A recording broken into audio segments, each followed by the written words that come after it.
That's the role of a boss, so amazing to see. Black baguettes in my watch, she say love is for free. Just expensive to shop, but it's nothing to me. That extends from my block. I got a lot of figures, yeah, I'm a father figure. She know a lot of niggas, don't know her how to nigga. Come to the winner circle, a lot of men will hurt you, but I'm here to nurture. I wanna take it further. She got all them purses, I say in my verses. YSL or Hermes and barely scratch the surface. She know her purpose. As I peel the curtains, I always make her nervous. This record's perfect. Yeah, yeah. Don't think about it, be about it, don't get scared to take it to the head. Yeah, yeah. Girl, you fly, but if I tell you, then you might take it.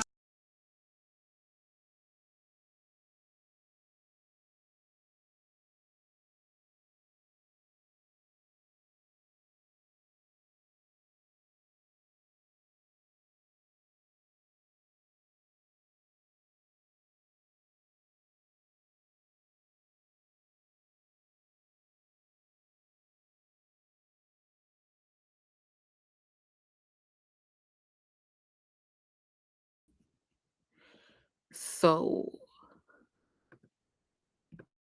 I stopped the music because I see that I'm live on YouTube. So of course y'all know how that go. But hey everybody, how is it going? I was just testing something out. I didn't think it was gonna go live on YouTube, but let me see if I can fix what it says. But hope everyone's having a great day thus far. I was just coming on here because I wanted to get into some interviews, some artist interviews. So I don't even know if I'll be able to do it on that channel because like in order to play them and like react to them, like sometimes it says like copyrighted content and stuff like that. So that's why you guys should really download playback because that's really where I'm streaming from right now. And there are no restrictions on the type of content that you can um really, use and like go live on stuff like that.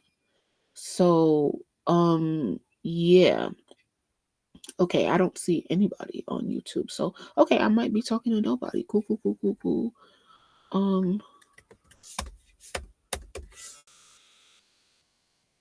Let me see. Vibes, cartel, interviews.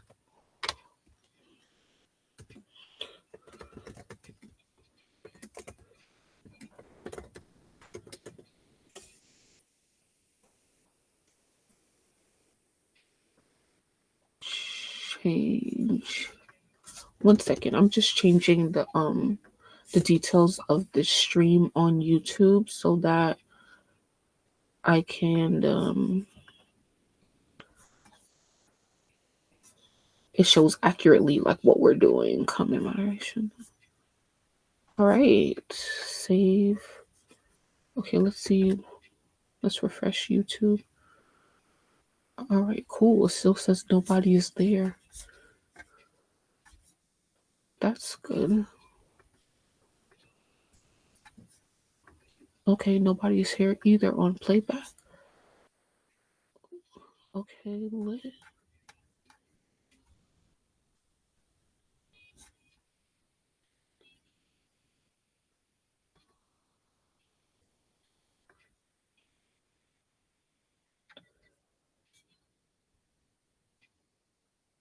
Okay.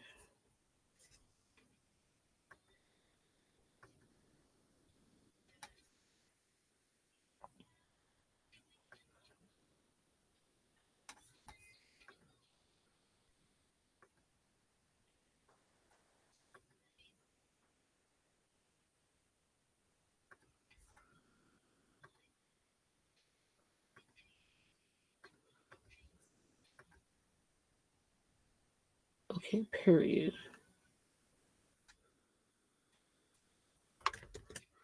So it should not say that I'm live on YouTube anymore, period. Okay, so I think someone's here. Oh, hey, Crystal. Can you hear me? Wait. It's not supposed to be. See, let's do this.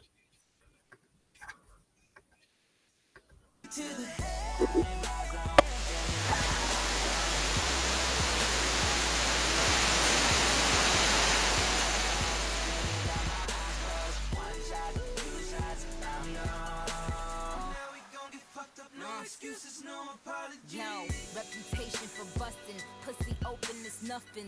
Big fat nigga, all that huffing and puffing. Take me shopping in France, and he pay in advance. He got big balls, ran a play in his pants. Ran away with his money, just to chill on the island. All my bitches is failing, beaches and eating Italian. This is real shit, real shit. On the real nigga fucking with a real bitch. I ride for him, DMV, stamina, GNC, 3 letters, CMB, competition, I don't see any. Don't think about it, be about it, don't be scared to take it to the head. Girl, you fly, but if I tell you, then you might take it to the head.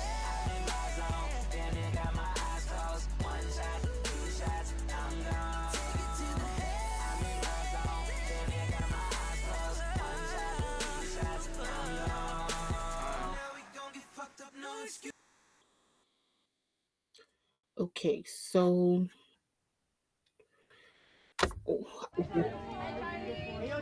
what I'm gonna do basically, hope playback can hear me. We just gonna chill and rock out and watch some content on Apple Music while we be productive and multitask. So shout out to you if you're watching this. Please like the video and make sure that you're subscribed to my channels, Destiny Reloaded as well as Destiny Unhinged, so that you never miss when I upload. Regardless of like wherever I am, because I'm everywhere, which is why you need to download playback. So actually, I'm going to start off on them talking on the Diddy indictment and Nicki tweets. Let's go. Rap life. Oh, y'all not ready to do rap life? Yo, you didn't say anything. So while I'm watching, sometimes I like to look for other videos while I'm watching. So I'm just going to do a little scroll and see like what else is interesting here that I'm interested in. So just letting you know. Bro, You didn't say nothing. Yo, you see what I have to deal with? Sir, carry Yo, on. Eddie's ready? Bro, That was a cold start, though. thank you. Like, I'm not, You wasn't ready neither? I'm ready. Let's go. What we talking about? Oh, listen, there's a lot to talk about. Nicki Minaj is in the news for a couple of reasons. You also have the Diddy case, which I don't know if we expected it to go last week, but we have been watching this unfold for several weeks, and we didn't know where it was going. But now the Southern District of New York and all of the allegations and the unsealing of the indictment all took place, so we got to cover those things. Future has a new mixtape. Where would you guys like to start? Because there's a lot. Especially in the Diddy part. You guys want to dig into this Diddy thing? we can start. You want to start there? We want to first? start there. I mean, it's Is there anything else? Yeah. Let's ease in. You didn't even let me have a sip of water before we started. Let's just That's a lot to deal with. start. So it's the United States of America versus Sean Combs. Yes. Here's what we know. 1 count of racketeering conspiracy, which carries a maximum sentence of life in prison. 1 count of sex trafficking by force, fraud, or coercion, which carries a maximum sentence of life in prison and a mandatory minimum of 15 years in prison. 1 count of transportation for purposes of prostitution, which carries a maximum sentence of 10 years. Prosecutors allege from 2008 through the present, Combs led a criminal enterprise that existed to facilitate his abuse and exploitation of women to protect his reputation and conceal his conduct. It seems pretty straightforward. And then you have Cassie's case. You have all the rumors that people have heard, but now we have substantiated evidence. And there's a lot. We'll go out to L.A. Eddie, as you saw this unravel last week, any thoughts? It's dark. These are topics that are difficult to discuss because of all the allegations that are taking place. And it takes a lot of ugly turns online because everyone turns into a lawyer or everyone turns into a defendant or people want to speak about things they barely understand or grasp. But as you go through the things you just read and you kind of have a better understanding of what allegedly took place until he goes to trial and we can say he's guilty or not guilty, it's bad. And one thing I don't want to do is because, we have an emotional attachment to Diddy through his persona, through his music. This one, I just kind of got to take a step back. Like, I don't know that man, and I don't know what he's capable of. And we've heard stories throughout the years, and there's allegations and there's rumors. There's people that want to get baby oil jokes off. There's people that want to make skits. Then there's the whole misogyny part of it, where anytime stories of women and abuse gets brought up, there's people that instantly run to the male side, and there becomes this dialogue of like, why do you want to see a man get locked up, and then a lot of it becomes people don't want equality; they want the same privilege of the oppressor, and it becomes this whole, well, this person got away with it, da da da. But as we go through this case and we try to have these discussions, I would implore people to think outside of yourself for a moment, man. Stop placing yourself into the person that has an attachment to P. Diddy, or projecting your own particular issues or circumstances you've been through this case. If any of this stuff is even close to true, you don't got no business defending it, bro. And it's okay not to have an opinion about certain things. Yeah, but people who don't work in our industry, or any industry for that matter, if you're not in politics, you're not in entertainment, whether it was the Epstein thing or the Weinstein thing or the P. Diddy thing, they don't know, they think we're all buddy hanging out. They don't know we're just like colleagues and coworkers, right? Like, because you interviewed someone, you automatically know what their personal life in detail is actually about. There's people even in our regular everyday lives, right, whom we know have been through things. They don't necessarily want to prosecute the individual that assaulted them. I have family members that have divulged things to me and are like, yeah, but that's not what I want. I don't want you to say anything. I don't. And so I think similarly now a lot is coming out because people held secrets for whatever reason, because they were afraid for their lives. Clearly, this Diddy was moving around on some mob shit, on some He blew up Kid Cudi's car. Allegedly. No, that's not alleged. No, Cudi said it. No, Kid Cudi said it. Okay. No, listen, I'm not trying to. No. It was in a court There's certain document, shit in here Cudi that's said not it. an allegation anymore. It's like substantiated claims. Like lawyers have said, yes, that happened. You know what I mean? Clearly, Kid Cudi didn't want to take it farther at the time into whatever it was going to be. But, or the video that we just recently saw of the Cassie hotel room shit. Yeah. Now, there's also in these home raids in Miami and LA where they got thousands of hours of what was going on at these parties. Surveillance footage from computers, cell phones, cameras, all that stuff. So I'm sure at some point all of this stuff, unless they're protecting people or whatever it's going to be, will be made public. Right. And probably even, so if this is going to go to trial now, I know his team tried to put up, $50 million in bond, try to put up equity in his mansion against it. But I think witness intimidation and witness tampering is what everyone is really scared of. Weinstein and Epstein are the bar. That Weinstein and Epstein didn't get bail. Epstein killed himself in prison. He was in jail being held to go to jail. Can we do this, though? Killed himself. Continue. Sure. Killed himself. But Weinstein, same thing. When his shit started happening, he didn't get bail. Yeah. So Puff was denied bail twice. Yeah, whatever it is. But all I'm saying is there's precedent for them. And with Puff, he was contacting the lady from Dirty Money multiple times. Yeah. They're like, yo, my man, you've been contacting witnesses. Exactly. And so that's my point. I feel like over the years, a lot of people, for whatever reasons, have been scared to speak up if they thought nobody would listen because we were buying into the persona. Right. If it was intimidation, bullying, you're literally scared for your life. Now that he's actually behind bars, I'm just curious between now and when this goes to trial, if a lot more people are going to feel compelled to speak up now. We're going to get even more evidence. I hope so. I mean, I think, this is one of those, what do they call it, a watershed moment. Yeah. Right, where people can now speak their truth if they're so compelled. Yeah. You know what I mean? And maybe everyone won't want to, or maybe, but this has been playing out now, if we look at the timeline, since November of last year. This don't happen quick. First of all, the feds, according to what I read, the Southern District of New York has like a 97% conviction rate. Yeah, that's the thing that people understand about, once you're facing these federal charges. That 98%, that goes across the board. So the cases have been mounting against you for years. They pretty much know what the deal is by the time they bring these charges up, and you can pretty much assume it's going to be a wrap. And then also, too, as we watch this unfold, just on an empathetic level, be considerate, man. Like, what you say and how you respond to cases like this, kind of like what I was saying earlier, and how you project.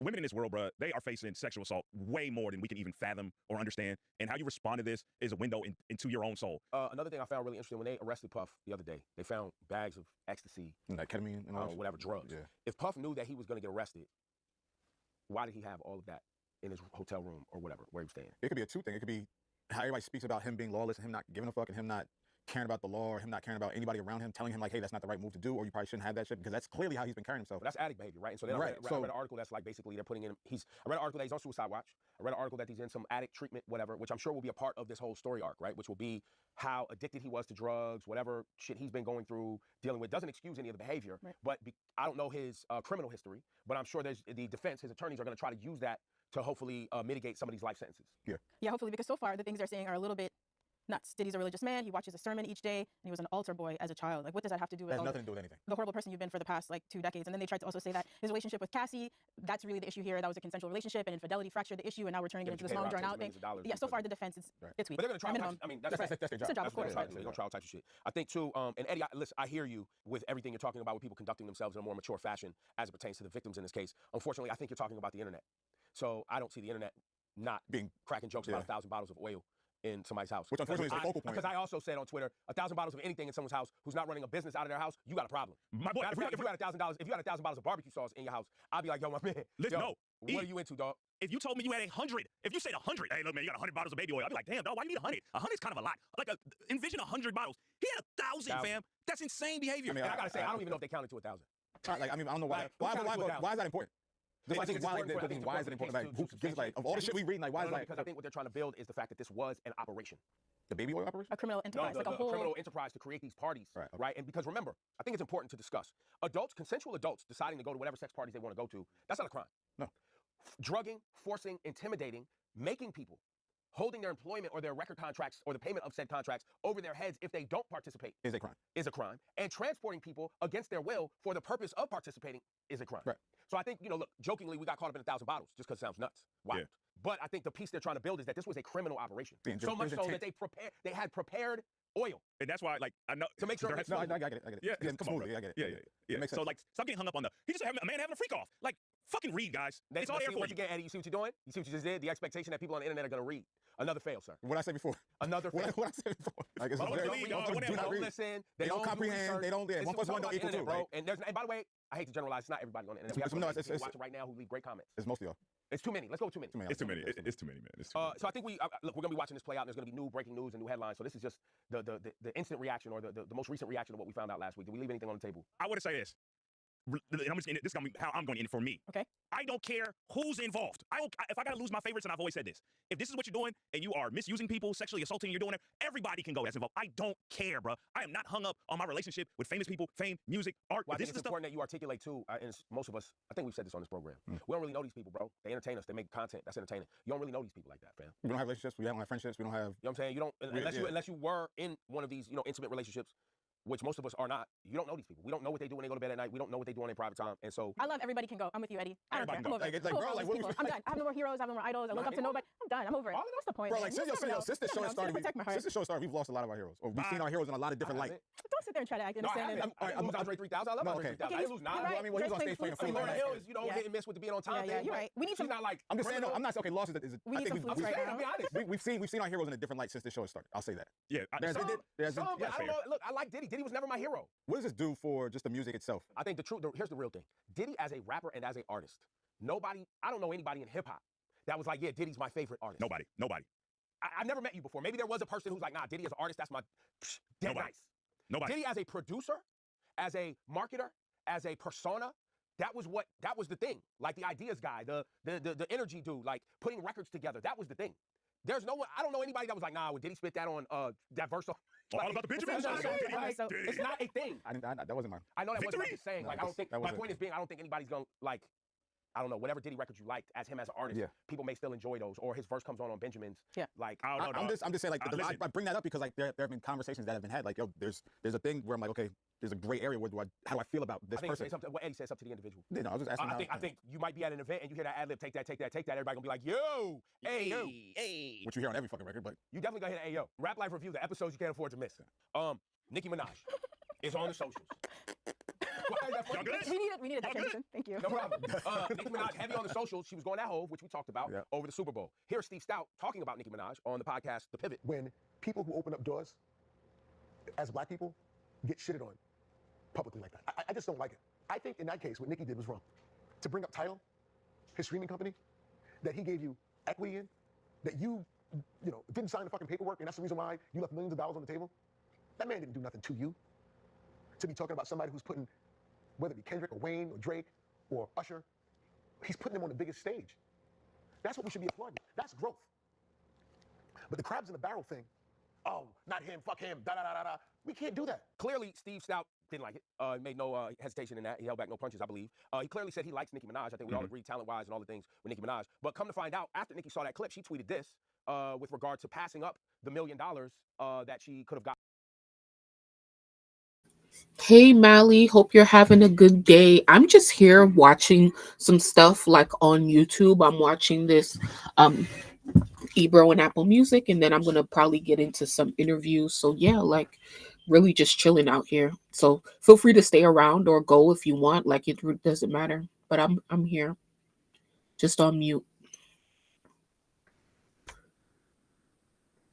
From having equity in Tidal when Jay-Z sold it. She claims that she was rushed into signing something, whatever. I don't know if you guys saw all of this or how you feel about it, but I don't know, Lo, if you want to chime in on this. She got me blocked by anything. So you can't okay, see. so how long you been blocked by Nicki? 8 years?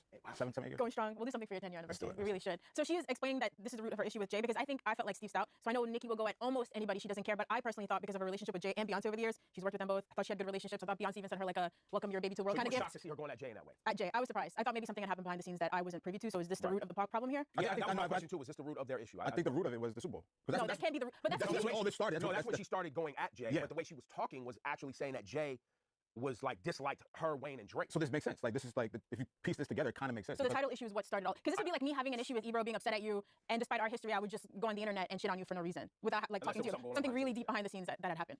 But then why not say that even prior to? Why not make that an issue prior to all of this that started? Well, I think she was saying that in her tweets, which was like, y'all don't listen to me. I've been telling y'all that, you know, Jay or these people don't like me or have been working. But I don't remember her saying this before unless I missed that's what I'm it, saying. right? Yeah. Right. So I don't know if we all kept track, but I thought it was, look, I find it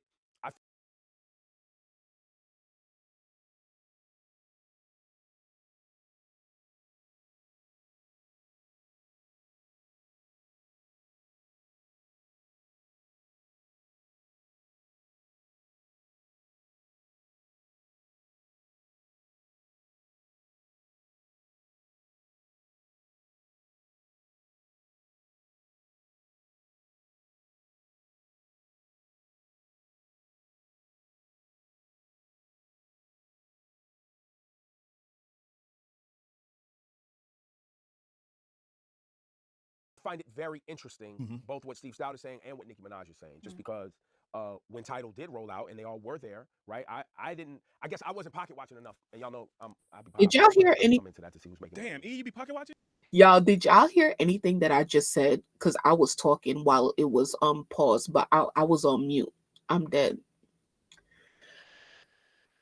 Because they rolled out and said they had equity in something, and it got sold, and then I like. Wait, I feel like he needs to clarify y'all ain't though. finna brag about all the money y'all got, and then go, why you pocket watching? Like, Yeah, I don't think he's like brag about the money. pocket watching rappers and like their chains. He's always talking about what do you say, following the money, especially I when just it like comes to the following music. LMAO, I'm crying. So what I was saying was that just to rewind a little bit, Ebro was telling his team like, oh, like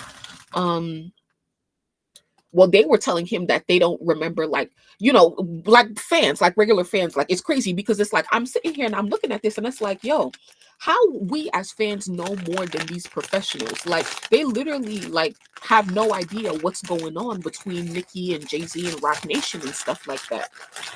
1 second, sorry. So so Ebro, he had reminded them of something, right? So he had reminded them like, oh, like, well, Nicki said this about the Super Bowl, because they're confused as to like where Nicki and Jay-Z's issues have started, because they've always known her to have good relationships with um Jay-Z and Beyonce, right? So just like most people, like they're like, what's going on? So Ebro said something good and he reminded them, but what he should have said, and then they came back and they was like, oh well, we don't remember exactly where, like, when did Nicki ever say she had a problem with Jay-Z? And I'm saying, as Ebro, as the team leader, you should have reminded them, well, you know, remember what happened in January with Hiss versus Bigfoot, and a lot of Nicki's tweets and or rants during that time, she was saying Rock Nation's name a lot. So yeah, we didn't know it was Jay-Z directly, or hasn't said his name up until now, but we have known that there has been issues. So I'm just saying that him as the leader should have filled in the blanks for his team so that we can have, you know, like a better conversation and just present the facts, because I'm sure you know that. Business, I'm yeah. pocket watching that. Okay. Like, oh, y'all did a deal over here. Oh, you got paid over there. You Right, corporate dope, pocket like watch. that type of shit, Yeah. right? And so I was slipping. And so Okay. now hearing this, I was like, oh, people did get paid out from the title thing, right? Like, I didn't know how much, they never disclosed, or at least I didn't see. I don't remember there being any details. It seems like that all came together kind of rushed. Even like the presentation where they're all on stage, it all looked kind of like put together. Huh? You said super villains? Remember that table? They was all sitting at the You table. know, they signed that little document, like it was like it was the Daft Punk helmet dudes. It was all them sitting at a table looking like super villains. Look at the picture, bro. Post the picture right now. I mean, look, I'm not Nicki Minaj, so my bank account looks nothing like that. However, I just wanted to make sure to say that if got asked to show up to an event 10 years ago, how long ago was this? I think like 12, something like that. Whatever it was. Yeah. And then all I had to do was go on about my business, and then y'all called me and said, hey, We're selling sign this document. We sold it. We got $1 million for you. I'm signing the document. I would sign. Rush me all you want. Here. How many days? I got hours, minutes? Like, I'll e-sign this shit right now. Like, here. But clearly, Nicki didn't feel that way, and so she didn't sign the document. But I think Steve Stout's point about Jay is interesting, because there are people who hold some disdain for Hov, but there are a lot of people, like business people, who are like, nah, he's done great business by me. He's solid. So, but look, I think when you ascend as high as Jay has, there's no way that you're going to make everybody happy. Yeah, in that process, everyone's not gonna smile on your face. Everyone's not gonna agree to the deal. Everyone's not gonna like the terms that you said. Like, it's just a thing. Like, but that's not just with Jay. That's with like NFL team owners, NBA owners. Yeah, I don't think businessmen are known for their likability. Yeah, like You know they're what I not the mean? most likable people. He Here's happens to have a the huge thing public about persona contracts. as well. Here's the thing about contracts. If you've signed a lot, like I have, no one's completely happy At all. That's what a negotiation is. Right. Nobody gets everything exactly the way they want it. Just have to make sure you don't get got. You just got to make So sure you're got the getting the lawyers. most of what you want. Yeah. and what's important to you. Yeah. Also with Nicki Minaj, though, it's not all negative. Eve has a new book out. Who's That Girl? Eve was being interviewed and talked about finding out Nicki Minaj was in the movie Barbershop. And she said she's lived through what happens when women project their own insecurities on other women. This is Eve talking. It happened at the start of my career and continued in waves as my fame grew. I wasn't going to be that woman to someone else, but in order to do that, I had to physically and mentally prepare myself. Nicki and I were actually fine on set. We got along well and shot our scenes together with no problems. It was nothing like what I had expected, but again, I am thankful I prepared myself for it. Eve went on to say, I'd see her writing songs on her bus in between takes, hurrying off set to go hit some show dates over the weekend, and then come right back on set for these 12 to 16-hour shoots, all while trying to hold together her personal life and her relationship. It was at that moment that I didn't envy her, and I kind of wanted to give her a hug. I thought I was going to resent her, and really all I felt was compassion. I remember being that person, the girl who felt like she had to do it all, the girl who was pressured to do it all because it was all eyes on her. Instead of feeling insecure around Nicki, I started to sympathize with her. Wow. That was from Eve. And Nicki. Yeah, this really brought out the softer side of Nicki, which I hope we could see more often because it's beautiful. So she thanked Eve for sharing such kind words, for her level of grace and emotional and spiritual maturity. So she mentioned, I was one of the kids growing up in New York watching Rough Riders on TV. I definitely remember how when you took the game by storm, that there were some people who couldn't hide their insecurities. And then talking about the movie set, she said, I was so nervous coming onto that movie set every day. You look like a pro and I admire that so much. Thank you for trying to not do to me what was done to you. Women feel so much pressure to compete, and it's a shame because we usually have so much in common and can benefit from one another just as human beings. So that's dope. That's dope between both of them. Yeah, it's very dope. So it's, Nicki active on the socials, and always a hashtag, Gag City, whatever concert tour or city location. Oh, Gag City is the title of her tour. Is the tour, yes. Oh, so wherever she's... I don't know if it's the title of the tour or if it's the Pink Friday tour, and Gag City, she just always has... So wherever she's wreaking havoc, she's like Gag City, DC, or Gag City, Vegas. She's not always wreaking havoc. I think she's showing up to have fun with her fans, bro.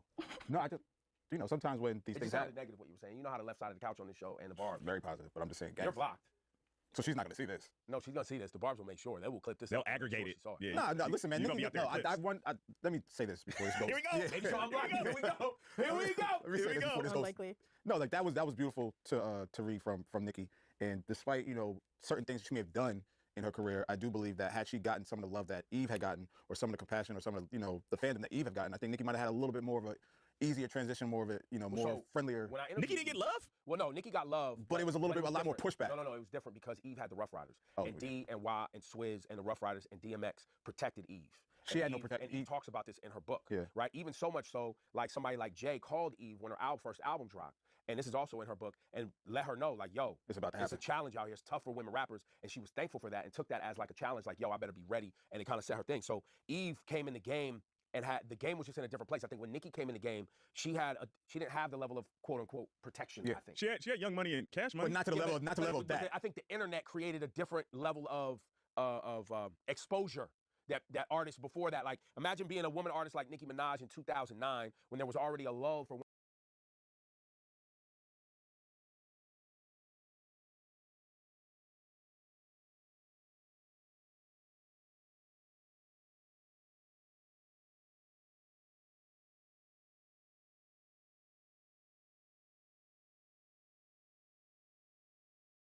Thank you so much, Mally. You already know I was talking. Oh my God. So what I was saying was that, like, this idea of protection for female rappers and their crews, right? So he's saying Eve had protection from the people she was signed to. Nicki had Young Money and stuff like that. But with Young Money, it just feels like they were all co-workers, but family, but co-workers, because it feels like all of those artists are so strong that they can all stand on their own and be like so mainstream on their own. And so it's like, it's never just been an equal opportunity thing of everybody sticking up for each other. Anyway, let's keep going. Women rappers in the game. Yeah. You come in the game. Plus, remember, even before she was with Young Money, she had tapes out and she was grinding and dealing with things. So she didn't have someone to ingratiate her and protect her and keep her away from the misogyny we just spoke about and dudes. Look, I remember when Nicki first came out, male DJs are so insecure they didn't even want to play a woman rapper. That's how. I actually want to know, like, what do y'all think? Like, do y'all think that, like, it should kind of be like Eve, where the female rapper on the label gets protection, or should it be like with Nicki, where it's like everybody kind of hold their own for the most part, or at least Nicki hold her own, because she'll speak up for Wayne, she'll speak up for Drake, but as we all know, they never really returned the favor. So, yeah, what was I gonna? Her and keep her away from the misogyny we just spoke about and dudes. Look, I remember when Nicki first came out, you know, male DJs are so insecure. I wonder, right? I really wonder how Nicki truly feels because this idea of protection, right? The idea of protection. So as we have been saying a lot recently, the idea of the idea of protection, which is why Nicki married Kenny, for protection against the other men in the industry, right? And so I wonder how she feels or if she really holds any resentment from Drake, Wayne, and Birdman, and whoever else, even Mac Main, for not protecting her or sticking up for her, you know, like if she even views it that way. But who knows? Who knows? It's so hard to tell now that like we have to look back and have all these conversations and stuff like that. It's just so hard to tell what's real and what's not. Or is it just me? I don't know. Secure, they didn't even want to play a woman rapper.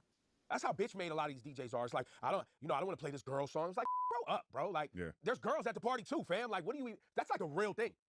I mean, not now.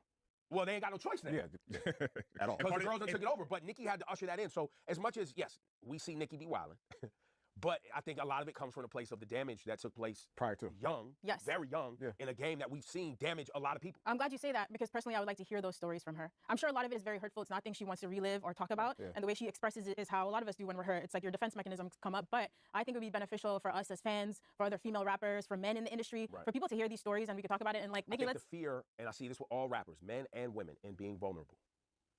The fear is the rapper persona gets taken down. I'm taking that down, and then y'all are about to use against me at some point. At some point, throw in my face. I would just argue that Nicki's past a stage in her career where I feel like we could use that against her. Well, I would say. Yeah, I think. Look, this last album, she sat right where y'all are sitting right now, and came in here and talked. I could sense how hard it was for her to talk about her father, being a mother, putting that in this last project. You know, whatever's going on in her personal life, being married, all of that. Because there is a fear that I may have to still go. Like, that's the thing about being a rapper. You may still have to go to war one day. And that piece is going to be used in that war. Is always the insecure, like, do I want to really give him this? Because I'm still competing. I feel you, but I still think she could be bulletproof in that way. Just because she's actually so good. She's so fucking talented that I think if people tried to spin that against her, she could turn around. Anyway, look, I love that we're getting all these great books from like Kathy. You know what I'm saying? I'm being serious. Leave my girl alone. I think that's a good point because it's like, yeah, you always do have to watch your back in music and hip hop and stuff like that. That's why they say it's like, you know, the drug game, because you never know who's gonna snake you or whatever. But Nicki is so like bulletproof, you know, when it comes to rap and stuff like that. If she was more, you know, bulletproof in terms of like engaging in beef and stuff like that, that would be like a bonus. But like, once again, if Nicki was to break down crying on somebody's couch talking about what the industry did to her, nobody's gonna take nothing away from her, not her talents, not her nothing, like nothing, because you can't, you know, you really can't. So and I think that Nadeska is making a good point, and the points that I've made is like, okay, so like Nicki is saying very important things about what's been going on in the industry and behind the scenes and stuff like that. But when you look at it, you know, Nadeska was saying like, oh, like, you know, for other female rappers and stuff like that, like just actually having the conversation, because I think that like it's necessary as well, because the things that I've been saying is like, yo, like, this is why I was so excited when you know, Nicki was like how she wanted to sit down with Joe Budden to talk about like you know, like the charts and Billboard and stuff like that and streaming back in 2022 when she sat down with him after D-Wop was released. That's why I look so much forward to that, and I still hope that we could get to a conversation like that at some point, because once again, as I always say, Nicki needs somebody who is on her level of intellectualism to take the conversation higher than music and to talk about actual other higher level concepts in female rap in the music business, so that we can get to these conversations of the things that she's been through and the things that she that needs to change, like in the industry. And usually pioneers in your field is good if you start those conversations for real, for real. And so I mean, we have yet to really see like what the documentary is really about, so I'll wait until that to be like, okay, like what do I feel like Nicki could do more of in terms of like communicating herself more effectively, because it's like the things that she's telling us on Twitter in terms of like, oh, like it's Jay-Z, it's your hate for Wayne, and that it's your hate for Drake that's taking opportunities from Wayne. Like, yes, but at the same time, all of these are just screenshots on Twitter, and we need to have this documented because this is history. Like this is history that needs to be documented. And once again, a lot of powerful conversations and change could potentially come from what's going on right now. And so that's something that I definitely would like for Nicki to think about within the next 10 years. I think if people like Drake and Wayne stood up for her, the likes of Lotto probably wouldn't have done what she did. It's too vague. We need to know more. Hopefully, she does include this on her doc in the treatment in the industry. Facts. Yeah. Because people do want to know. Like, once again, we know Nadeska as not the biggest fan of Nicki, right? Like, she's saying like Nicki's extremely talented. She's probably been through so much in the industry. A lot of what these girls may be going through now, and we can, the only way to stop like toxic cycles is to talk about it for real, for real. But like how I be saying, like a lot of like it's so many important conversations that need to be had and that do get had, but it don't get had in the proper way, in the proper environment with the proper moderation. And that's really what we need, like everywhere. All right, let's keep going.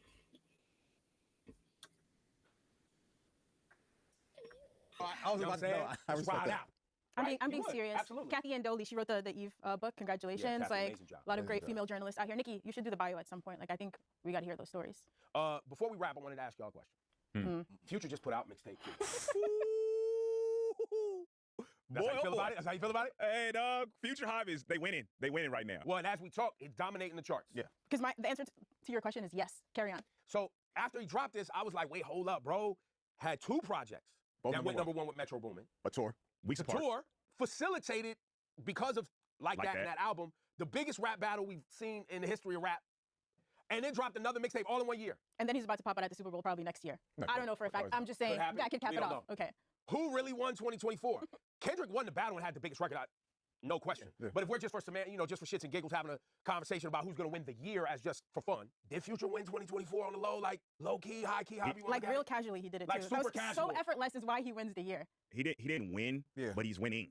Because it was still on the clock. Still on the Because clock. Kendrick won on a grander scale, right? There's A way If bigger Kendrick scale. delivers an album in 2024. The subtleness of Future success is there, right? Like you said, every accolade you just gave us, right? The tour, the 2 number 1s. I think he's debuting at 125 at number 1, so it's the 11th number 1 album, facilitating this big ass rap battle that one of the biggest we've seen in the last 10, 15 years. the overall influence of Future throughout the years. and impact. There's so many baby Futures, and they're not doing But it that's like before Future. 2024. That's Yeah. been a thing for since he's been That's around. part of sealing the legacy. Yeah, right? that's the legacy part. And when you look at what Kendrick did, Kendrick just made this whole entire thing just about him.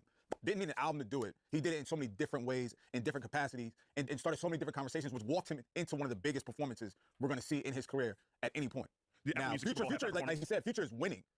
Future is definitely winning. But with this mixtape, this is no different from what we've heard from him over the last 7, 8 years. Nothing stands out. Nothing's astronomical. The production is solid as I fuck. don't know that too fast. Too fast? No, too fast is fast. too fast is crazy. Ocean go crazy for me. Ocean's crazy. But like Was when it you Plutowski? look at those records, like Plutowski. when you look at those Plutowski, I don't know what the fuck that was. But when you look at these records, there's nothing on there. It's just like, yo, this man really just put his foot in the shit. It's continuing to step on the gas. It's a solid project. Do not get me wrong. And this is not me hating on him. But there's nothing on that project that says, yeah, this owned the year. For me, it's not this project as much as it's the totality of the year. Yeah. Like we're talking.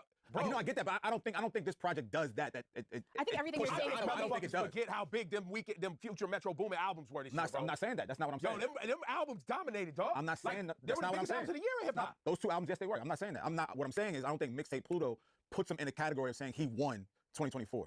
That's what I'm saying. I don't think that project is that good The for him only to say person that. that's on his heels, if we're talking about all the bodies of work, like Kendrick did songs, okay? Yeah. Won a battle, had the biggest song moment. Yeah. Is gonna go on to have another big moment. Right. Projects though, Future had 3 projects and moments. That's all I'm saying. I just wanted to pose a question. Clearly, the clock's still ticking. It's only Yeah, late September. You know what I'm saying? Because Kendrick delivers a full body of work. Conversation's gonna change. Well, Possibly. what was your desk? What was you about to say? I mean, just to sum it up, I agree with Ebro. I feel like Kendrick is clearly #1, but like Future's always been on some like cult hero status shit. And I feel like this way that he became the catalyst for this biggest battle ever, dropped those 2 albums, came back with the mixtape. It just, the way he does it so effortless is sick if you really think about it. He would He's a easily be workaholic. #2 for the year. He's just a workaholic. Lo was just trying to like put a lot of like reason and a lot of like words No, into it and explain and I'm like agreeing, dissect. though. It just feels like some cult hero status shit. But I'm agreeing with you. You say he does it effortlessly. He's a workaholic. So this is not surprising. I'm Him trying to dropping. agree with her now because Listen, this segment is good for a person like me who doesn't pay attention to Future and doesn't listen to Future like that, because he really, I don't want to say he don't exist in my world, but I really don't, pay attention to him like that. But it's true. Like, he do be coming through with his numbers and stuff like that, and the consumption shows. But then what was I gonna say? I still feel the same way about the project not being that good. Man. Lo and Eddie and the desk, I'm Ebro. So I don't agree with everybody. My fault. What's good? That's good here. If you made it through that entire episode of the Rap Life Review, that means you're really a fan. Hit that like button so we know it's real. Subscribe if you never want to miss an episode. And of course, if you really have something to say, drop a comment.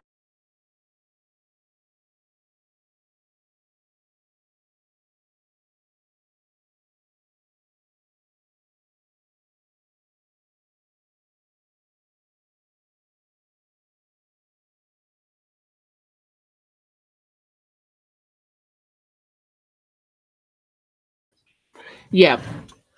I'm gonna be right back. I'm gonna wash my hands real quick and then be right back.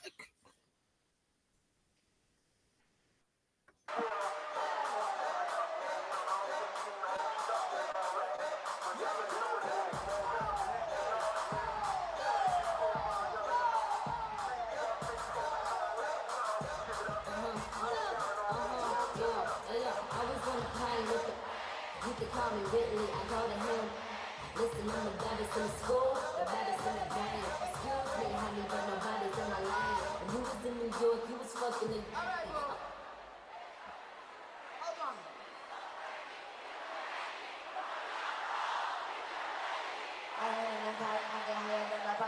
Keep the snow white, I got my banda. All right. Was that you? No. So, what do I want to watch next? I made a whole fucking queue because my hands are about to be busy. So, I'm about to put this interview on, and then we're going to rock out. So yeah, so if y'all like, if you're late or whatever, if you wasn't in here from the beginning, like I'm really just like chilling. Well, not really, like I'm really about to be like, my hands are about to be busy, but my ears are still working. So dang, I literally like saved to watch later. Okay. So Vibes Cartel has been doing interviews and stuff like that, and I haven't gotten to watch any of them yet. So that's what I want to do. So I probably watch Vibes Cartel, and he has several interviews, but I want to watch, and this one is the first one, but I don't want to watch that because it's not with like Jamaican like journalists and stuff like that. So I want to watch an interview where he is like in Jamaica, like just in the flesh. Where the fuck did it go? Oh my god. Okay, so here's some. So I want to watch this Keisha Kayor interview because she's Gucci Mane's wife. She's Jamaican, so her interviewing him is going to be interesting. But I want to watch this one because this is, I think, actually, was the first interview in Jamaica, and there's another. I gotta save this. I have to get more into. So this is part 2. So then this is part 1. Yeah, so feel free to stick around if you care. I'm here though. New York homeowners, if your roof is leaking, damaged, or even if it's just old, you can save anywhere from $5. Will he be in shape for December return concert? Hi, I'm Debbie. Vibes Cartel declares his innocence and claims musical paternity for a new generation of DJs. Saying sorry not sorry, the ever-controversial dancehall star answers his critics and dismisses the voice notes. Vibes Cartel. Vibes Cartel. The Vibes Cartel. Vibes Cartel. Adija Jaheem Palmer. Solitary lockdown. Vibes Cartel. Well, go on, Mr. Miller. Cartel at the top of his game, then all of a sudden, jail. 13 years and an acquittal later. The only thing we could have said is a surreal feeling, you know? More time I have to pinch her to find out if just for say, Jano. I wonder if I dream a dream. The Ramping Shop DJ's dream coming through on July 31st. A crowd cheering Cartel as he walked out of the general penitentiary, but many remarking on his appearance. Are you unwell? What do the doctors say? Well, them say me have a thing named Graves' disease, but we're not ready for the grave. So we just call it hyperthyroidism, you know? In the first stages, we used to sweat a lot. We used to have some liquor and tremor. Yeah, and it will swell up my eye, give me allergies. Prison pics revealing a Cartel with facial swelling and a protruding midsection. A far cry from the... Also, if you guys need help understanding anything, because I think this is gonna be obviously they sound Jamaican, so if it's hard to understand, let me know and I'll try. The Cartel of old. Matter of fact, it's not only treatable, it's curable. So that's why we're going to fly out now. We'll meet up with some high-tech team. Possibly we'll go St. Vincent, Cuba, Switzerland, you know. We have some place where we'll seek out the best treatment possible. How sensitive are you about the physical changes? No, I don't feel sensitive about it. One thing with me, Mr. Miller, is determination where a person. See, man? But you're all covered up now, so you must be a little sensitive. No, I'm not sensitive. I'm the style. I remember, if you go up on my TikTok, you're going to see me without cover. As a matter of fact, I'm going to become the advocate for Graves' disease. It's just been a week. He still can't absorb his enormous change of fortune. Walking out to see so many fans waiting for Vibes Cartel. Crystal, behave. Cheering Vibes Cartel. It was an amazing feeling. The 1 week coming like a 1 minute, because I still not process everything. Even this morning, me and my fiance are driving. I have to take out my phone and make a video and say, how this freedom feel like? Yeah, man, because I tell you something, I still can't process it. When I wake up in the morning, I say, yo, I wait for the key sheet. It's like the institutionalized mentality still not come out. But trust me, freedom feel good. What do you want to say to your legions of supporters, as well as those still not convinced of your innocence? Well, first of all, I say to my supporters them, enough love, Gaza Nation. Thanks for the support, for them by my side, cheer for me, make me feel the love there and the appreciation there. Give me hope, so Gaza Nation forever. To the people them will say, me guilty. Right now, I'm too busy, I make money in Mr. Miller to worry about for them opinion, I'm too busy with my fiance, I'm too busy with my kids, with my 2 grandchildren them, even I think about haters. That's the answer for them. Sheesh, imagine him being a grandfather. My God. His kids is that old. I was looking at his daughter Instagram. She like, 17, 18 or something like that. But goddamn. Sorry, not sorry. Vibes Cartel is a kind of dancehall folk hero. Many were on your side from the start of that trial. Others heard those voice notes and were... Nah, they're not married yet. Chilled to the bone. They say he's lucky to be a free man today. What do you say? The law is the law, and the Constitution is the Constitution. And if we now work with what going on in the court, better we'll go back to the medieval days then, where we have an eye for your eye and we do it out in the street. Apart from that, anything what the court say, and that we not have to work with. So he's an innocent man. That's it. His Gaza Nation standing by Cartel from the get-go. Free world boss, their mantra. Many, however, just as vocal that he got what he deserved. Because some people would have said, hubris overcame Vibes Cartel. He just didn't want to be the most famous and popular DJ in Jamaica. He wanted to be a crime boss.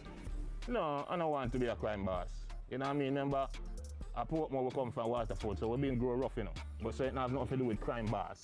It's just that things got haywire, and with the help of God and with the help of my lawyer, I Sabo Cannon and him team, we set things straight and things. But now we're not run down to be no crime boss. Remember, we're smart and know we're crime boss. End up, That was never our goal. Still the lyricist. Cartel famous. Crystal, you believe him? As the lyrical DJ, but also famously fast on his feet and quick-witted. He's a smart guy. He's a very calculated person. He knows what he is doing. How did you go from being the most popular DJ in Jamaica to a DJ who was sentenced to life in prison? I don't mean the system. Because the system did I run right from initially. How did they have prison? Because think about this. Them send me to prison for circumstantial evidence at best, which was tampered with. Circumstantial evidence, that alone can't send nobody to prison. Plus the evidence tampered with. If I did a regular youth in Ghana and had long time, I show a Vibes Cartel. You know, see how that privy council show them. There's nothing in the case. What is so special about the case? People have said justice for Lizard. Them don't know Lizard. And a justice for Lizard. A crucifixion for Cartel that them did a chance. How do you explain the voice notes? Me not have to explain it because I'm free. Oh, you know what I mean? You see, Pre? Think about this. We say Wally LMFAO. Yo, this nigga is funny as fuck. He said, I don't gotta explain it because I'm free. And he right, child. He right, because he did his time and his lawyers got him out, child. I'm crying. This is why I love Jamaicans, because they funny as fuck. I wish he just hushed. This is what happens when your wife is white. I'm dead. You think that is her influence that is, making him like clouty? Unknown youth, regular ghetto youth, come before the system for murder, double murder, triple murder, rape, kill, picnic, everything, and them get bail. Why Vibes Cartel couldn't get bail? Where Vibes Cartel did have a run go? Don't run! Did you give up hope at any point? No time, you see me make sure send for my woman from foreign. A 2 year now she there. So think about that. Yes, baby. Even the biggest UV where you see park out there, so I buy that about 3 months ago. From me in a prison, I stay and buy. That's how sure me was that me have to come a road. But it's 13 years in prison. At some point, don't you lose hope? No, never. I tell you that. I can swear for my mother's life. No, what kind of lose hope? Remember in Anthony, we are not done, you know. So where you to read, I will understand. And from me read my transcript, all right, may I tell you something? I have a tattoo on my face. The people them must see it and I wonder what. Is a clause in the transcript, 238. If I say that, I know me that for bust my case. And the privy council, I eat the privy council, pick up pan and say, no man, this can't work. Tamper jury, and you make that continue? Nah man, that could work. Plus other things, them breach my rights, breach my freedom of privacy, all the thing them do. So I know say technically, me did have to work. It was just a matter of when. No one seems to know this, but Amazon actually has a $50 million. So what he's saying is that he basically got off on a technicality because the process like violated his right to privacy and stuff like that. I guess they was just making mistakes or whatever. So it wasn't a matter of if he was going to get out, but when. Child, I didn't even know really much of the details about the case until like probably like this year or whatever. So I don't know.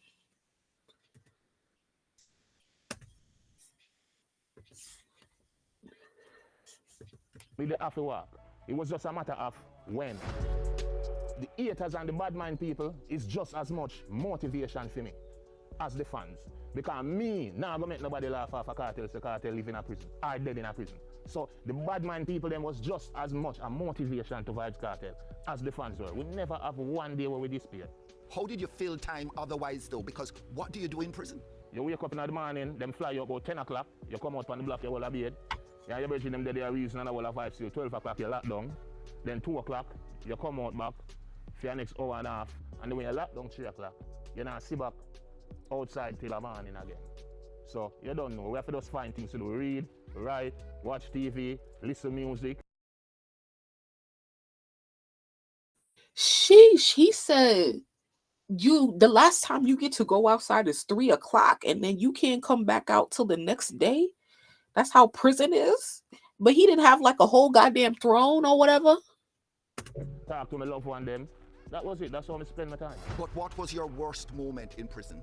Samila, I have a lot of worst moments in prison. Can tell you straight. Like when we just go to prison, there's a feeling there.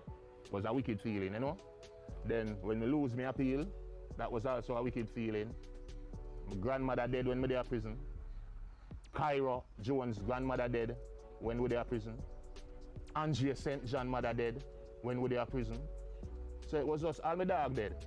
Ben 10, R.I.P. to my pitbull.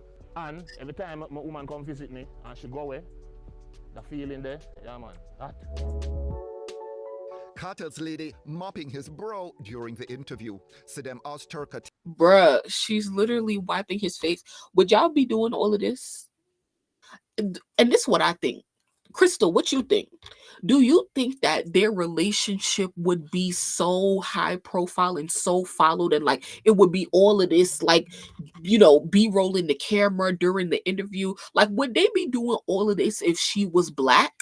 Like, I don't understand like, once again, I never followed Vibes Cartel closely ever in my life, for real, for real. So I don't know who Vibes Cartel dating. I don't know his kids. I don't know his baby moms. I don't know nothing. Okay. So, but I don't want to know all of this, you know? And I don't even know. I don't know. I'm just not interested in their life, for real, for real.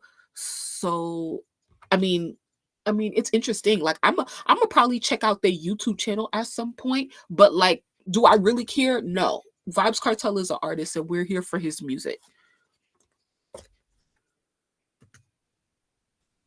Attentive and very shy.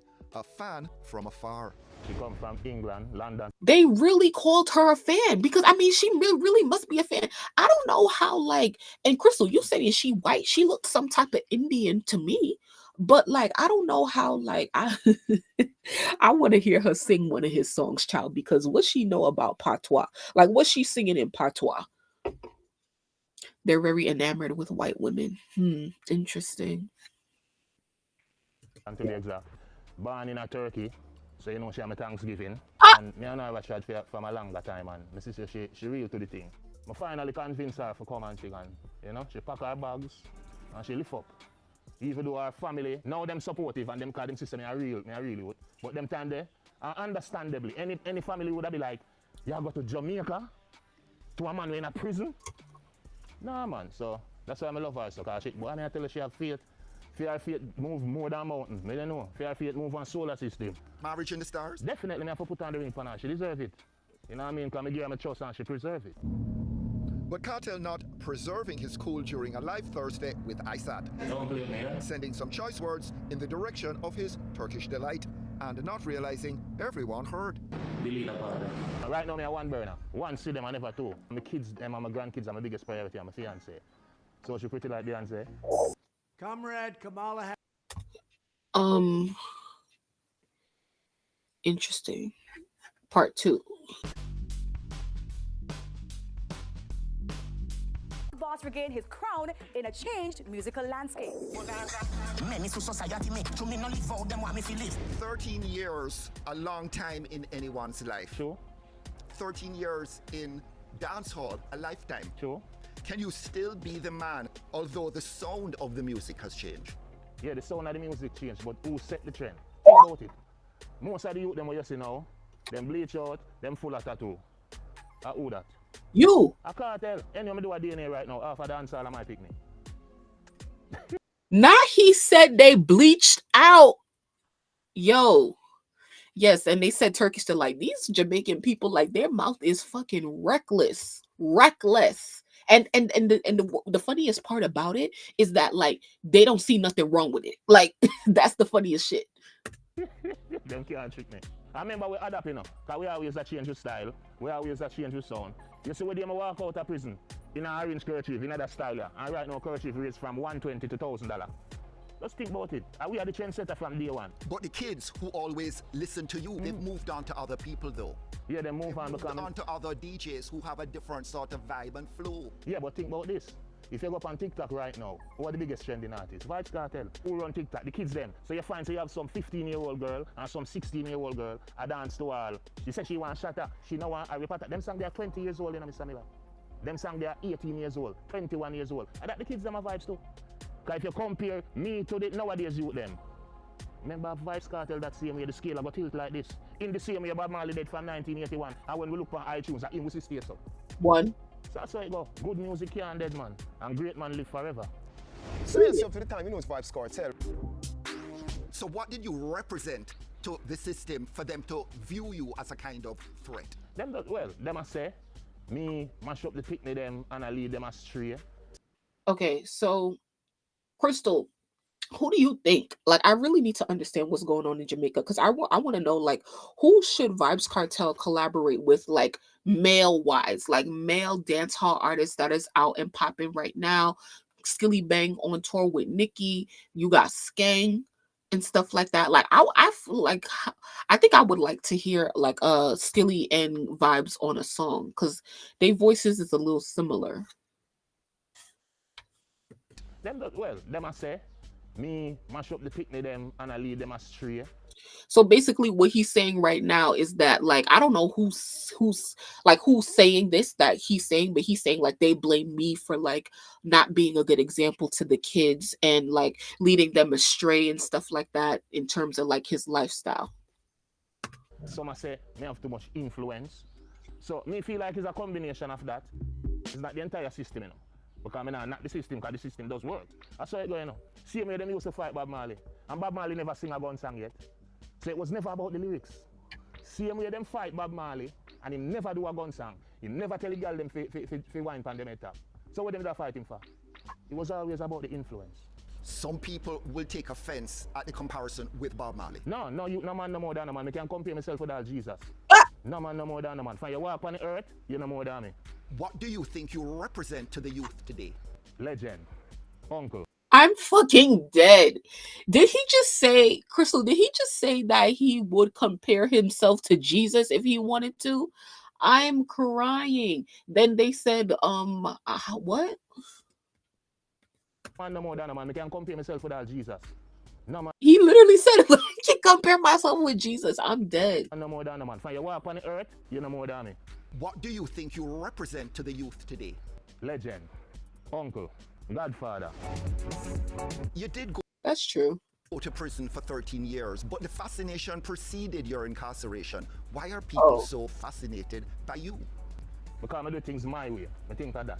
In the same way when the system rise against me, I stand up on my 2 foot and I fight it.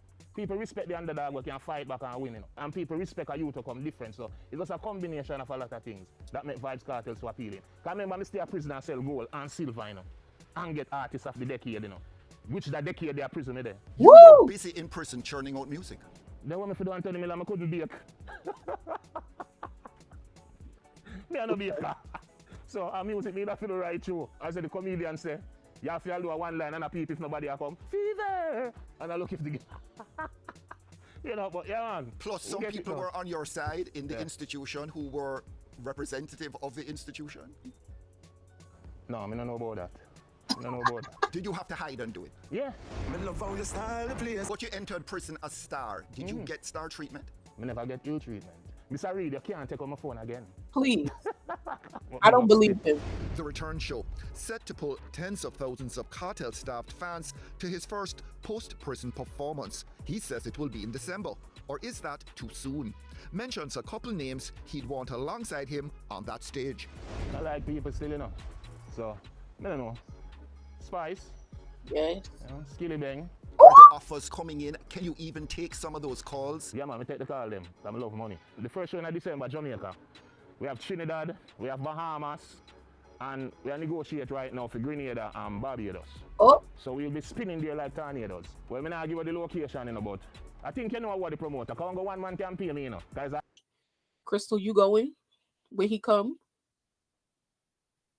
And do you think that like his first concert being back home is in December? I thought that it was a long time. Like we had to wait a long time to see him perform. But but it's also like this whole I think period is really just to gain hype for the show and stuff like that. And the whole Caribbean is about to be turned up for New Year's Eve, which is when he's going to be performing for the first time since being back. we are negotiating right now for Grenada and Barbados. Now he talking about we negotiating for Grenada and Barbados. So we'll be spinning there like tornadoes. Well, I'm not give you the location, you know, but I think you know what the promoter. Come go one man campaign, you know. Guys a hefty sum. Yeah. What are your expectations? Mr. Miller, one thing I want to tell the people them out at the airport. I want to better build some more runway. Because I said that show ya. I think the venue will about 50 to 100,000 people. I mean, I tell you, say, when the venue full with 100,000 people, me know say 100,000 people are outside. I mean, I talk to my outside, me I talk straight. And those 13 years would have taught you what lesson in particular? Time is precious. Don't play with it. And as much as you can, stay out of trouble. Bad energy. Period. Because sometimes you don't have to do nothing, you know. You can just step on a corner with your little school friend, you know. And you don't know your school friend a gunman, you know. A man come and fire be a shot and you dead all your school friend escape, you know. So as much as you can, you stay out of negative energy. And just know that time is precious. And when it's gone, you can't get it back. Period. You know, that's the biggest lesson. You have any political aspirations? No. Well, one thing I know, if I run for MP, I can't lose. That's what I'm sure about. And I could leave it at that.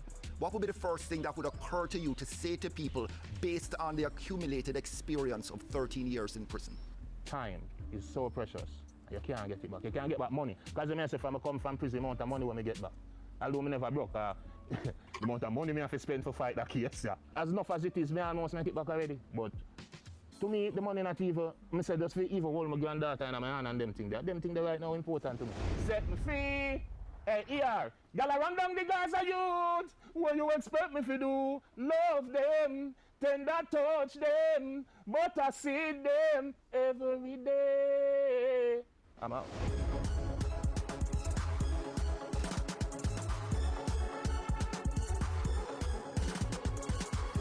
Seriously, up to the time, you know it's cartel representing for ER. It's been 13 years and they still know who we are. No? Oh. Most people have no clue. I'm crying. He too funny, bro. I think it's about his health. I don't think it's for the hype. People were already hyped. True. Who here right now? Shout out to y'all. We just chilling, watching interviews. So sorry. What else I wanted to he has said that he wants Spice to come out. And it's so sad because it's like, okay, Spice and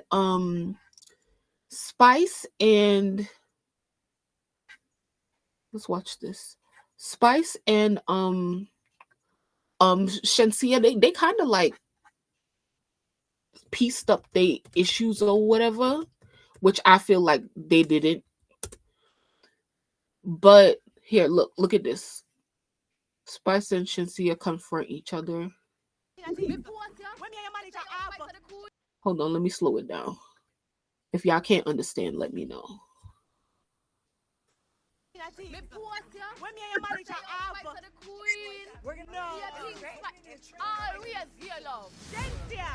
The very first time you're in our studio, I mean, you see, me now always show you love. All right, I'm always for that. So you get up and follow me. Me now unfollow. Are you follow?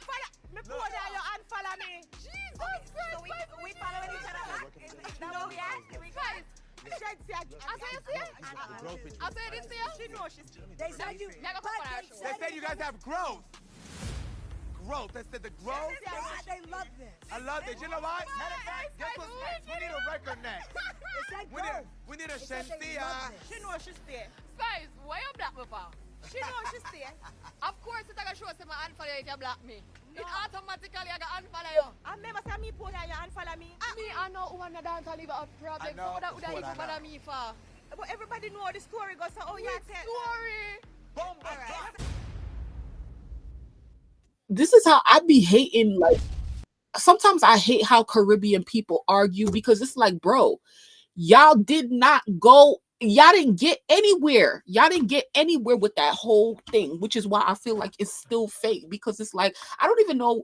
I feel like I know. I've watched videos on it, like why Shensia and Spice was beefing or not beefing, but Shensia always be acting like, oh, it's no beef and stuff like that. It's like both of them are acting like they don't know, like, you know, like they don't know, like, oh no, I don't have a problem with you, so then why you block me, so then why you unfollow me? Like, girl, like, what is the issue? So it's like there's lives you can find where you see like Spice talking about Shensia's manager because they were supposed to work together. They probably already got a song together, but I think something happened like with their management, with Shensia's management, like being messy or something like that, and they haven't really got along. But after that, like they was kind of getting along or whatever. But anyway, I brought that up because it's like, okay, we just watched a Vibes Cartel interview. So Vibes and Spice, you know, they like brother and sister, like Nicki and Drake.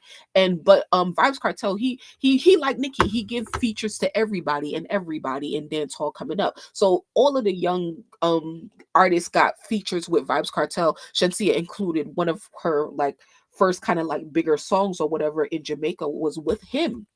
And so obviously there is, I don't know if I should say there is a relationship, but they've worked together. But it's interesting because it's like, it would be dope for me, in my perspective, it would be dope to see like Vibes bring out Shensia and Spice, not necessarily at the same time, but probably at the same time, because it's kind of like a Nicki Cardi thing where like people want to see that female rap unity. And it's like, for me, like at for dancehall, like I would love to see that, you know, between like Spice and Shensia. I would love to see a collaboration between them because they are like the queens of dancehall, you know, like for real, right now. So, but anyway, you know, I don't know, like they ain't do nothing together yet. They acted like they pieced it up, but that was given fake. But now we just watch Vibes interview. That was a feature. Are you sure? I don't know. So, let's see. Shensia Vibes Cartel. Yep. Shensia.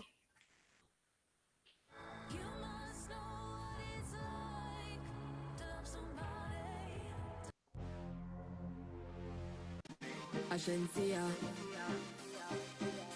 Whether me in a skirt, pussy fuck up in a short shorts. Head race when me walk past. Me feel the eyes, believe the eye. Me love the lights, me do it to spite. You're just a true double six like loading. That is what you're doing with your body. And when you're wine, pretty girl, it drove me. Girl, I wanna take you to a movie. You're just a true double six like loading. That is what you're doing with your body. And when you're wine, pretty girl, it drove me. Girl, I wanna take you to a movie. The jaw just a bounce like bounce check. Me do the verb with the noun with the subject. Anything you want me happy get you can't object. You fall in love faster than object. My pussy tight feel like a brownie and a straight as steel with no like a broad bean. We a small well thinner than a thinner sardine. Make man get attentive when me walk in. You're just a true double six like loading. That is what you're doing with your body. And when you're wine, pretty girl, it drove me. Girl, I wanna take you to a movie. You're just a true double six like loading. That is what you're doing with your body. And when you're wine, pretty girl, it drove me. Girl, I wanna take you to a movie. When me walk, me a bust out my jeans shred. Throw my pum pum fluffy like sheet spread. Me get everything with the sheet shed. Decent walk when me step in the streets. As me wine, me a grab people attention. Matty jaw just a clap like a convention. When me pass man hand long extension. But me love him money more senior to pension. You're just a true double six like loading. That is what you're doing with your body. And when you're wine, pretty girl, it drove me. Girl, I wanna take you to a movie. You're just a true double six like loading. That is what you're doing with your body. And when you're wine, pretty girl, it drove me. Girl, I wanna take you to a movie. Whether me in a skirt, pussy fuck up in a short shorts. Head race when me walk past. Me feel the eyes, believe the eye. Me love the lights, me do it to spite. You're just a true double six like loading. That is what you're doing with your body. And when you're wine, pretty girl, it drove me. Girl, I wanna take you to a movie. You're just a true double six like loading. That is what you're doing with your body. And when you're wine, pretty. So that is Shensia's collaboration with Vibes Cartel. It's called Ludi, and this was released in 2016. This was before Shensia really blew up in, you know, like internationally. At this point, she was hot in Jamaica. So it says Shensia's 2016 breakout hit Ludi featuring Vibes Cartel to VP Records. Okay, Jamaica to Jamaica Queens, NYC. Yeah, VP Records is a Jamaican-owned record label that houses a lot of the biggest artists in the Caribbean and stuff like that. So this all makes sense, you know, of them like sort of owning the song before. This is before Shensia even got signed to what's his name, Russian and Rich Immigrants. And once again, this is before she came to America. So before she even yeah, signed with Interscope, you know. So yeah, it says Ramesh. So yeah, that's her collaboration with Vibes Cartel. So they have a song together. Obviously, Vibes has a lot of songs. I mean, not a lot. I mean, I don't know how many exactly, but like, sorry, Vibes got his song with Spice. You know, Spice, Vibes Cartel. Y'all already know. Well, Conjugal Visit is one of my favorites, one of my most played songs ever on my Apple Music. But the, you know, first legendary one is Rompin' Shop, right? This is like the biggest hit of Is There Any Sound? There should be. Hold on. Don't scare me. Can y'all hear me? Can y'all hear me? Hello? So what are they talking about?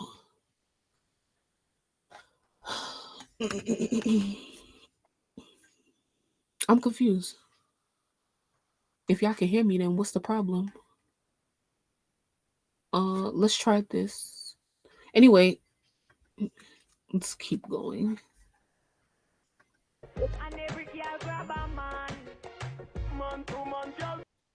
I'm looking at your comment. I can't. Okay, let me refresh, child.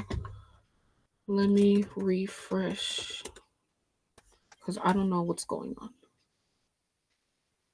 Okay, Mali can hear me. Okay. Wait, what?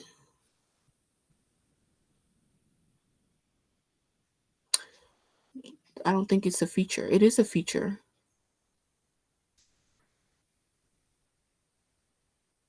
Let me refresh. Hold on.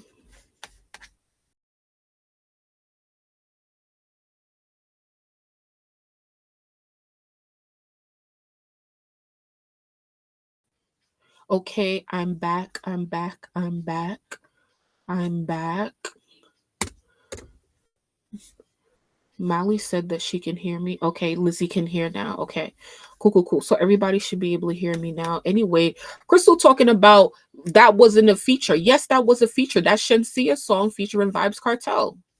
So he gave her a feature. Now this is Vibes Cartel song featuring Spice. Biggest hit for both of them.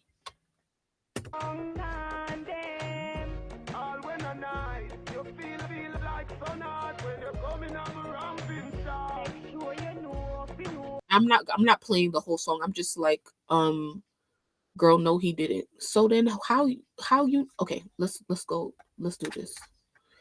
Let's go to Spotify. Oh, look at who's pops up on my Spotify. Shensia singles show all. Let's scroll down to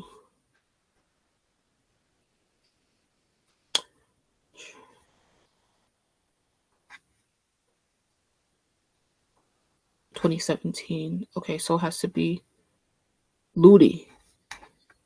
2017, featuring Vibes Cartel. He got lead credit on it, but it's still a feature.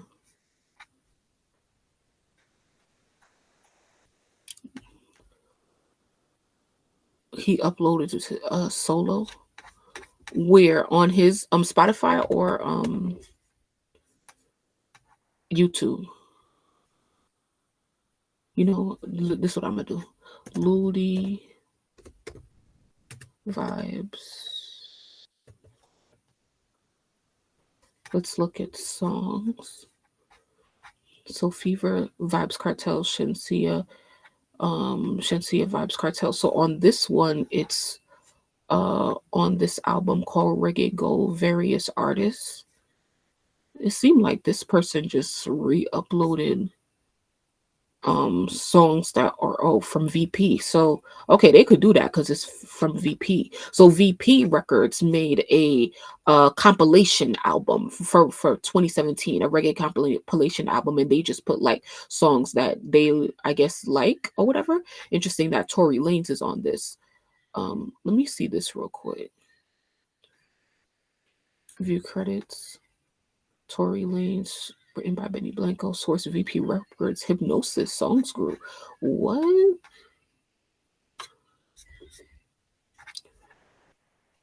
Okay. Did anyone find Gag City and supposed inappropriate and sensitive? What? The one about the hurricane. Oh, did you send that to me, Lizzie? Quick. Okay, let me go back here, and then let's see. Vibes Cartel, LODI.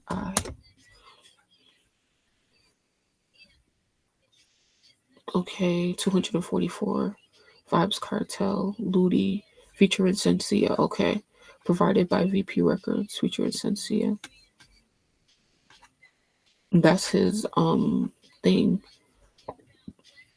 Well, this is what I'll say. Is that most occurrences or of the song, it's Shensia's first. So I'm pretty sure Ludi is Shensia's song. And he was a feature on that.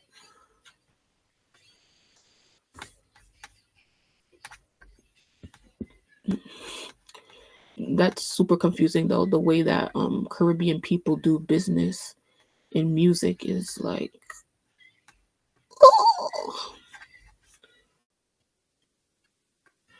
Girl, do not. What is this Facebook shit? Do not have me go into Facebook.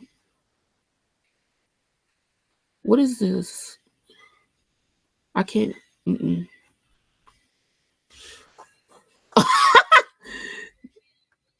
Hold on, look at this.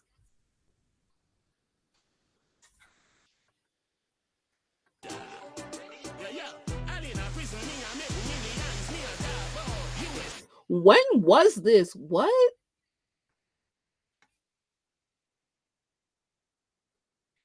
Where is the he getting his hair done?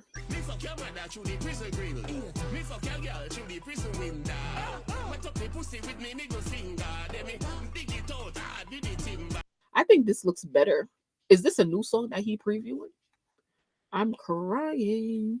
Okay, I'm going to my DMs. Let me see this.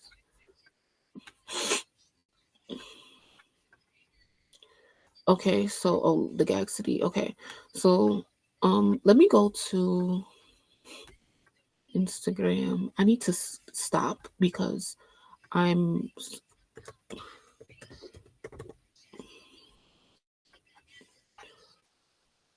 Gag City. Wait, Gag City. Did they delete it? Dang, it looks like they deleted it. All right, cool. Let's look at it from here. So Lizzie sent Hurricane at Nicki Minaj will make landfall in Jacksonville, Florida, bringing her Category 5 world record-breaking Pink Friday 2 Gag City Reloaded World Tour to whatever arena tonight, featuring Skilly Bang, Bia, Tiger, DJ Booth, edit by your cousin Vinny. So you're saying look at the comments on the post too. Everyone is saying the same thing. It's there? Okay. Let's see. Because I saw this when it was posted. Oh, there it is. I saw it and I kind of read it and I felt some I don't know what I felt, but I just kept scrolling because that's what I always do. So it says I mean, I felt that way. I felt like it wasn't sensitive because I'm like, isn't there like an actual hurricane? Like that's just not a joke that I would have personally made, but I just kept scrolling. So now that you say that, I'm like, oh, okay, like maybe I wasn't the only one. So it says hella people just died and thousands lost their home. Shit is borderline not funny. Guys, this was inappropriate and insensitive. Y'all, people are dying. People die. Y'all like actually passed away. Damn, I'm a barb. This is kind of insensitive. Not delete this. What the fuck? 5 days ago. Damn, 5 days ago. Why is this why is this a conversation now though? I saw it when it's supposed to it. I felt weird when I saw it. Yeah. It's inappropriate. And there was a hurricane the same weekend. People died. Yeah. It's trending on Twitter. What? What's going on Twitter? Hold on.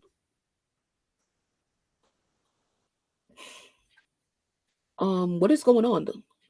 Okay, so hold on. Let's go back. Okay. Let's go back to Instagram and see what Nicki posted. Galaxy City Riley was one for the books. I hope I made you guys as happy as you made me. It was a magical night. After a long night, rushed back to the hotel just to see my little guy. Told ya, told ya, told ya, told ya, told ya. Who was here the other night when I said that? Because people be saying anything like, oh, like, because for the Miami show when Safari pulled up, like, oh, like Kenny was there, and Nicki had said like, oh, like Kenny didn't plan to be there, but he showed up, like, and I was like, yeah, like Kenny wasn't there, but he obviously goes everywhere with her and Papa Bear. He was at the hotel. He was at the hotel, and when they found out that Safari was there, that's when he pulled up.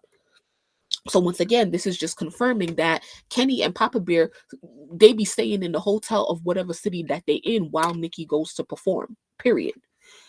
I'm always right. So this is nice. That's nice. What did they do for his birthday though? Naya, Maher. Oh, this is a nice picture. Okay. Oh, this is a nice picture too. This is a nice picture too. I don't know if I really care for this look for real.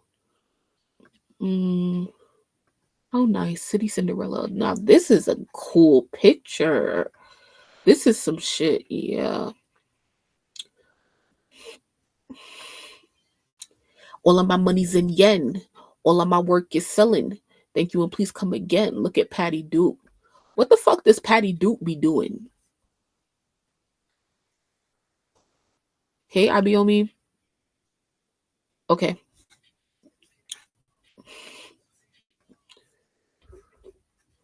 Check my DMs.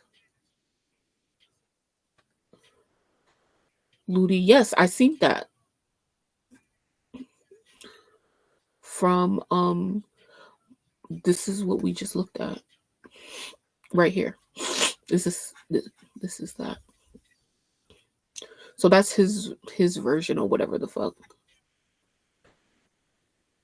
But yeah, all right. I forgot what we were saying, child, but I need to find something to play because I have to like do some shit. So I'm gonna put some stuff on my queue. Let's see. Okay. I'll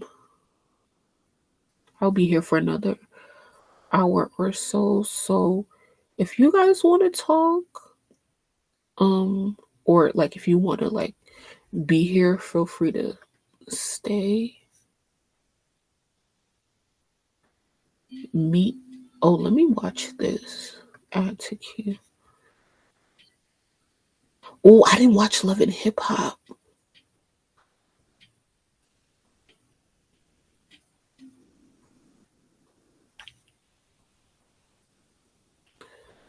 I'm just getting a notification that Nicki posted on Instagram. Girl, play it. Why? We already played the song. Oops. Same shit.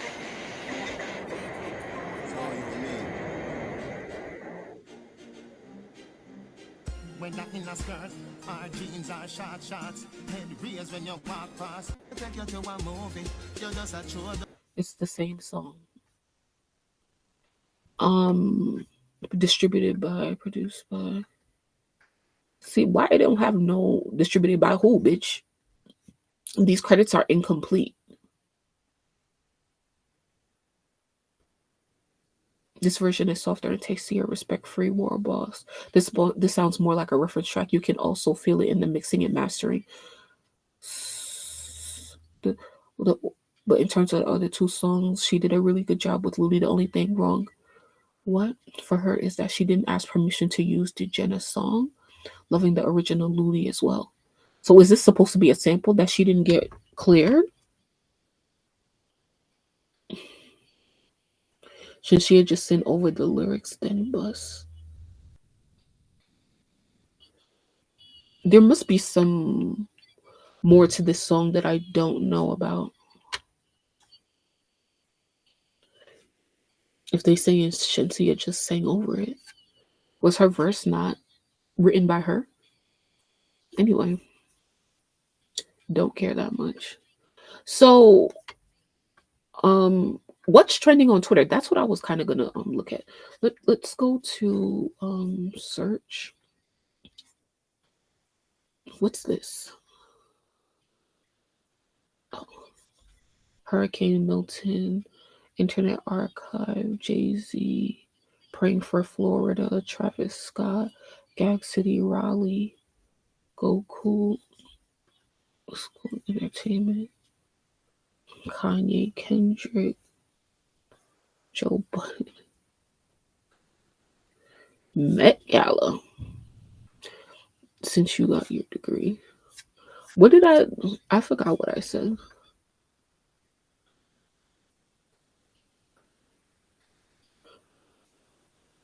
Stop being smart. Anyway, I don't really see what's trending in terms of like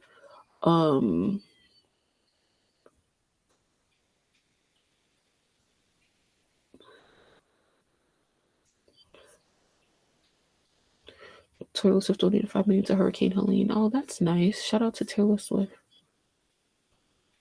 Chump change.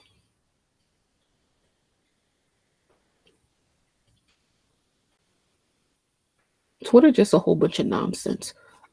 Oh, what Armand been talking about?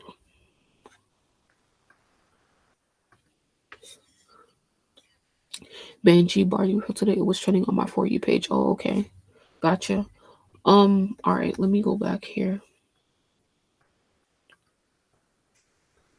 All right, so I'm about to get back to what I was doing, but actually, let's listen to this.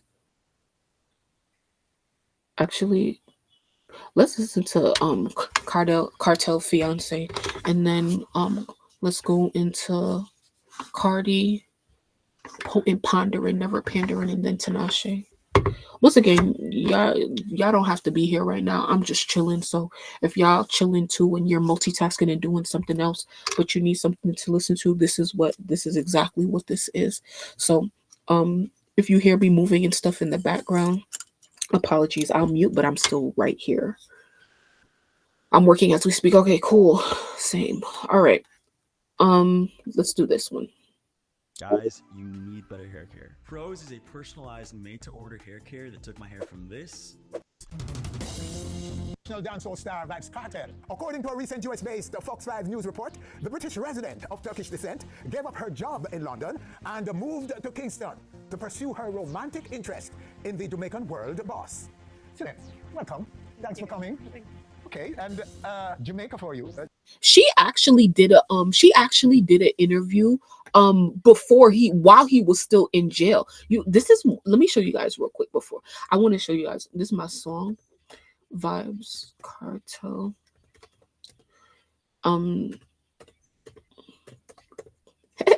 I like this song. It comes from his project that came out in 2022. This is while he was still locked up, and he wrote this project for her. And I like this song on it. It was like the only song that really stood out to me, but yeah, this is label. My girl, what you talk about? Stiff food in your tight blood clot pussy. I mean, eh? Skin it out from my body. I fuck you now, you're all I love it. You right bank cocky pose for your portrait. Fuck boss in a boar in your whole safe. Don't come yet, my come the close wait. We are come together and you want me associate. Turn round, make me jump you like a close gate. You make cocky curve but the fuck your flow straight. So kid, make me bust off like a cold case. Say me sperms make your teeth so white, cold gate. Tight boom boom, make your catches warm. Make the coach ram it, Capricorn. Church people can't clap like your body jaw. Big plug in your socket, make your battery charge. Hold down your head, hold up your ass. Hood in your pussy, wine for the bars. Wine for the teacher, that's so our sex class. Rev you like a S-class, double exhaust. You're the one I feel the cocky wine for me. Anywhere you skin it out, white for me. You sweet me when you queen pan it. Good fuck symphony. Yeah, me baby. When you are shot, make sure your beard good. Cheat up body, girl, make man have dead dude. Girl, you smell nice, just like a rose should. Me woulda breed you twice a year if I could. Sexy woman, grab up your good. The cap now straight if he could. Every style him want, you know if he do. That mean him a fuck your bossy too. Tight boom boom, make your catches warm. Make the coach ram it, Capricorn. Church people can't clap like your body jar. Big plug in your socket, make your battery charge. Hold down your head, hold up your ass. Hood in your pussy, wine for the bars. Wine for the teacher, I got so our sex class. Rev you like a S-class, double exhaust. Yeah, the one I feel the cocky. Crystal, why do I not see you saying anything in the comments? Wine for me. Anywhere you skin it out, white for me. You sweet me when you queen on it. Good fuck symphony, yeah me baby. Yeah, the one I feel the cocky wine for me. Anywhere you skin it out, white for me. You sweet me when you queen on it. Good fuck symphony, yeah me baby. Yeah, I like that song. Obviously it's about sex, which most of his music is about. But I guess he wrote that with his fiance in mind or whatever. So, anyway, let's get back. So this is his fiance, right? Like, who we're watching. Is this your first visit? No, it's my second. Second, you've been here before? Yeah. For the same reason? Yes. Oh, yeah? Okay, good. So you know a little about us. So how, apart from the Addy and who he is in the flesh and so on, we're going to get to that, the Jamaica to you that you saw for the first time, how did that match up, the reality now, being here, to your perception, how you felt about Jamaica coming in, what it would look like, and so on and so forth? Well, when I watched Jamaica on Instagram and stuff like that, it seemed very lively, like everyone was lively, there's always some sort of music going on. Yes. And it just seems like everyone knew how to live. Mm-hmm. So now that... The reality is different? No, it's not different. Yeah, I can see how people are so alive and people are really nice as well. Okay. Yeah, so it's just nice to be part of a culture where it's not just going from work home back to work. I just see there's music all around me, people enjoying themselves. So I like having that around me. Oh, nice. Yeah. So that first visit was only a visit? It was a 1 week visit, yeah. Yes, and now you're actually residing in Jamaica? Yes. In Kingston? Yes, I am. And that has been how long? I came here on the 15th of August. Okay, so you've been here since summer? Yeah, just over 2 months. Oh, yes, Yeah. nice. Okay, so, and the visit now. Could you get into the visit? The first in-the-flesh visit? It was amazing. Yes. Just being able to, be up close with him without any barriers and being able to hug him. And, we took some pictures as well on that visit. Oh. And it was a lot longer than the usual visits we have at the prison. So it was a nice time. And I got to see him twice as well during that visit. So apart from all of the nice pictures and everything, did you get the time you wanted with him? Did you get enough time? Any time is enough. Is enough? Any time is enough for you? Yeah. Wow. It was about half an hour, but that was more than enough. It's more than what I got before. Yes. So I appreciate what I got, and yeah. And so you guys are going all the way? All the way. All the way. You're going to tie that knot? Yes. Ooh, wow. That's kind of hit us like a brick because we knew not of this love interest and this whole big romance going on. Nobody knew this. It's just dropping us by Fox 5 in the US. So how are your family, your friends and so on back home reacting to all of this? Well, they've always known for quite some time. Yes. And they were expecting it to, get to where we are because they already knew what was going on. It wasn't nothing new to them, and they've been very supportive in my choice. So what got you first? What got you about Carter? Is music, is story, what? What about him that got you? From a very young age, I heard his music. Yes. So I did enjoy his music, but I just I found him very handsome. So I was very attracted to him, and you could kind of call it an obsession because Obsession, bitch. I don't know who would be attracted to Vybz Kartel. The nigga is ugly, which is really what's so what's it called? It's so fascinating about him because he is this person that's on top of the world. He's the Drake of Jamaica, and I mean Drake not even all that either, right? But like, you mad ugly, but you got all of this power for real. But I just don't understand. Like, I don't see it. Like, I don't see why a woman like her would be really interested in a guy like Cartel. But Like she said, it's an obsession. I think she may have a fetish for black men. I want to see who she was dating before, for real, because I don't know what you thought that you was gonna get. I don't know what it's like to be with Vibes Cartel. It's obviously obviously, like, to a certain extent, he a ladies man. I don't know, once again, I don't know much about him, so I don't know if he changed his ways or whatever. But now that he back outside, he no longer in prison, the women is all around him, and we've been seeing that, right? For if anybody who follows any of the like Caribbean blogs and stuff like that, like Cartel get posted on the blogs like every day. Everything that they do get posted on the blog. So anyway, that's why, yeah. Just thought he was the most perfect man for me and walking the earth. Yeah. So I just really wanted to meet him and just get to know him, because I felt like watching his interviews and everything, I felt like he resonated with me. So I took it upon myself. Resonating with you in what way? What do y'all possibly have in common? Make sure that I get to meet this man of my dreams. And the dream isn't just meeting him; it's getting married, possibly having kids, and so on. So, have you been able to meet? Did you get a chance to meet his kids that's here in Jamaica? I met Little Vibes in London when he visited in November. Yeah, so I've met him when I was there, but yeah. When did you declare to him then, oh, I'm in love with your dad? I'm not very open with like that. Okay. Yeah, I do like to keep some things private, and I think he probably already knew. Yes. He's the only one you've met so far? Yeah, How long will he be staying here? I'm not too sure how long I'll be staying, but through the duration of his appeal, I'm going to be here and waiting for him to come out. So you'll be here until there's a verdict? Yes. Okay. And past that as well. And beyond? Yeah. Anything for your love? Anything for my love, yeah, exactly that. Oh my goodness. So let's go back now to your roots a little bit more. Okay. Back in London, you left your job. You were employed as...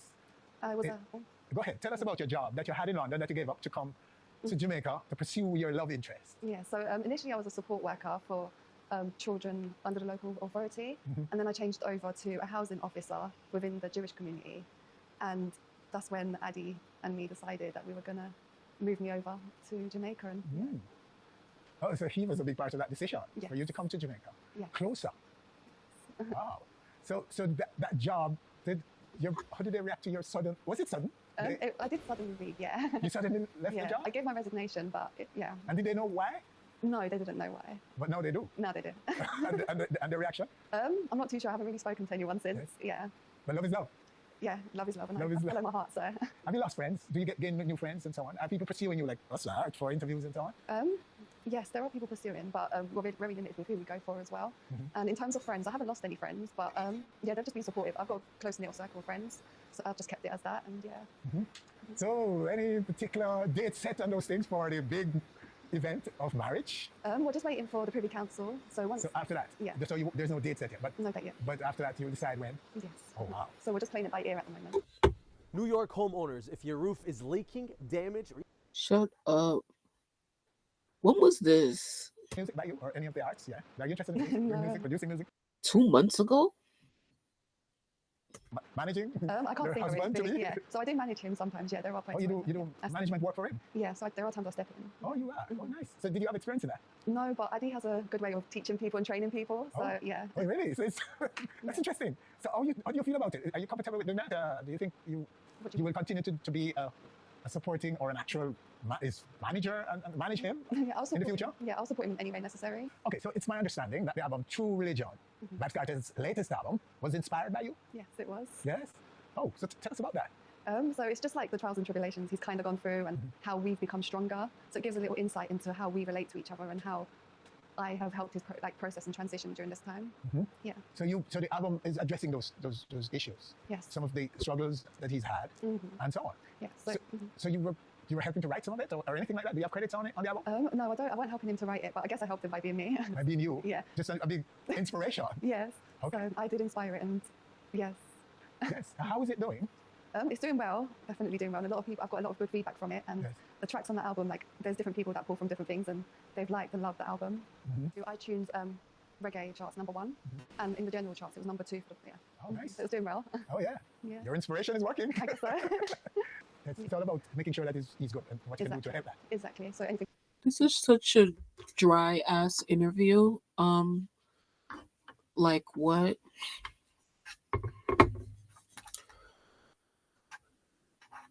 What you just sent me? I'm crying. Oh my god.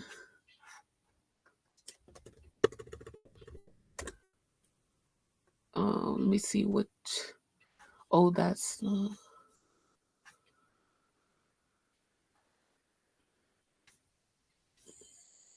I'm crying, Lizzie. I'm seeing Benji's post. I'm literally dead. Okay, moving on.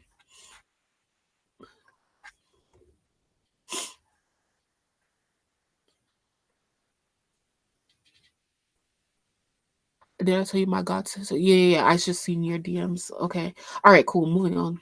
Potent Pondering back with another video. Yo, please come and thumbs up this video, subscribe to the channel, all of that. You know what I'm saying? I hope Potent Pondering, never pandering. Like, LaRon's shit be having me weak, bro. all doing well. Please make sure that you support this channel. The cash app is in the description of the video. I appreciate all y'all who support the channel. So listen, let's start from the tippy top. We're gonna start off with Cardi B because you already know the girl. Listen, yesterday I reported that Cardi B, she was in this whole scam with promoting some cryptocurrency, trying to get her fans to invest, and they won't even invest in the music. They won't invest in the music. Iggy Azalea got wind of it because, you know, she was one of the first female, well, she's the first female rapper who started this whole cryptocurrency thing, and she has some $ mother thing, and I guess, you know, she's saying that her crypto is thriving. Well, anyway, so earlier today I was looking through Twitter, right? And I pull up on Cardi B page, and I'm just looking, seeing where she had actually promoted the ad, and she has a community guidelines note. Is that what they call it? A community guidelines note? And it said this token is most likely a scam, as shown by the Bubble Maps report. Users are recommended to advise caution, when interacting with this token by tokens posted by this account. So I clicked on the link, right?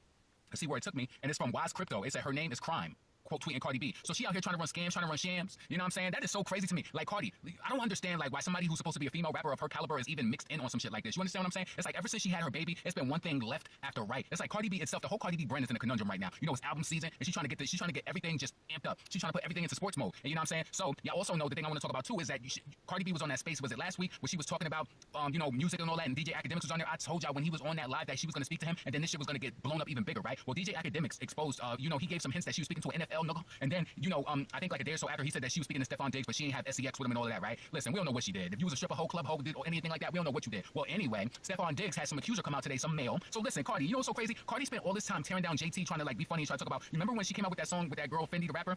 Was it Fendi the rapper that she did a song with?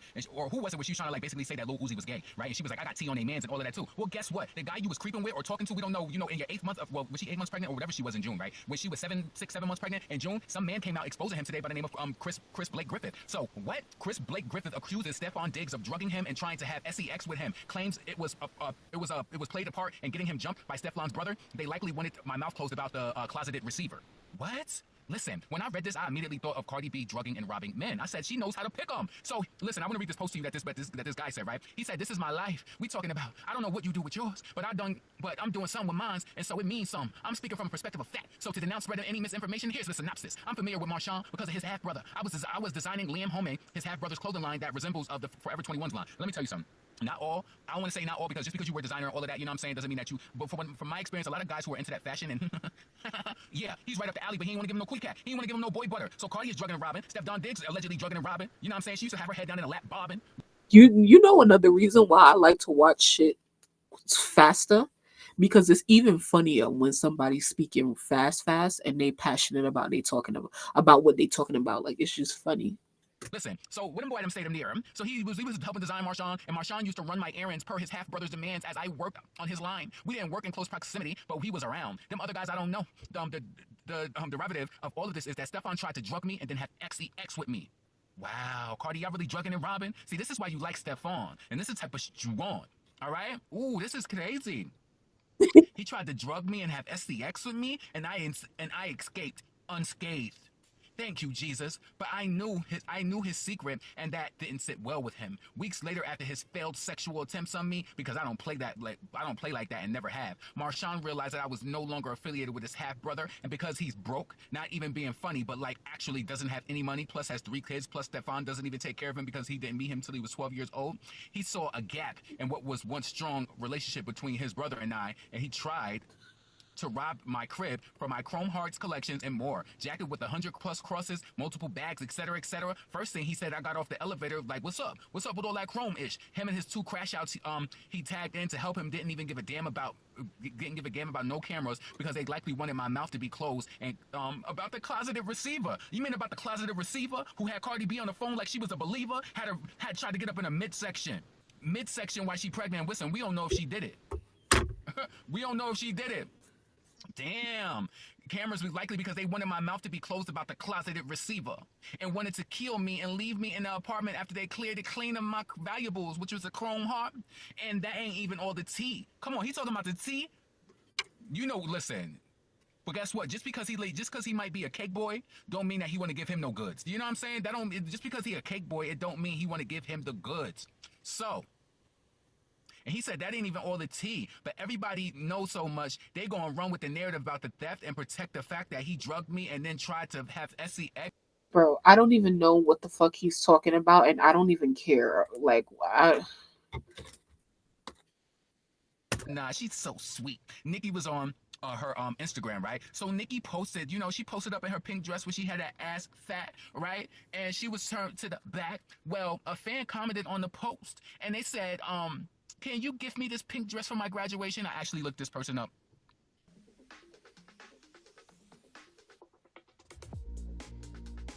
Oh. And I know that she was in tears, so that's why I put Nicki Minaj made a fan cry. Yeah, because she was in tears. And so she wanted, and this girl's over in Africa or somewhere. Her name is Hasida3020. I looked her up. She followed like one person or whatever, right? LeBron. So yeah.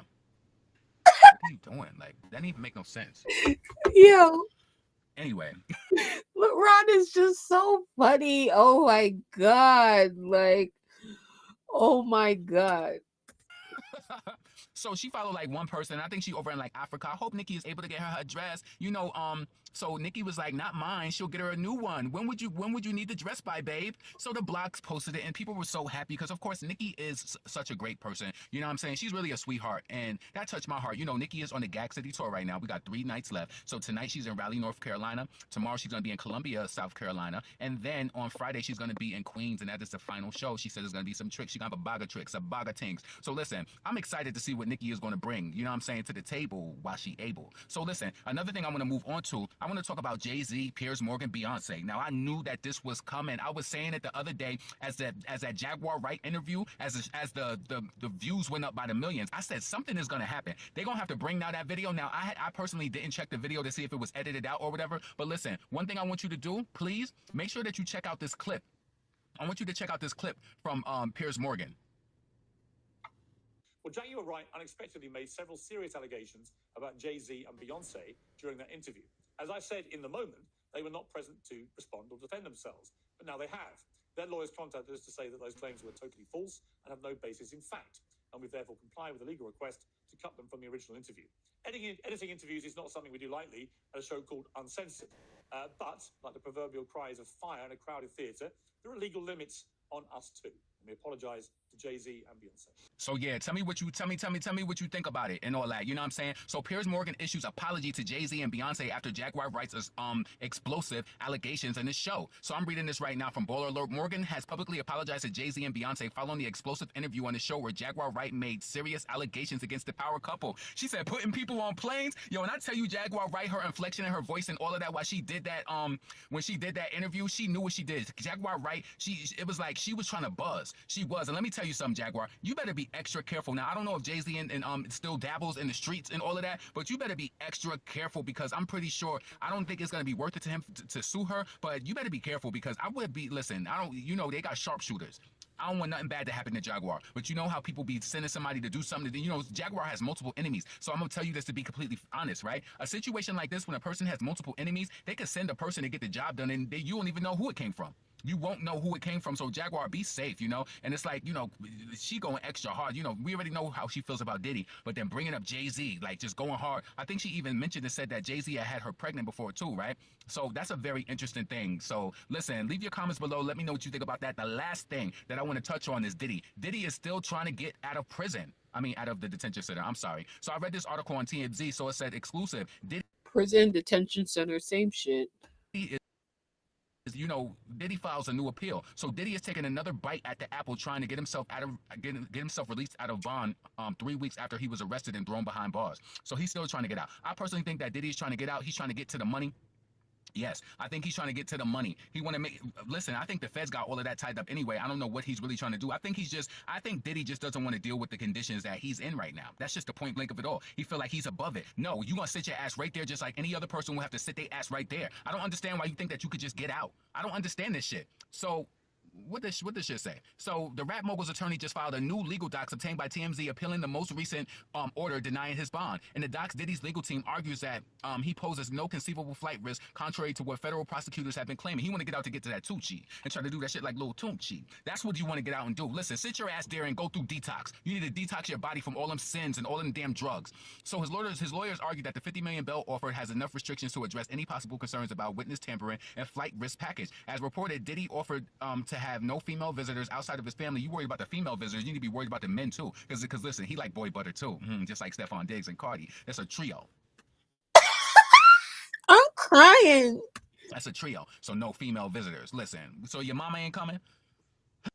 outside of Your mother, your baby moms. What other women? Oh, his daughters.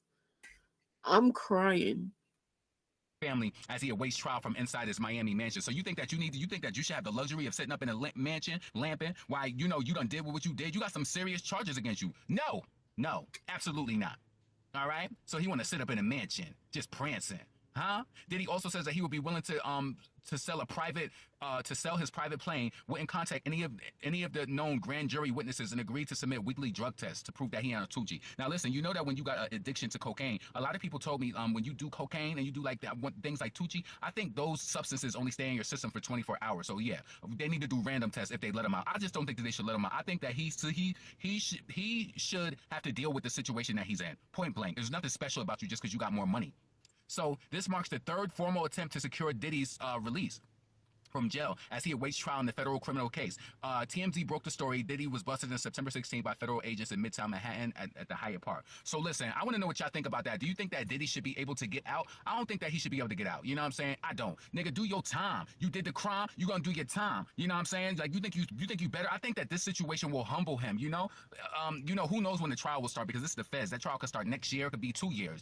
But you gonna sit your ass right there. That's what you gonna do. Potent, pondering, never pandering. Listen, get in the comments. Let me know what you think about Cardi B and her drama, her scam. It's like, why she running scams with cryptocurrency? I don't understand that. I think the thing with Diddy that I was gonna say is that what he said. Like any other person will have to sit their ass right there. Oh, the thing about Diddy that I'm like kind of confused about is that like so arraignment and then bail. So it would be good to have Joy in here because she be knowing stuff about the law and shit like that. So it's like he went to ask for bail for 3 times at this point with 3 different lawyers. So I'm confused. So it's like you could get bail, like you have to have different lawyers request bail, and it's been different judges as well. Like I thought you probably only get you get like a hearing for bail and then like you can appeal it, but how many times do you go and get to ask for bail? Like I don't understand. But regardless, I think the point is that like what circumstances, like what laws allow for unlimited attempts at bail, because that's probably what we're going to see with Diddy. Like, yes, we all agree that Diddy should be behind bars and he should stay behind bars for the rest of his days. But if it's legally within like his right or within like within the possible realm to get lawyers to constantly apply and appeal for bail, he's going to do it. I think that and because of like his ego and stuff like that, he's probably going to try until he can't try no more. We gonna be hearing Diddy is requesting bail. We're probably gonna, I don't even know how many times, and that's my question. How many times can you ask? Because bitch, you don't think that Diddy is going to ask as many times as he can? He is going to run that shit up until he can't request no more. I can't even say I would do the same thing, but when are they gonna give up? Like all right. You know what I want? I want to see what Armand been talking about these days.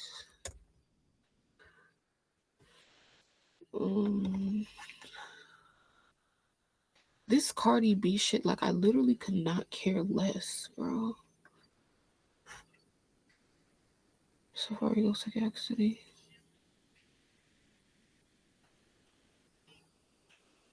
I don't know what I watched. So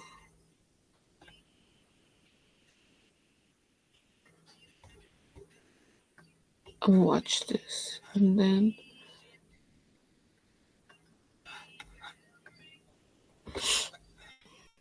Oh, This is the album.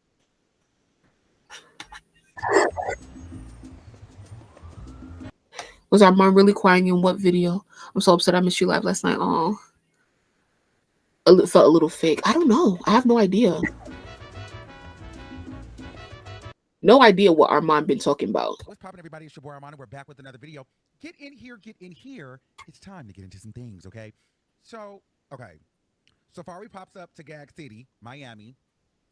And we also got to talk about Kelsey Nicole, a.k.a. Megan Thee Stallion's best friend, a.k.a. Took the Money and Ran, a.k.a. Cloud Chase.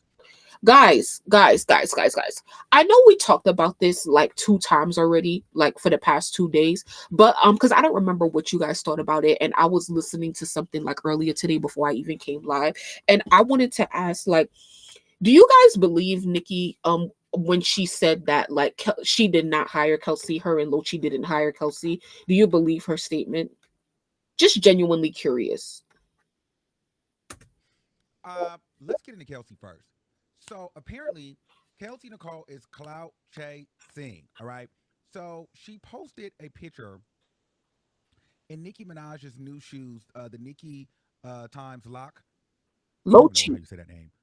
Collection, right? So she had the internet thinking that Nicki was, made her an ambassador, or she was the new, like, I don't know, face of the shoe. So she posted, have y'all checked out Locky by Nicki Minaj shoe line? Now available at DTL Official and Shoe Palace. I'm wearing the Press Play shoe. This brand is eco-friendly and constantly working to protect future generations to come. Available in-store and online. Shop at Lock by Nicki and Lock on tour. Okay, I see what y'all said. And then she tagged the photographers, makeup artists in the studio and everywhere. I mean, this looks like a full ad. And then the post was a whole ad. Okay? And so the internet was like, oh my God, Nicki went and played a game and made Megan Thee Stallion's ex-best friend the ambassador for her shoe line. And so the Shade Room posted it. Everybody was talking. People were dragging Nicki. Nicki's so pressed. She's so thirsty. This, that, and the third. Nicki was on tour, so Nicki didn't really catch the tea. So then Nicki caught wind of it and made this post, a lengthy post. And she says, the fact that the Shade Room posted this lie 5 days ago, and I'm just finding out. Ciao, LOL. I love being booked and busy. Models for my collection? Huh? She posted a photo in my sneakers. Me nor my company knew anything about it until she posted it. So she did what many people did when they received my sneakers. They posted a photo in them. Kelsey definitely went all the way out with this professional looking backdrop though. But she is in no way professionally connected to my sneaker. No matter what y'all pay the Shade Room to post, please remember that I did a sold out record breaking tour and then was asked to do a second leg. Too busy and too successful for the clownery. These calculated plan stories and narratives every time y'all gotta promote only makes me feel even more like I'm Ned B. No confidence in your talents and abilities as labels to sell albums or anything. So you waste money and energy on this. Gag City, Miami tonight, by the way. Did Kelsey not tell them she was modeling for the Line Barbs? That she wasn't modeling for the Line Barbs? Did she just let them think that? I gotta get caught up, y'all. Let's show. Woo-wee. Woof. On makeup chair. Okay. Here's my thing. I don't know what if she saw that, if she led them on, but in my mind, I could be wrong, but at the end of the day, let's just call a thing, Nicki. Even if she did say, hey, Barbs, this was just a spoof and a cackle, you don't put that much energy into a post and a picture and then write a caption like that. Facts. And not want people to think that you are a paid model. Right. Kelsey, you tried that. You were a paid model. That is what you wanted the people to think. That is why, well, I went on her page. I don't know if it's the correct page. But from the page I saw, the ad or the picture looked like it had been removed. This is some nasty work. This is some very nasty work. This is some nasty, nasty, nasty work. Now, I get it. It could have been a thing where you fake it till you make it. Perhaps she just wanted to show what she could bring and what kind of conversation she could bring around Nicki Minaj and her sneaker brand. And, sometimes people will go and fake it and try to get a deal. And maybe she thought, maybe if I play like a model or the ambassador, we would get such engagement that Nicki and her team would then find a way to give me a contract and maybe throw me a little bit of a bag to promote it. Maybe that's what she thought. Maybe that's what she thought. Now, you want to know what I think she thought? What? Child, I'm going to go viral in these shoes. I think me and Nicki is cool because Nicki been shouting me out. I done slightly got on the phone with Nicki. We done dragged Megan Thee Stallion. We got a little messy. You know what I mean? And I'm going to go and really, this is not really about Nicki, but about Nicki. But I need a moment. So what I'm going to do is I'm going to use Nicki to clout chase Megan Thee Stallion and stab her in the back because, the people know that me and Meg fell out. Nicki and Meg don't like each other. People know that I have some sort of weird lineage affiliation, possibly with Nicki Minaj. So let's go ahead and shake the internet up real quick. And Nicki may not think nothing of it because I purchased the shoe. Kelsey, you know exactly what you did. This looks like a freaking ad. Why would you do all that for a pair of shoes that you just bought for no reason? And then, given the context of who the person is, it's like, girl, you wanted this attention and it backfired. You look crazy as I can't stand Kelsey after that. Why would you do that? And if I'm Nicki, block her. Block her immediately. Even if she said, hey, Barbs, I told you guys that I wasn't the brand ambassador, but that is not what you insinuated. You wanted people to think this, so I can't really get mad at the Shade Room because, girl, this is what it looks like. Now, perhaps maybe you feel like they should have did better research, but who knows? They could have reached out to you, Nicki, and you probably didn't respond. So at the end of the day, Kelsey knew what she was doing by doing this, and I have no sympathy for her. She should be blocked and dragged. And Nicki, you call her immediately and tell her, you slew-footed, nasty, wop face. Don't play with me like that. Keep me out of your stuff. But at the same time, Nicki, you did go and dig her out of the gutters when you were beefing with Megan Thee Stallion. So maybe it's a one-for-one. You used her, she used you, you guys used each other. And at the end of the day, it is what it is. Just call it even and don't let it happen again. Okay? Now, Safari, he pops up and gags. Pause. So, oh, Lord. Excuse me. I just don't understand why Kelsey would do all of that. Like, I don't, why? Like, why? Like, why? Lizzie said it's giving Kelsey made a whole ad photo promo to promote her own entertainment company, simultaneously promoting Lil Chi as pandering to Nicki and the Barbs. I know it wasn't a Lil Chi ad when I saw it. I don't get why. It just doesn't make sense. But I'm gonna need Nicki to not, like, interact with her no more. For real. City wearing the jean vest. A lot of the girls were upset. Nicki saw him. She was gagging, threw a little shade at him. You know, seemingly. It was totally different from when she saw me. I'm just saying. She saw Safari and she kind of looked at him, in my opinion, and everyone else's opinion on the show, and she kind of was wearing him about fumbling a girl like her and would never, be able to get another one of her and something like that. I really didn't really understand it because it was kind of loud. But, they were saying that she looked at him and she did look like she was looking that direction when she was giving her speech and pretty much saying you need to let go of losers in order to level up. Something along those lines. And then she twirled around like she was Cinderella, Tinkerbell, or going somewhere into the land beyond, like some sort of princess. And Safari was escorted out. He was leaving with his security. So let's talk about it. And I also thought what was very interesting too. Once I think Nicki had caught word that Safari was in Gag City, then she brought Kenneth Petty up on stage and danced on him. Listen, Nicki is over Safari. Nicki does not want to be with Safari anymore. And I think that she made it clear by bringing her husband out. Okay, I'm married. I got my man. And maybe Kenneth Petty was like, I'm going out there. Bring me out there. Because this man is out here thinking he gonna troll, thinking he gonna take a moment away from you. So okay, girl, bring me out there and let people know it's not no game. She's taken. And I'm, this is my wife. This is my baby's mother. So at the end of the day, back off, loser. You know what I'm saying? Or maybe Nicki was just like, let me bring my man out here and let this fool know. Like, it's not giving that. I know you still may have butterflies. You may have regrets. You might be in your feelings still. You might think that there may be a chance. You might think that you might catch me by the eye while I'm on stage, and there may be a glimmer of hope. But just in case you thought that, I'm going to bring my husband out, and I want you to watch me dance all over this man. And even if she wasn't thinking like that, she could also thought, let me go ahead and drive the wedge even in further. Not only am I Nicki Minaj, not only am I the most successful female rapper in the game, not only am I on my sold-out world tour second leg, but now I'm going to bring my husband out, my baby's father, and stroke and grind all over him, the spot that you have once occupied and fumbled for whatever reason. This is what an L looks like for you, Safari. Now gag in the city in your general admission ticket. In row 113 or 145 off to the corner.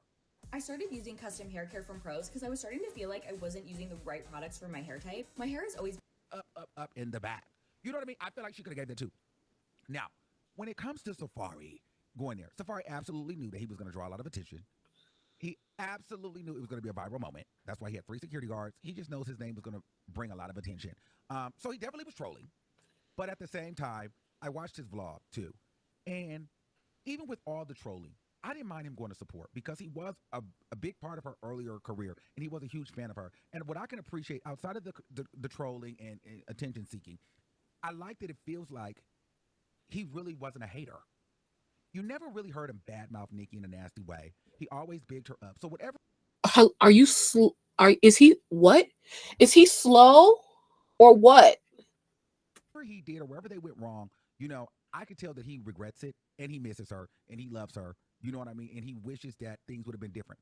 That's on one hand. On the other hand, I also feel like dude feels like I had a piece of this.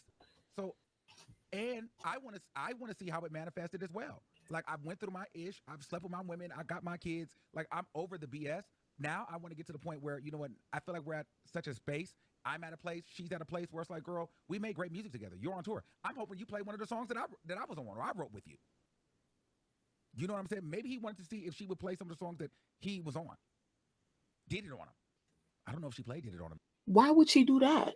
Like, why would she ever do that? Like, why would that ever be a thought? Like, why would Nicki Minaj think like, oh, like I should play this song that me and Safari made together? Like, whether Safari's gonna be there or not, like, why would she ever think that? From there. But maybe he was waiting to hear that. You know, maybe he was just trying to get a glimpse of like what that would feel like to hear his voice on a main stage on a world tour like that. You know, he's always desired that. Safari's wanted to be a rapper. Safari wanted to be an artist. He helped build a lot of Nicki Minaj's earlier career. So he probably just wanted to see like what it was like. I would too, especially if I was able to get my feelings and my emotions. Like once I got over that and understood it is what it is. She's moved on. I've moved on. I've had kids. She's had a kid. Like it's not even giving that no more. But I still have love for her. We made history together. And I seen her at the start of her transcendence. It's like, why wouldn't I want to go see her on tour if it's not gonna cost me anything? It's not going to it's not going to be anything stressful for me. It's not going to trigger me emotionally. It's not going to make me feel any kind of way. I'm not going to crash out and feel miserable. I'm still a fan. I want to see her win. I've gotten over the fact that we're no longer in a relationship. That ship has sailed many, many moons ago. So let me go enjoy some of the product and the fruits of my labor and see it at work and see what it became. Because at some point you have to understand they were either in a car, in a hotel, in a bedroom together, dreaming of this very moment.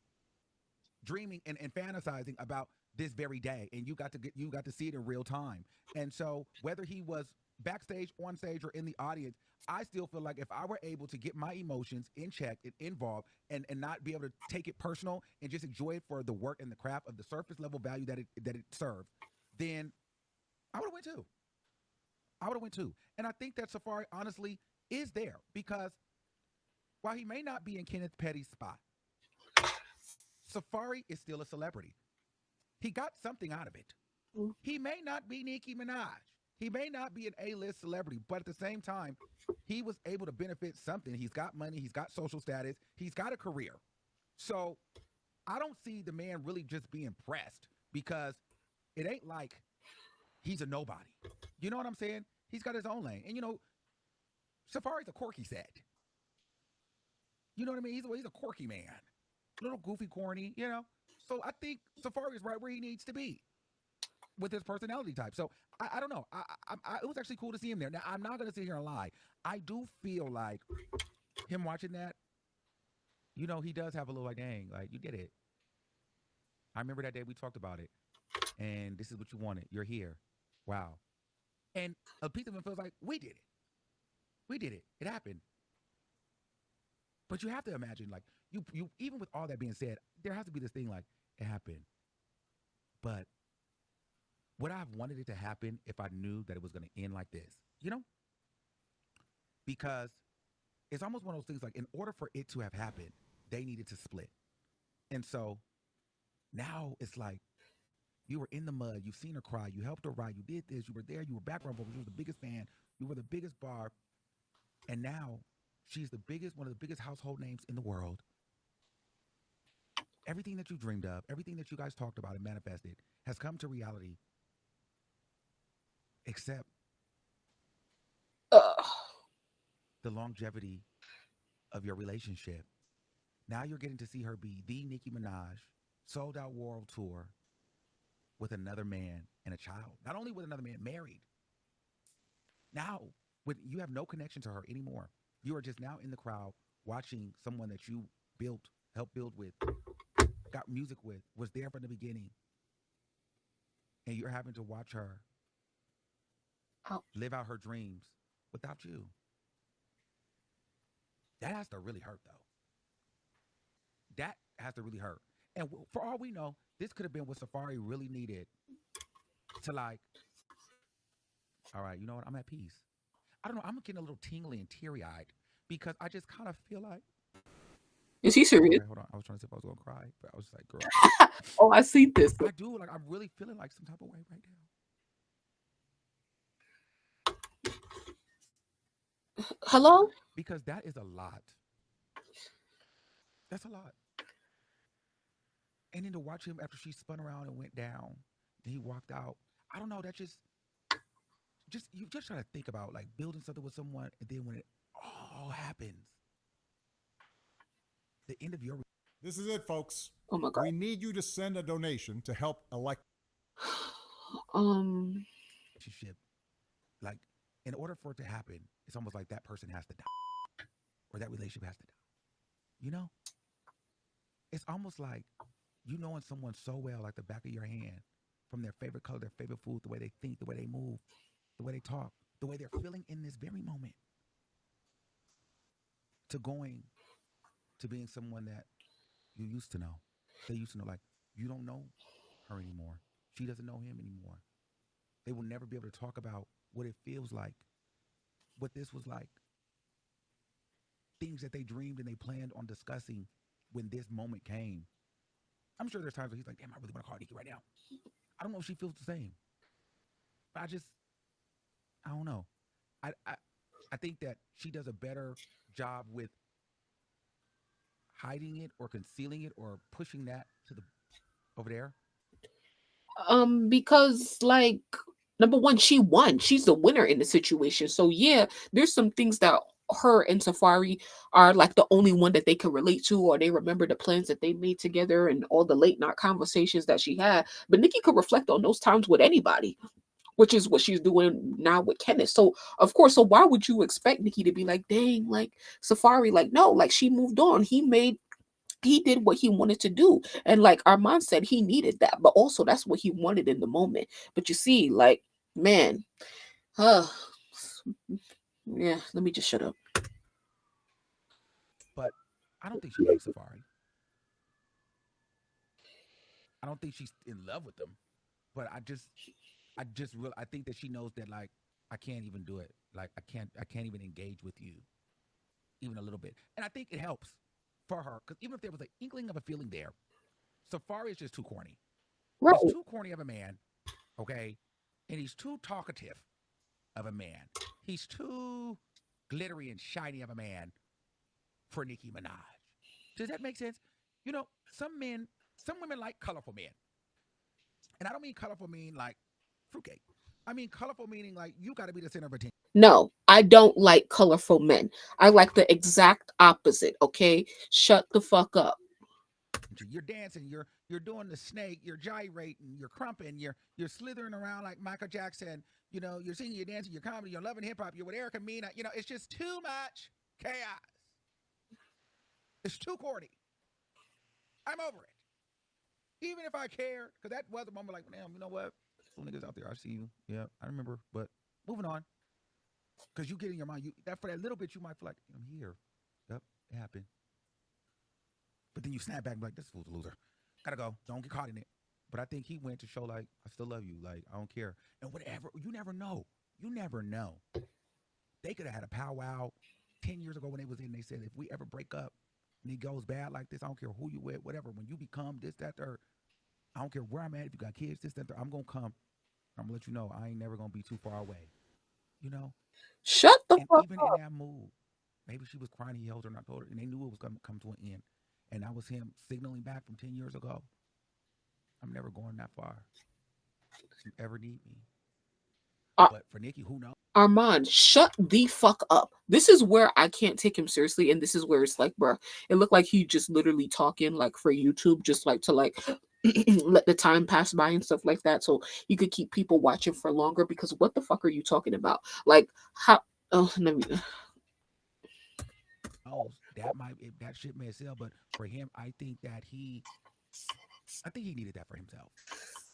And I'm here for him. I get it. He did the little trolly thing, but I think it was deeper than that.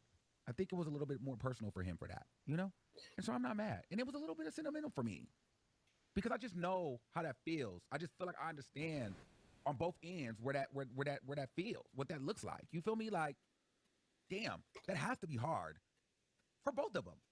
Maybe easier for her to get over, but like to know that y'all were together building and hoping and dreaming for this very moment. And now for y'all to be here, but be so far. Like y'all in the same room, at the same place, at the same time, at the moment. But millions and millions and millions and millions of miles away. But you can see her though. You can see her. Dang near could run up and touch her. She could see you. But you're millions of miles away. There's so much space and distance into each other. They had a moment. That's why I feel like Kenneth Petty also gave in that background. Let's walk around. Ooh. And if I'm Kenneth Petty, let's walk around. What you doing? Because that's what it would do. I don't care who you with. I'm still going to show up. Because now if I'm Kenneth Petty, Safari, the audacity. Because now because you're trying to be like a man. You still trying to show, like you still here. You trying to get, because you know the relationship they had. Like you almost trying to let her, like, even if we got something going on, you're not getting back over here. I don't know what kind of bat signal you trying to send, Safari, but it's over, my boy. You snooze, you lose. But it has to be hard to watch another man, oh my God, pick up everything that you were hoping to gain or build. I don't know. I feel a little bit different about it than a lot of the internet. I'm not going to call him a clout chaser. I'm not going to call him mentally ill because I don't think it's that. I think that he deserved to be able to go. He was a part of it. And he showed that he still supports her and loves her. Did he need to troll it? No, but, you know, it was going to be a spectacle anyway. He wanted to go. He loves her still. He does. He does. He's probably never going to go away, never going to get over. Are your kids in grades 6 to 11? Harvard has made SAT. Armand, he's like doing too much caping. I thought I was a caper for Safari, like. But he got to watch her like everybody else. And maybe he needed that for his own closure. We can't tell people how to heal. And we don't know. He was there. He bought a ticket. He bought security for everybody. He bought merchandise. He had fun. That was his girlfriend. That was his girl. He lost her. And, you know, and Nicki, you know, for her, she got to talk her ish. You lost me, baby. Bye. It's so sad. It's really emotional for me. Like, it's a gag, but it is what it is. I'm not mad at Safari for going. I thought it was an interesting night. I think that, you know, even now Nicki personally, now she probably would never tell Kenny this or anybody. She probably was gagged a little bit, flattered. She probably, you know, because when you leave somebody, you be want to tell them, like, yeah, you're going to see. I'm the best thing that's happened to you. So that was able for her to be like, yeah, you did lose me. You know, went to a bunch of fools. Bye. You know, and he just had to eat that. So, I don't know. It was interesting. It felt romantic. It just felt like a love story. I felt like that could be like a movie. Like, you know what I mean? There was definitely some energy behind that. Like, even through the screen, it just, the whole thing just felt, and then like Nicki's online making like Miami was the best city to date. It was like she's really gassing it up. Like Miami was the best city, and all these different variables. So that's what I'm saying. Like, she's playing into it in her own way too, but never acknowledging that Safari was there, but then like blowing up this Miami show.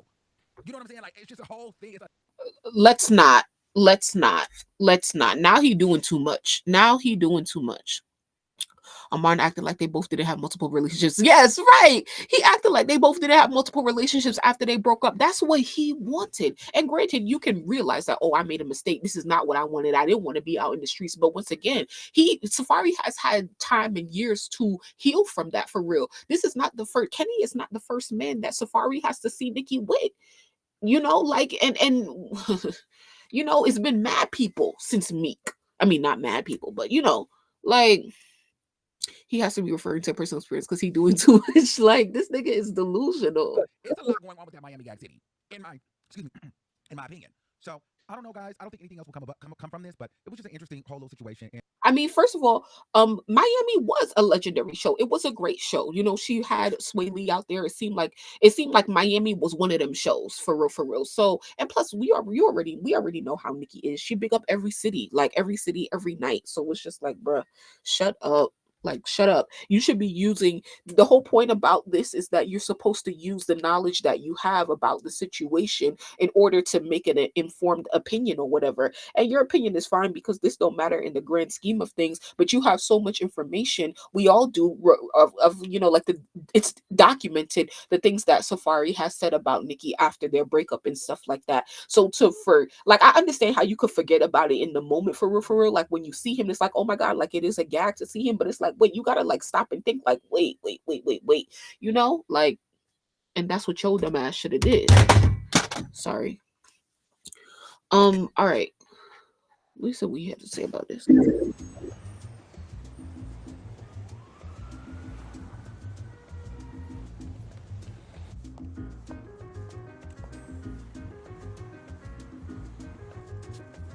Sorry. All right, what's poppin', everybody? It's your boy Armani. We're back with another video. Get in here. Gotta get into some things, okay? So, hey, maybe love has prevailed, or maybe this is some good co-parenting. But either way, fans are speculating that Cardi B and Offset are at least back on speaking terms and being able to, cohabitat, if you will. All right, so while I'm minding my business, I get a call in the morning, and they're like, "Oh, did you see where Offset is?" I'm like, "No, I didn't see it. I don't really follow. I don't know." They're like, "Well, Offset is at the studio at Cardi B's house in New York." I said, "Oh, how do you know?" They said, "Well, he previewed a song with him and Gunna," which sounds great, by the way. And I said, "Really?" And they sent me the video. And it did look like, the home studio that Cardi B has in her home. But I can't confirm or deny because I don't know. I've never been there. So I don't know. This is all speculation. It could be somewhere else. But for the sake of the content, it does look like it. So you guys can fact check it if you want. But it does look pretty similar to me. So to me, I'm going to go with my educated guess and think that, yeah, he's at the house. And then I went and I saw Cardi B. She is back at home and she's, having her chef come over. They're having lobster and shrimp and this and that. I didn't really look at it all. But I did see crab. So it looks like she had the chef over, her husband, aka baby daddy, over, and he was working in the studio, excitedly promoting his music, probably not even thinking about the background, just engaging with his fans, and getting in his bag. He was comfortable. He's probably checking out his kids and being with his wife. She was in Paris. He wants to see her, and there's nothing wrong with that. But my only problem is this: when we get into the conversation of publicity stunts, shows, momentum builders, and drivers, Cardi B and Offset at this point, you guys have to see why you guys get dragged on the internet, and Cardi B, really, you have to see why people think that everything you do is for a publicity stunt as far as it pertains to your relationship or your marriage with Offset. Because how do you go from crashing out, him telling the world that you slept with a man while you were pregnant, then you go and say, and did, you're online saying that you're growing apart from him, you're not fooling with him, he's been a cheater, you don't make him feel like the man that he is, you don't make him feel powerful over there, you gave him a look, and he's saying that Takeoff and Quavo or whoever been told him how you were, he should have known. You guys are subtweeting each other, dissing each other back and forth. You got niggas coming online saying that, that they slid in your DM. You got academics saying that you banged a football player, causing all this ruckus and chaos for you to go whisk away. Paris, Fashion Week, so we all are paying attention to what you're doing and saying. Then you're posting pictures like, you're at the birth by yourself, you're not with him. I mean, this whole thing of you becoming like this single mother, getting your fans engaged, everybody's dragging Offset, hating him, and actually championing you, having your back, making him look like he's the bad guy because he's had a past of infidelity, right? You're feeding into it. People bringing up Bia and the things that, she said about you sleeping around with other people, and then you confirming, basically saying that, she's lying, but when you're ready to talk about how you've been free doing your thing, you'll address it. And all that is fine and dandy, but when the man is right back at your house less than a week and a half later, in the studio chilling, you got the chef over and he's promoting music and he's at your house in New York, you can't possibly act like you don't understand why people say that you just do this stuff just to get people talking.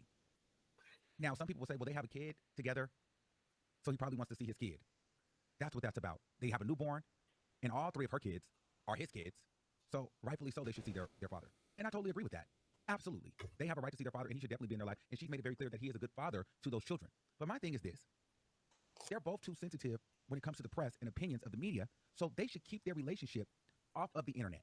And I'm not talking about going live on Instagram and things like that. I'm saying, like how Offset was doing promoting his music. My thing is this. You've broken up. This is now the third time. Every year, Cardi B is doing a crash out, break up, leaving him, but he swindles his way back in, and then he ends up dropping off some, and you guys are back together. I'm not saying that this is the case, because she did just have a baby, but at the end of the day, that is always going to be the perception because of the history. So I think what you should do as two grown adults that have children that are going to have to co-parent for majority of the rest of your life, because you guys got babies, like young kids, so you guys have to be around each other. Why would you take all that information and put that on the group, on the internet? Why would you go and tell everybody that she body while pregnant? Why would she go and tell everybody that she doesn't make you feel like, or you're not the man for her that you could be, and this, that, and the third? Why do all of that? Why try to act like you're going to be single and the relationship is over? Why go into telling everybody that your homeboys and your previous band members gave you to play on her like she was always a rat or something? All for you to be back at the house. There's a way to co-parent if you guys are really going to co-parent without being in the proximity of each other. You guys have enough money so it can be very transactional. So this whole idea like, oh, he wants to be there. They got 2 houses in 2 different states. So a part of that is you want to see the baby, but you want to see her too because you can see your kids without seeing her. Let's not forget, there was many times where Cardi B was crashing out in 2021, 2020, where she felt like Offset wasn't coming to see her, wasn't making time for her. So by him being there, he wants to see her as well. So we're not going to sit up there and act like they're not having drive-bys, they're not sleeping together in the same bed, they're not cuddling. I don't know, I don't really care. But at the end of the day, like, this is why people think that everything that they do when it comes to the relationship is a publicity stunt to build Cardi B momentum. And at this point, I'm starting to believe it because it's like, what is this? Why do you keep putting your business out on the internet? And then what's the craziest part is, then they get mad. Like, people shouldn't be talking about it. Like, people should stay out of their business. Well, unfortunately, Cardi B is an A-list celebrity. However, while she's busy, you know, instead of recording, well, here's my thing. I'm just going to keep it honest with you. Cardi B is an A-list celebrity. She's going to get talked about all the time. But her focus is recording phone calls, private phone calls, recording Instagram live streams, going off on her husband, when it really should be being in that studio, recording an album to release. Fact. You get what I'm saying? Mm-hmm. So there's nothing really to talk about musically. Thank So, but she gives us everything to talk about personally. Because again, her priority is recording private phone calls, Instagram lives, and not recording music to release. So guess what we're going to talk about? What? The Instagram lives, the phone calls, everything but. And so if you guys don't want people talking bad about you, if you guys don't want to get upset, if you guys don't like the negative press, stop exploiting the negative aspects in your relationship to the press. You're literally doing it to the media. You're on social media exploiting your relationship, and then they be like, mad that people talking about it, or mad when people are, or mad when your fans are like, why are you back with him, or mad when people be like, you're a liar. Then you get online and you feel like you got to defend it and do all this and crash out. At this point, you're not giving, you guys don't give it. Well, Offset at least tries to do his music thing. He's dropped an album. Cardi B gives no content other than crash outs and pretty gowns. Outside of that, she's Guys, you need better hair care. Pros.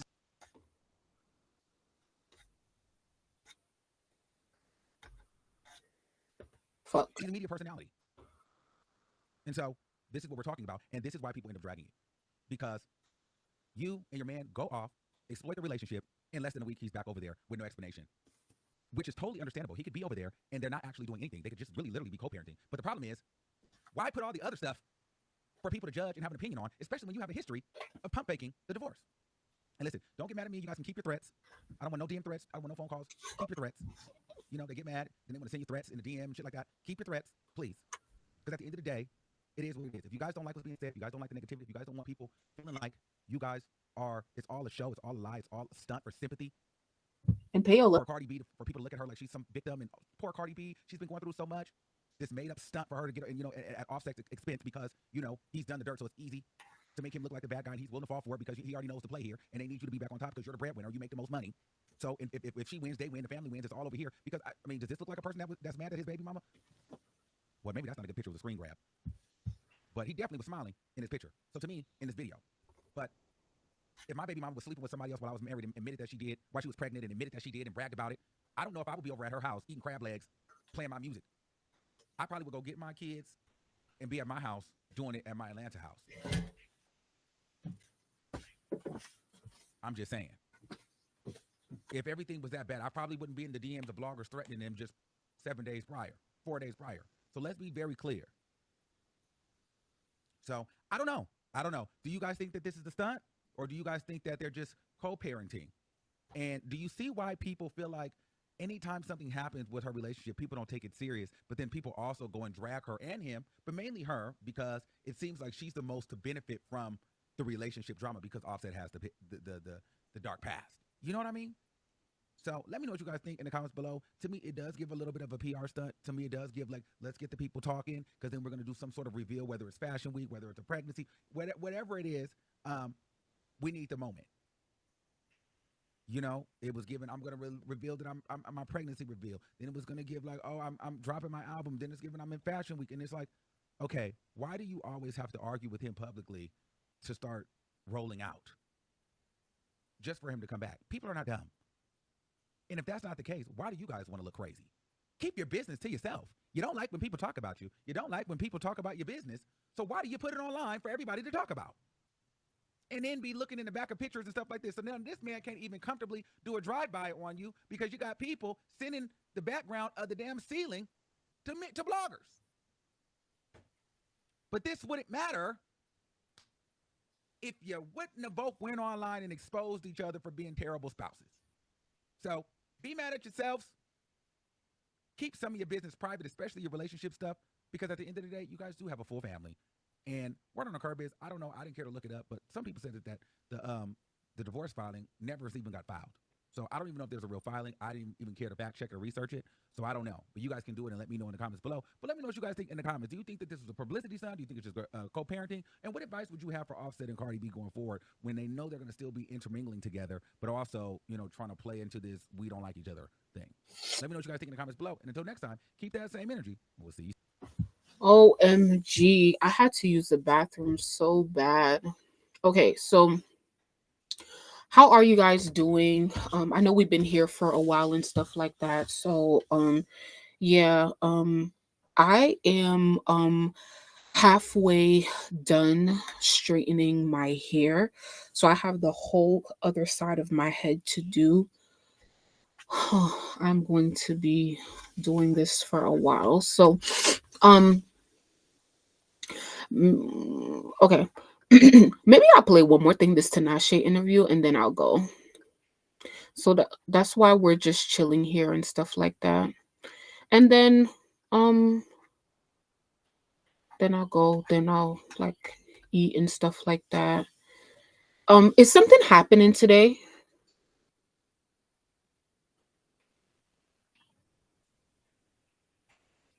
Is Nicki performing tonight?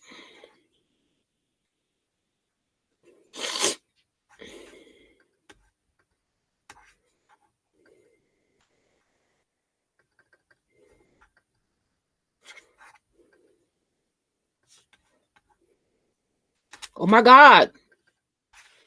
Ooh, Shansia look good.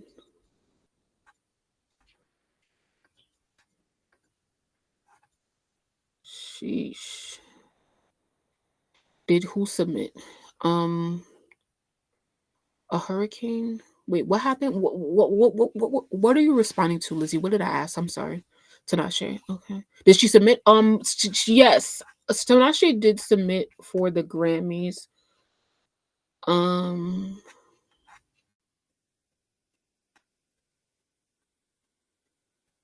Papa Bear chain.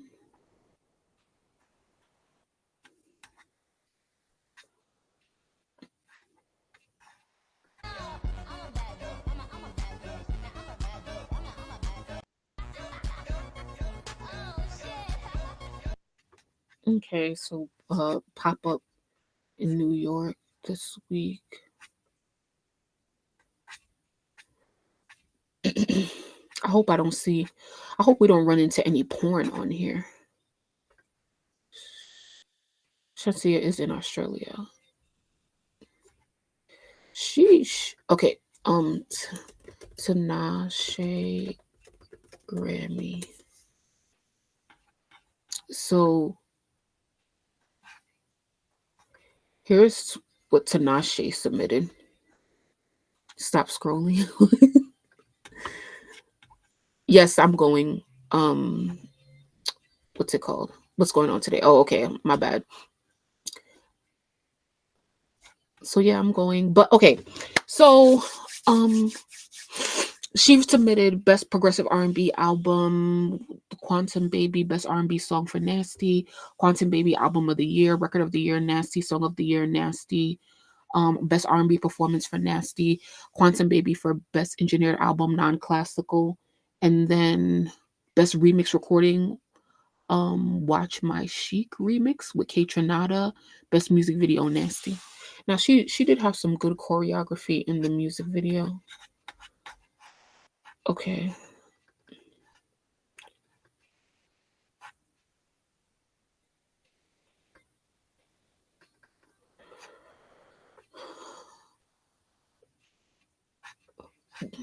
Nicki didn't show us what they did for Papa Bear birthday.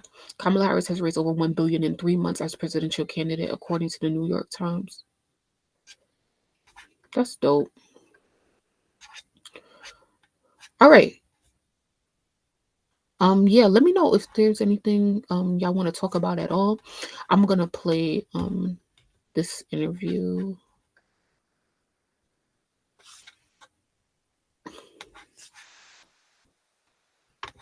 This is the album to me. It's like mindful and it's like peaceful and Thank it's you. heavy in all the right places, but it's like water. It's like pure water flowing. Thank you. That's a great compliment. Hi, by the way. Hi. Great to see you.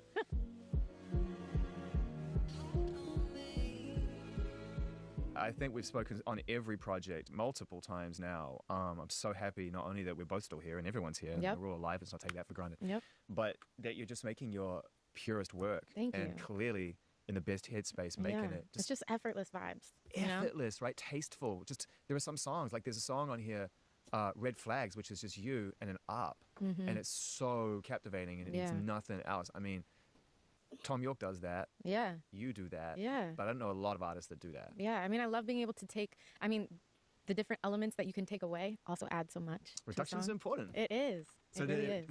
was there a version where it had stuff on it and then you just systematically took stuff off Well, it? really, when we wrote it, it was that only, and the producer was in the room, like, okay, I'm gonna add the drums, like I'm gonna work on it. I was like, I don't think we need to. Like, I think this is perfect as is. He was like, really? I'm like, yeah, for real. Like, there's something about the silence and the space, and especially because of what you're talking about, it's got that kind of melancholy, feeling to it. So to have the space, it kind of represents that kind of like that loneliness, that space, that Yeah, it's a powerful thoughtfulness. message. It's thoughtful and it's powerful. And also, there's a big difference between reduction and standing on simplicity. Mhm. It's one thing to kind of build something up and slowly take things away. It's Yeah. a beautiful process and often reveals the most magical things that you couldn't have seen at the start. Absolutely. It's another thing to stand on simplicity, to realize that just with two elements, with a voice and just a beautiful accompaniment, which is Mhm. allowing your message to resonate, is enough. And I'm just going to take a stab here and just say, look, I just don't think you really make that decision unless you know yourself. Yeah.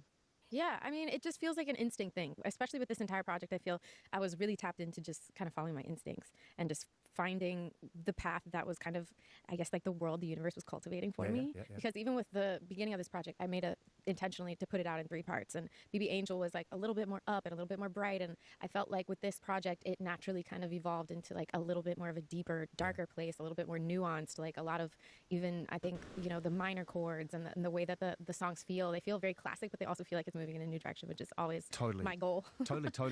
Look, you're leaning into ambient space, and I love ambient space. I mean, when I'm at home, a lot of the time, in fact, before we got this conversation going, I was in my office taking a meeting. I was listening to Wing Victory of the Sultan, who make the most beautiful ambient music, I love wonderful it. strings, just heavy, beautiful, immersive stuff. So I'm really into that, and it's not lost on me that artists like yourself, the courageous, innovative, the artists who are really truly following their own vision, are finding a way to incorporate that into their music more and more right now. Absolutely. Because I think subconsciously, don't you think we're searching for space? Absolutely. I feel like I was listening to a lot of that when I was creating this project too, because we're in a world where we're inundated with so much noise, so much conversation, so much just stimulation at all times, and it's so important sometimes to just like quiet down, slow down, and still find your voice in that. I think that there's just like a really cool balance between like ambient and also like one of the people that I've been working with really heavily on this whole rollout, Machine Drum, he put out an ambient album, and like I think so did No Such Thing. Like a lot of my like favorite collaborators have been kind of leaning into that space as well, and I think it's just so interesting to play with. Nice. Yeah, just and the juxtapositions between like ambient records and then records that also like have like all the drums in it. All the hi-hats, all the bass, Yeah. And I think that kind of creates a really amazing balance, That's another great word to describe this album, is balance. And it's just no second is wasted. Like, you didn't extend. I know it's 3 parts, so you could put it all together and say, hey, look, this is a 3-part exercise. But this particular element here, I feel like to get to put nasty on the end, which is a gift, and not just to us, but to yourself, to say, yeah, man, it needs its place on this record. But you didn't carry on after that. You were like, no, it's cool, it's capped, it's done. Yeah, I think it's succinct. I think that that's important as well.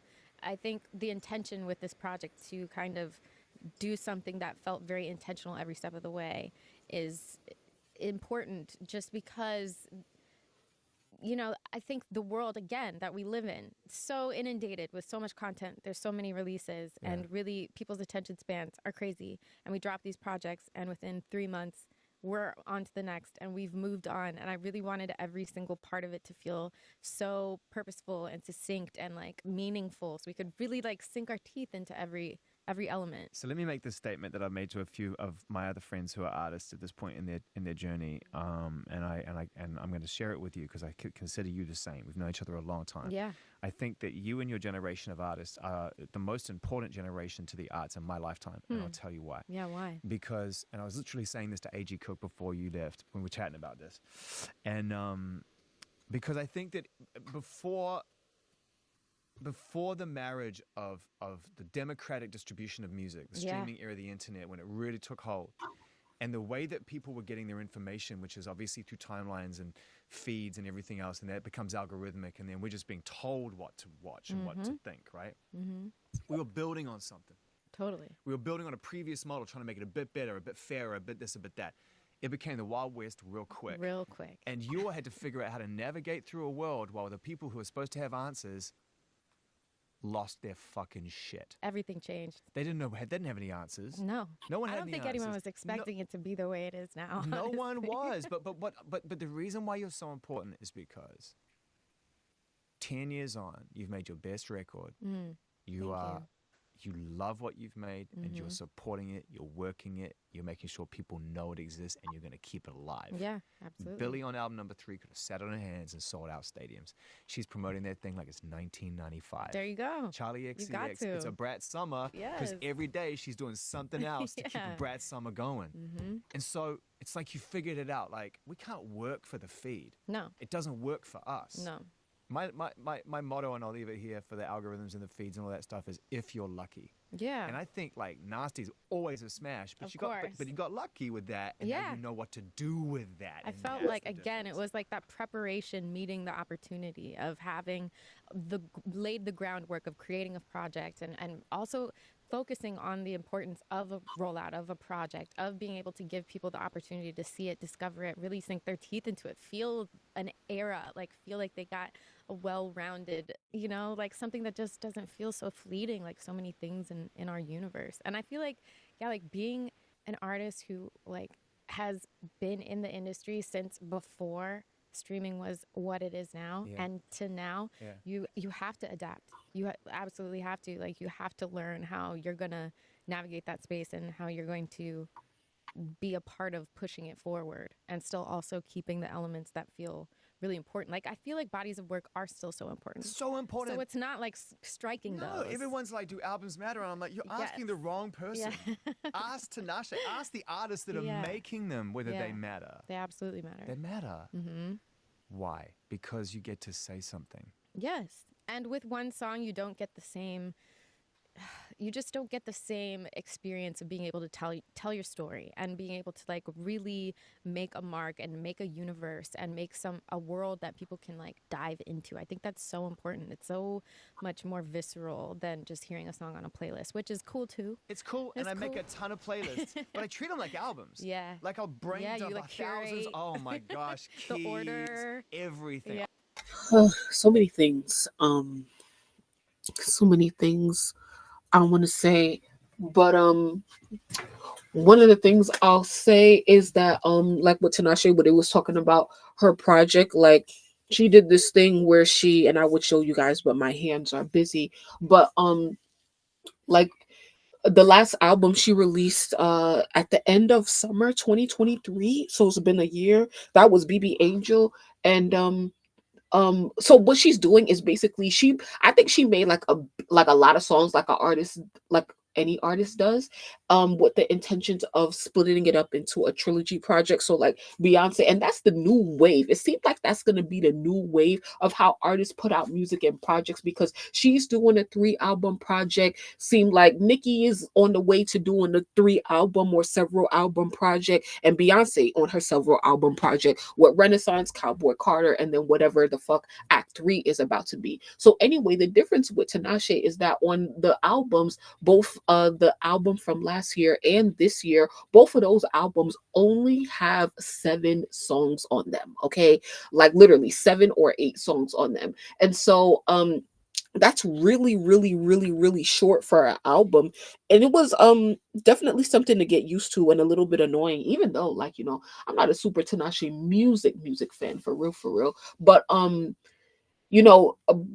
back to what she said in this interview, and she said it in several interviews, why she's doing that is because, like, when you release a project with so many songs, like, you have your singles that's going to get your pushes, and then you have the ones that, like, like your deep cuts, like Grand Piano, that your really big fans are going to care about and stuff like that. And she's like, well, let me just give you a project in doses and albums, so that, like, in like really short album forms. It's 7 songs, so that you have no choice but to sit with every song, and every song can get its shine, rather than putting out an album with 20 tracks and only 3 of them stand out. Now for me, as a fan, I guess I wonder how her actual fans feel. Sorry, just got a notification. But yeah, because for me, once again, as someone who's not super a Tinashe fan, like I had one of my favorite songs on there, which was "None of Your Business." None of my business.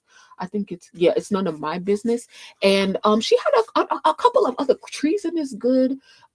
Is good. I think I like that project more than the album that she just put out, because I listened to it probably like 2 times, and I really wasn't able to really catch or save anything from it. But I have to give that another shot. But anyway, yeah, and one thing I'll say is that I'm like, an interview like this is really cool, because she's really speaking in an artistic way, and that's lacking so much. It's lacking so much these days, and so that's why she's a very special artist, for real. I'll spend more time putting them in order than I will selecting the songs. Yeah, that's so funny. I get a real kick out of playlists, I really do. I have a good time. I've got some good playlists. I'm like a big fan of playlists, but I feel like after you've had like the album experience. Yeah. Like after you've listened to it, after you've really had your moment with it, then you can like piece it together, pick it apart, listen out of order. I agree with that. I also like discovering something on a playlist and then being like, oh man, I need to find out more of that. I've discovered so much music that way. Yeah.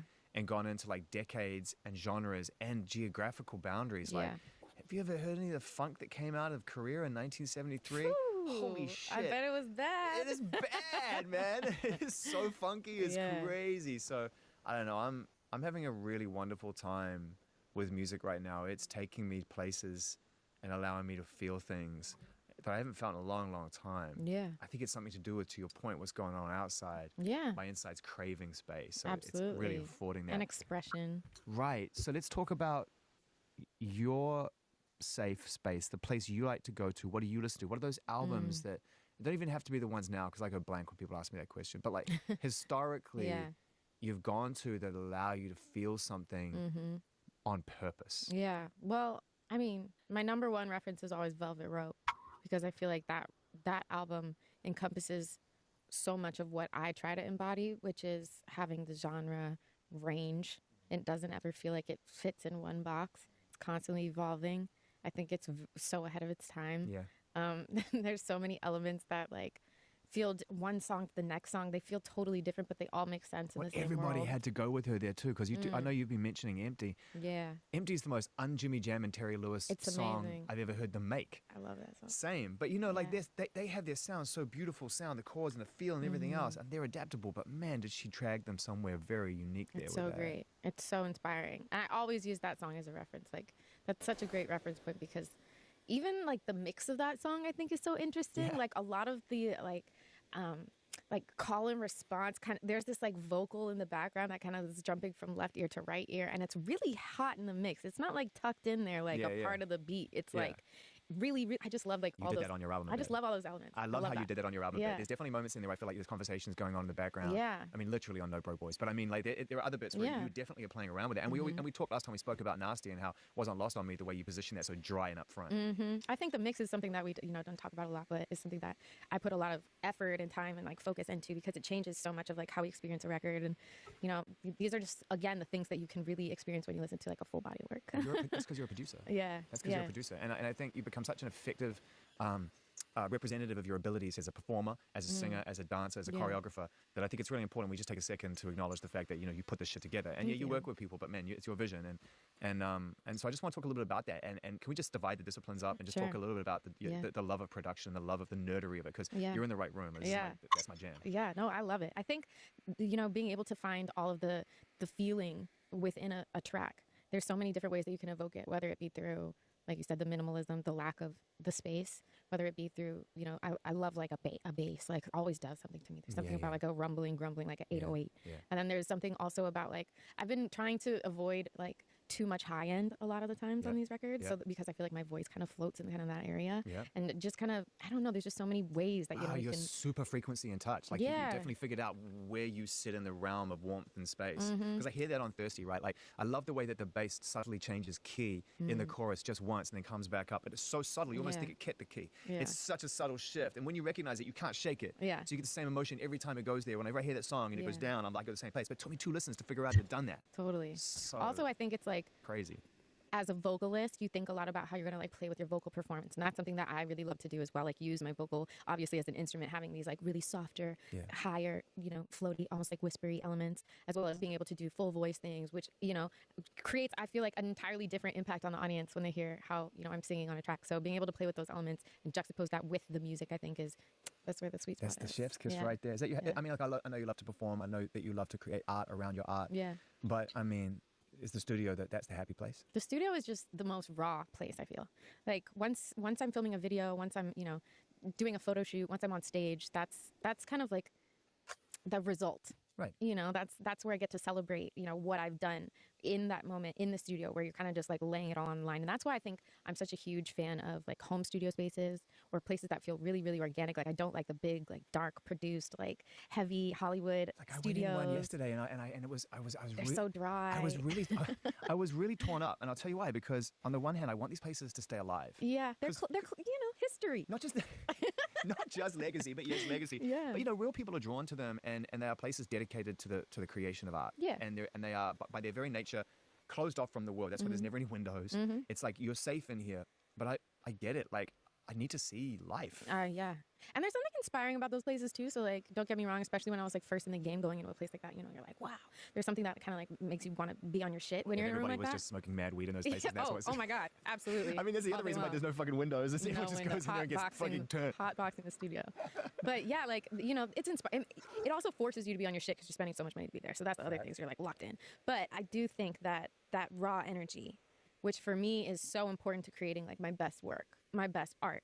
Like I have to be not worried about what I look like, what I sound like. I can't be self-conscious. I have to be fully kind of in my element. And that's why, you know, a lot of my best stuff is always kind of created like at my home or a place where I just feel the most raw, the most real. Clearly, because I mean, some of the writing on this record is like is wonderfully unfiltered. But that's kind of like the best part is that, you know, the way that we get personal is through the music. art. Like that to me is, there's no like thing that feels uncomfortable about that. Because once it's like in a piece of art, it's do with it what you will, you know? And that's why art is so, what's the word? Like Magic. magic, but like it makes you feel so much lighter. It makes you feel so much like therapy, you know? Yeah, like you're able to get so much off your chest. So not through everyone the can art. do that, though, my friend. Not everyone can do that, I suppose. and a lot of people, I think, struggle with the execution because they take everything to the point of release, and then they're just worried about the perception, right? That Yeah. terrible thing about how will I be perceived, how will I be taken, how will it happen, and I think there's ways through that. You've obviously found your ways through that. Yeah. Were there times before this where it was harder for you to let some of those more personal songs go, and how did you figure it out? I think so. Well, I think there's also like something to be said for, you always want to put on a persona of like confidence and like badassness, and you never want to have like too vulnerable of a sideshow because, you know, obviously vulnerability and weakness are something that, you know, there's a lot of, you know, trepidation. Well, it reflects surrounding. on our own feelings that way, and so what we do is we often reject other people's vulnerability because we don't want to go there ourselves. But it's so amazing when we hear it coming from someone else because you're like, oh my gosh, I've experienced that too. That's so great. You're never like judging someone else when they're vulnerable, but for some reason we judge ourselves so much. So I think it's taken a process over the years, but I think I've really found so much strength and so much value in expressing myself through the art, and also just like release and just like so much like catharsis. That's really exciting for me to be able to like go through something and be like, I'm gonna write a song. You know? Yeah. It makes the magic happen. Do you need a break from creating? Do you need moments where you need to refill and find something new? Yeah, I think so, but I don't like feel like I ever have to take like huge breaks. I just kind of have to focus on other things, like whether it be like the creation of like my stage show or you know, like touring. That obviously takes a lot of energy and a lot of focus, so a lot of times that like kind of refills me in terms of like wanting to go back into the studio, wanting to make more things. But I think it's like a day-to-day process when it comes to being creative. Like if you're feeling inspired or if you're not, like I don't judge myself if I'm not coming up with a good idea on any given day, which I also think is a skill that you learn after being in the game a while, is trying not to like force yourself to make art because you're just going to waste everyone's time. So what do you do when you don't? So let's talk a little bit about life balance, right? Yeah. Because you've obviously, found a really great place in your life. That's why the music is reflecting that. Yeah. I do want to know sort of how you've created a flow for yourself in terms of just living life. I don't know. I think maybe it's just a lot of acceptance, a lot of just not trying to push so hard against like what my path is, a lot of just kind of being in the moment, letting go of like my own expectations for myself, letting go of like what the arbitrary markers of success are. I think that's once you are able to like work on that within yourself, and it's like something I still have to practice all the time. Of course. But I think that leads to such a place of freedom, and that gives you so much space to like not judge yourself, and just within that you unlock like so many benefits. I'm right there with you. Many benefits. Yeah, it's so funny, the things that I used to look left and right at just don't matter to me. Yeah. It's such a simple thing, but it changes everything because it changes the core of like what your intention is behind like why you work, I feel like Oh man, once again, like I just can't say enough great things about Tinashe. Like if Tinashe was like a Nicki for me in terms of like how much like I love their music, I could easily be a stan of her because like she's just so like I don't even fucking know. Like, humility, reflective and stuff like that. And this is why like just watching interviews, right? Like with different artists and stuff like that, like seeing how the conversation about artistry has evolved over the course of years. And this is why like, people like myself and LaRon go so hard against Cardi when we talk about like what's a real artist, what is real artistry, because this bitch over here talking about I don't even know fucking what, and then you have another artist over here talking about like the realest shit ever, right? So it's just like this is how you understand how to separate real artists from fake ones, because Cardi ain't never said this much shit about her artistry and what inspires her and how she works and stuff like that because she's not here for real. like you never feel that feeling of like I don't want to do something I don't want to do because you have the privilege of like knowing that I don't know, like that the path is going to lead you in the right direction. There isn't that kind of like push and pull of things anymore. I guess you also get to appreciate success the right way too, because you're not looking to double up on it or triple up on it. Yeah. Or what's that going to afford me next time, and I don't want to let it go. It's like, no, you can just have that moment, appreciate it for what it is. Yeah, it's so hard to do that though sometimes, right? And I think it's such a key though to creating like your most authentic work. It's so important to keep in mind, because as soon as you start chasing, once you get into that energy of chasing, it's like that's when it all starts to go awry. It's so true, man. Like someone very close to my wife said to me when I was kind of getting frustrated with shit that just was completely out of my control. She's like, so much better when you just drive your drive. Like, why are you veering all over everyone else's lane, trying to figure out where the other opportunities are? Like, you've got your lane. Like, stay true to yourself. Stay true. It works for you. I'm like, all right. And that's the best advice I got, I think. Great advice. advice. Yeah. The album's called Quantum Baby. Why? Well, because I think I wanted to kind of get down to like a core level of, who I am. And I find that there's a lot of paradoxes there. And so I was kind of inspired by like the quantum paradox and the fact that, once you look at everything at like the closest level that we possibly can, there's so many things that like don't make sense or things that contradict themselves. And I feel like I don't know, I just kind of relate to that concept as like a human being. Like there's so many ways that even with this project, there's a lot of songs that feel kind of strong and they feel like in your face and they feel like confident, but then there's also on the flip side those songs that feel so vulnerable, and kind of having that juxtaposition between those two things that like make me human. I think that's just a really interesting place to focus on. So where's your curiosity right now? Because you're a very curious person, I can tell. I'd imagine that you're looking for rationale, even if it only justifies that the whole thing's irrational. Yeah, absolutely. So whatever the result is almost irrelevant, right? You seek the knowledge. So where has that led you? Where do you stand now? Yeah. What are you trying to discover about this experience now? Yeah, I guess I don't have a clear understanding of like where I'm going to go with the third part of this project. That's for sure. I think I kind of started this whole project with an intention of like, okay, I'm going to make first one sound like this, the second one sound like this, the third one sound like this. And it's changed, it's evolved. And that was also very exciting for me to think about being able to kind of create projects in real time and evolve them in real time. But now that I've made the first two, I really feel like I have like another question mark of like where I'm going to take the third, because I'm like more inspired to like go even further, like further where though? Who knows? I don't know. I don't know so yet. Cool. And I mean, guys, but like further.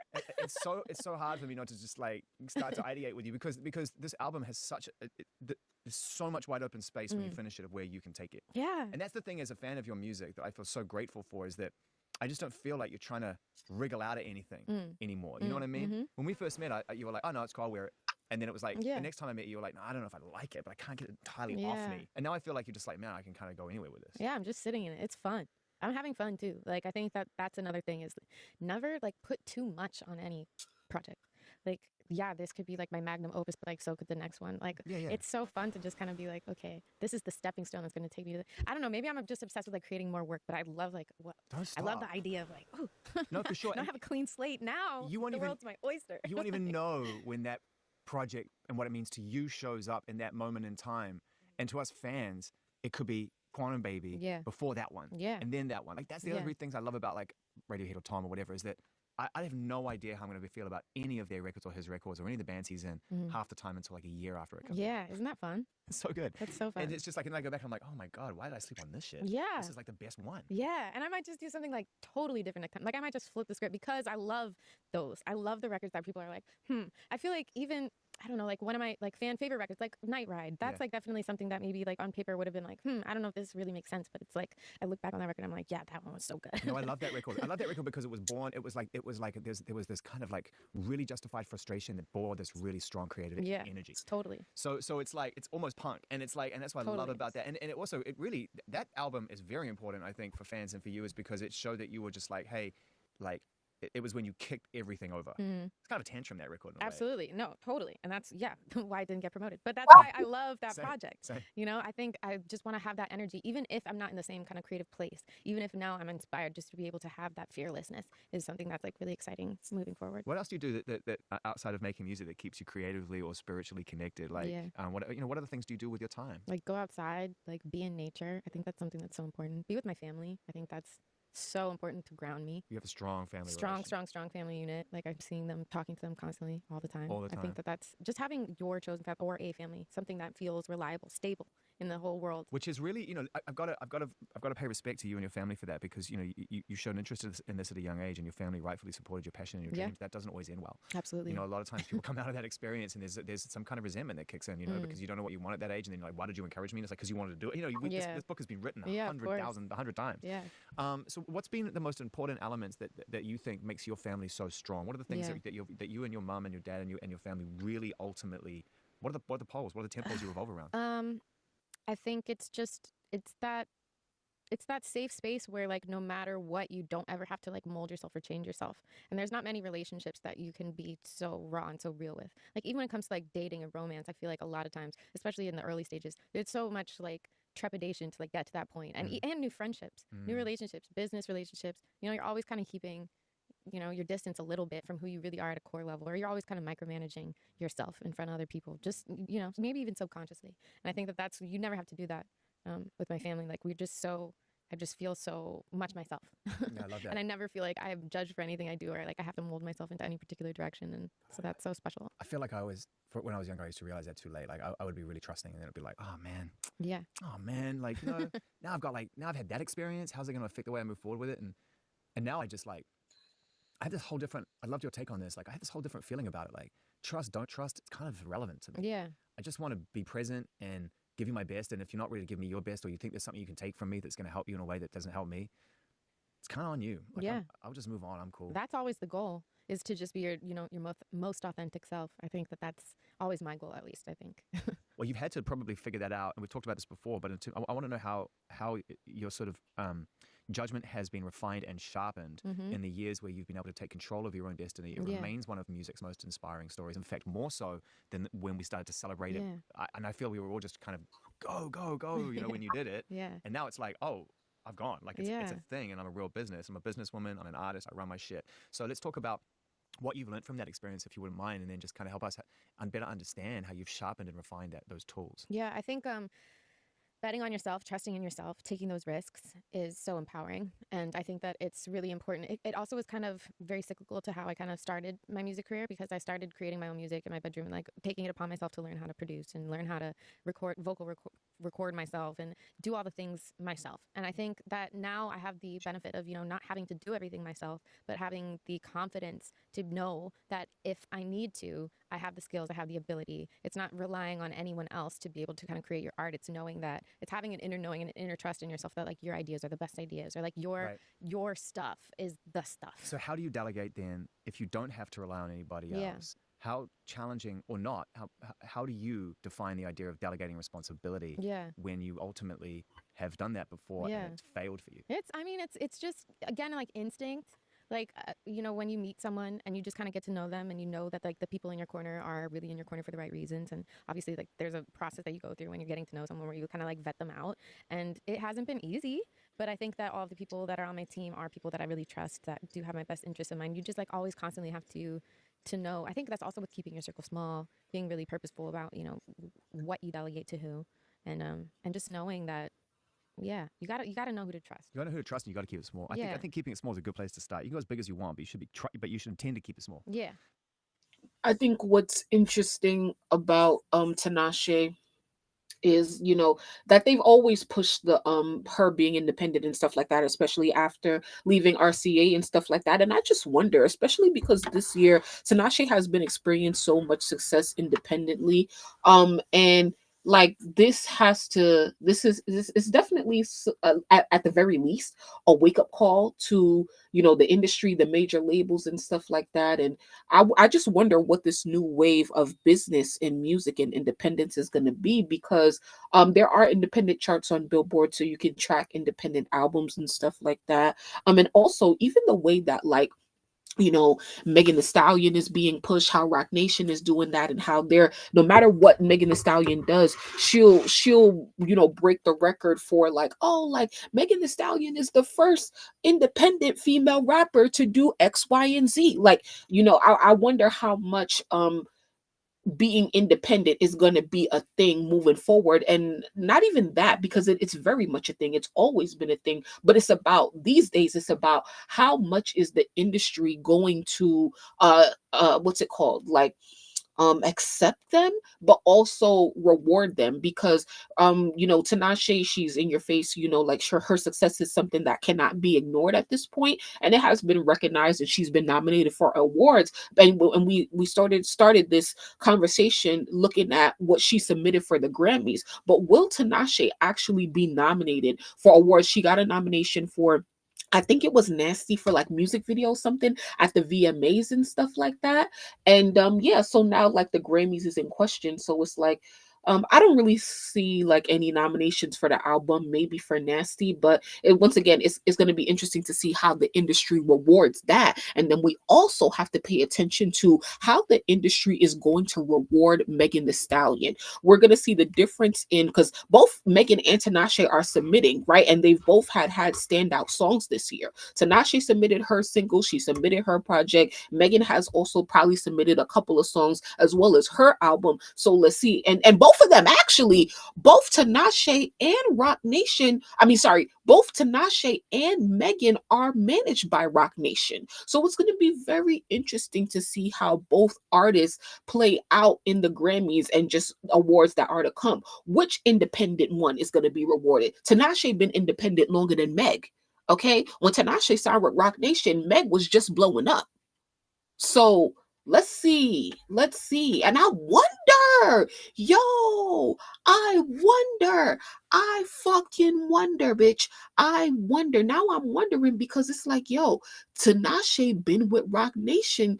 Well, I wouldn't say like before Megan Thee Stallion, but like when Megan Thee Stallion was blowing up, because Tinashe went independent around like 2018, 2019. Megan Thee Stallion blew up around 2018. I think that's when Hot Girl Summer came out. So it's really interesting. Both of them started their journeys at Rock Nation around the same time, around the same year. And I wonder, since Tinashe was independent, Megan wasn't really independent at the time, although she was signed to an independent label with major label distribution. But I wonder if Jay-Z is trying to, take any of Tinashe's sauce independently wise and put that on Megan.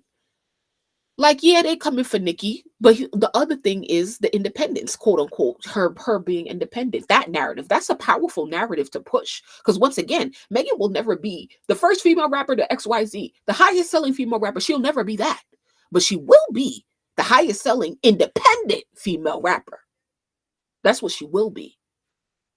Until somebody else comes independently and sell more than her. Because you have to have that small energy. I think so. When it comes to making decisions. I think so. Every artist I've known that is really continuing to achieve at the highest level and the success continues to accrue move real nimble. Mm-hmm. They don't move on a mass. They move small. Yeah. And I love to see it. To me, it's kind of common, and it's working. I mean, you just got a #1 on US Rhythmic Radio, so There you I mean, go. congratulations That's so for that. exciting. Yeah, and the Thank charts you. matter. They do, because it's a window into what's moving the needle and how Yeah. people feel about the music.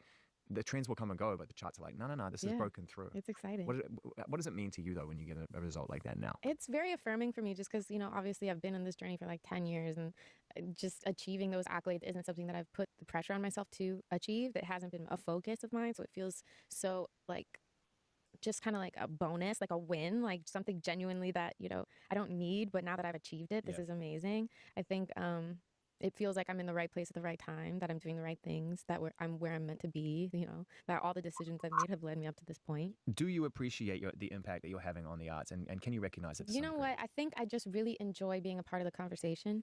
I think that that's what all artists should aspire to do. I think it's our responsibility is to, add our input and to also receive input from those around us and just be part of that banter and part of that creative conversation. I definitely think that, I have an impact on the conversation of what music is and where it's going. Without question. And I also, love just kind of, like I said, just receiving it also from like my peers and everyone around me. Well, I'd like to give you a few more flowers on that, if I may. I liked what the cut said. I thought that was a cool article, and I thought it represented. It was very flattering. It was flattering, and it made some really sage observations in terms of the way that music has shifted since you came out 10 years ago. And not just you. I mean, I really want to take the time, and I don't know. I'm sure your relationship's fine, but I mean, I think Kehlani changed things as well. Yeah. She came out for sure. Yeah. I think there was a handful of you that sort of came out, not even that many, Totally. who were kind of like making modern, really interesting. I wouldn't even know how to genreify it really in a way. And it was R&B, but it was pop, it was hip hop, and it was kind of like alternative, and there was all kinds of things floating throughout it. And I think all of you have really paved the way for a generation. Yeah, I love like seeing how like my peers win. Like that's so exciting. Seeing people that have been in the game for a long time like do really cool things, and yeah, it just feels. It feels like you're just participating and you're in it, and that's so fun. Is it harder to do when you're independent? Is it harder to feel like you're part of something when you're out there doing your own thing with your own Like team? yes, on like a surface level, on like an optics level, but like no on a core level, because I know that I'm like on the mood boards of like all of like the the people that any That's what I wanted to hear. And that, by the way, I was like I know. I'm sure of it. I just had to coax it out of you because it's so true. Yeah. Like there just wasn't the energy in the way certain artists are moving now, singing, performing, and being unashamedly themselves with no filter, at least no filter that they don't want to put up. Without you. Yeah, but that's the goal. Like you want to, change. You want to be on the mood boards. That's always my goal. I'm like, whether it be the sonic mood boards or the visual mood boards, like we're always like, okay, how can we inspire everyone else? And like, that's a great bar to have. What do you watch? What do I watch? Yeah, what do you? My God, this girl, like, even when she has the opportunity to be cocky, she's still so humble about it. Like, bitch, I'm on the mood boards for all of these pop and R&B girls. I was already signed to their labels, they managers, they dropped me, and I'm still on their mood boards, and I'm independently funding my own shit now, and I'm still outselling them, and I'm still getting nominated at industry award shows, and Normani, you still in the corner, quiet. Come on. Y'all gotta put some respect on Tinashe. All right, we about to wrap up soon. Like, On what's TV? your series? I don't really watch TV shows. You don't watch TV? No. Like I find the commitment of like series like very overwhelming. You have so much to enjoy later in life, though. Totally. I'm telling you, I'm kind of What's jealous. your favorite series? Well, I mean, I'll watch. I used to have a terrible time with anything that revolved around anything kind of anxiety, which cut me out of about 95% of long form television, because it's all just like someone dies or this person goes missing or this thing happens. And my wife was like, "Babes, you just can't keep watching like Anchorman forever. You really got to give into this shit." So I started, and I got over that hump. And I mean, I'm up to date. I'm jealous of you. I'm up to date. You know what? Succession, all that shit. Fucking Ozark. I mean, Ozark is like watching 4 or 5 series of people stuck in between drywall. Oh, that is that sounds literally how stressful it is. Like it is just one show after another of the walls getting closer and closer on this family. You know what I watch? I watch a lot of YouTube. Like what? Honestly, like what? podcasts about like quantum physics, like nerdy things. Holy shit, relax, okay? Like, Just can you relax? I like learning. Yeah, cool, we get it. You're smart, okay? We understand it, all right? You're that kid in school, yeah? I'm dead. I'm serious though. You're dead, I'm cooked. I just told you I watch Anchorman. You're like, I watch YouTube about quantum physics. So where are we headed, quantum physics? Where are we going? Gosh, there's just so many. Nobody knows. That's the thing. They haven't solved the riddle yet. They haven't solved it. They haven't solved the riddle. That's why it's so interesting, because you could see people debate it all day, but there's no answer. Doesn't it make you feel, and it should, and it makes me feel completely insignificant? Yeah, I mean, it's amazing. I think that's exciting about it, because then you don't get stressed so much about like politics in the world and like all those things. Yeah, but I still get stressed out about that. I mean, that's definitely stressful. That's definitely stressful, right? I mean, come November, where are you going to be? I'm going to be way over there. You're going to be way over there. Holy shit. I mean, it's something that definitely affects our life, so don't get me wrong. But I'm saying just like in theory of feeling like, you know, we're just kind of like a particle. Like we're just like a tiny little, we're just a speck. So what are we supposed to do with that time? Gosh, who knows? Have fun? Create things. Create things, make things. Yeah. There's something about art that the more I try to understand it, the more I love that I have zero idea where it comes from or what motivates it, which is why the whole nature of the kind of thing I do, which is to try to sort of have really lovely conversations with the artistic spirit, has become way less about the mechanics of it and the process of it, the timelines or any of that shit. Like, I don't even have questions. Maybe you can tell. Maybe you're going to walk out and be like, that was the worst interview No. ever. But like, that's what it's about. It's a feeling level. It's not so analytical. And I think that's why so many interviews actually, to me, as the person getting interviewed, feel like they fall flat because it feels like there isn't like a real understanding of like how creation works. Like people are like, how did you make the song? And you're like, well, I just thought of it. Like I just felt it. Like it just like there's something to be said for like getting these mysterious downloads from the universe. Like it just comes out of you. And that's how I want to treat it. I want to get a mysterious download from your universe and I listen to it. And if I feel it, we'll be fine. Exactly. I feel like so many people are afraid. There's so many talented people in this world that are afraid to like release their art because they're, you know, whatever.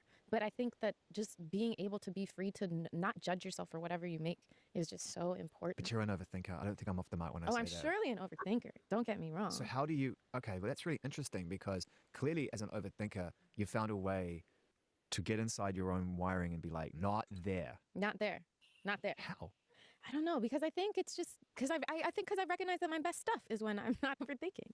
Like that's what the music I like the best. Self-awareness. Yeah, the songs that I create that I like the best are the ones that I didn't, you know, overanalyze. They were just simple. It just happened. And I'm like aware that when I made those songs, I was not in that judgmental place in my mind. I was free. I'm so happy to hear it. That's the key word there. This album sounds free. Free. You know, when I hear Getting No Sleep and I hear the way that you just dominate that verse and it's Thank just... you. Even the structure of that song exactly. is very so free. Interesting. Yeah. It's like it's so melodic without even trying to be melodic. Like it's just you just spin it. But I'm like with you every step of the way. You know, right down to like When I Get You Alone, which is another amazing example, and production wise as well, just beautiful. The whole thing is so tasteful. So let's talk a little bit about Match My Freak World Tour. Yeah, that's so exciting. By the way, that's one of the best tour names ever. Do you know how hard it is to put things in front of World Tour? Like, honestly, if you took a list of every single World Tour ever created, I reckon 95% of them are trash just because the term World Tour doesn't work well off any sentence. Right, but I'm going all around the world. Match My Freak World Tour. All around the world. Yeah. It's going to be incredible. It's so exciting. I love touring. So let's talk about prep. Where you at with it? Oh, gosh, in the creative still. You know, it's like as much as you like plan in advance and you know something's coming, it's really, it always comes down to the wire. So, you know, we're still kind of coming up with different, whether it be stage designs. I literally was in the airport yesterday, flying back from China. We had a 6-hour layover. That was fun. Wow, what did you do for 6 hours in the airport? Work on my set list. No so shit. I was sitting there. Yeah, I was sitting there it passed the time very quickly because, you know, you're listening to how the songs are transitioning into one another. This is so hyper curated that people don't really. No, I love that. That's the fun part, right? How am I going to start? Where's it going to go? Where's it going to go? What's the story we're telling? What's it going to look like? Like when you make a tour, there's so many questions that need to be answered. And you haven't even got to the point where you're probably thinking about choreography because you're trying to figure out what you're going to be dancing to. Yeah. And that's a whole other world. Step one is get the music together. I really got to say, like, from my perspective, you know, as an artist, you know how we feel. But the choreography and your ability to be able to be innovative in that space it should consistently be recognized. And I know that when you're going to go out on the road, you're going to step up and do that again, you and your crew. Well, I love innovating in that space as well. That's something that, again, I don't think people talk about enough. It's like, how are we going to make the show feel new and fresh? And every year, having the opportunity or the privilege of being able to give a new experience to the fans and also a new experience to myself, that's also so important. Just with, you know, man, do you hear the way that she phrases the sentence? Like, oh my God. Like, the thing is like getting booked. She said the opportunity to give the fans an experience, which is what a tour is, what a show is.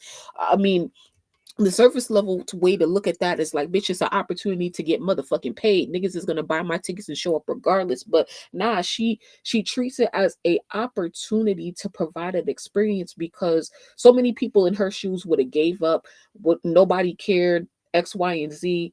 And regardless of what, you know, Tinashe's listenership or the audience size or how big her fan base is, what she's going on tour. She's like getting booked.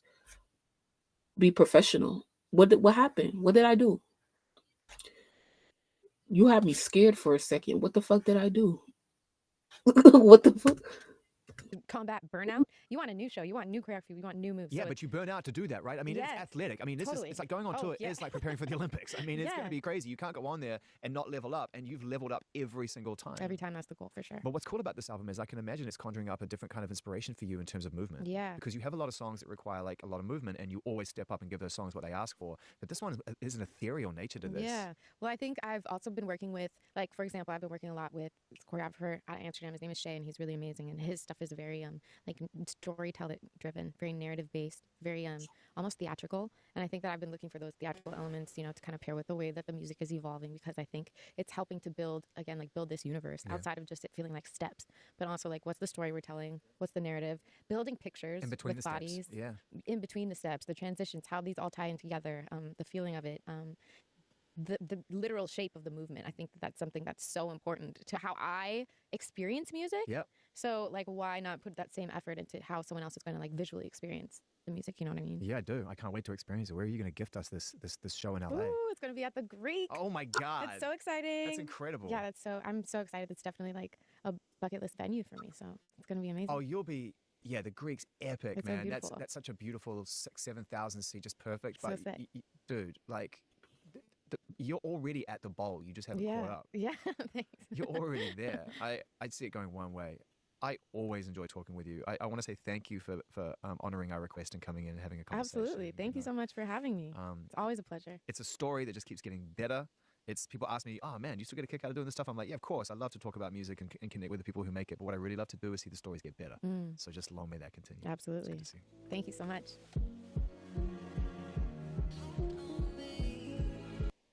Man, I love her. Tinashe is dope. Let me look at the comments. What they saying? Only 31,000 views. She deserves this beautiful moment. Give Tinashe all the flowers. Her albums are modern day electro R&B masterpieces, innovation at its finest. Tinashe can never be duplicated. She's one of the kind type of artists. Can't wait to see her on tour once again. The transition from Getting No Sleep. Zane Lowe really holds space for such beautiful conversations. Facts, because he like I was feeling like this interview was long, but like you know, like his questions were so in depth, and I was impressed at how much he really studied her album, and you know, like what the things that he said regarding you know, the production, the mixing and the mastering and stuff like that. Like, seemed like he really listened to that shit. And it's like, yo, like, you know, we all think that like interviewing and doing this type of work is not hard or whatever, but it's like, yo, like, you really, like, you know, in order to, you know, like, get the respect and stuff like that, you really got to, you know, listen and like do the work and stuff like that. And the shit not easy, for real. It's not easy. Wait, okay, bitch, I almost thought today was Thursday. I'm so happy for Tinashe. Didn't pay attention to her until Night Ride, and now I can't get enough of her and her music. She's next level, not in a box. Artistry outside of boundaries in music videos, vocals, production, choreo, etc. There is a concept deeper. Gotta respect and love her talent. Facts. It makes me want to play this visual sort of thing that she created a couple of months ago. Here it is. A musical experience.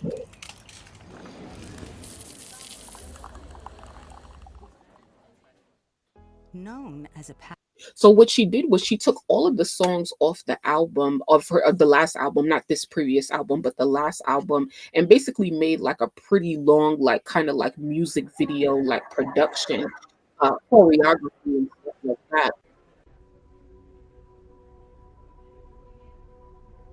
You know what?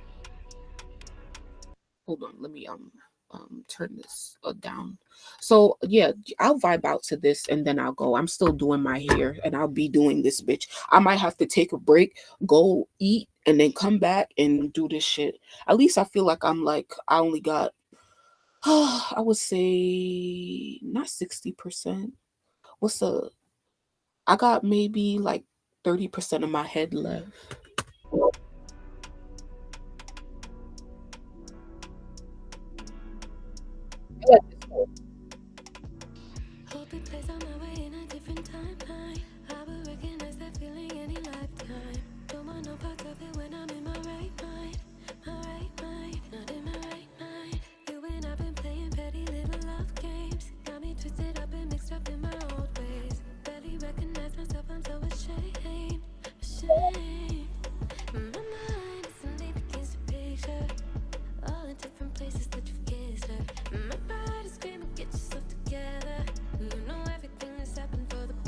No, I don't have no braids. I- I'm just drying my hair. Well, my hair kind of dry, but like my shit need a like, bitch. I don't got no blow dryer. I got this shit that's like a blow dryer and a straightener in one. And that's the only reason why I'm live right now. Because normally, if I was blow drying my hair, like you would hear the blow dryer, but like this shit is not a blow dryer. Like it's like I don't know what the fuck it is, but it's kind of like a comb slash whatever. But it's drying and straightening and stuff like that. I might have to go. I might have to.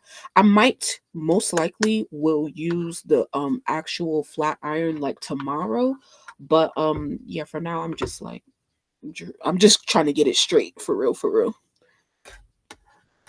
I appreciate y'all hanging out with me though. Oh fuck, I'm gonna have to go soon. Fuck, my computer is dying. All right.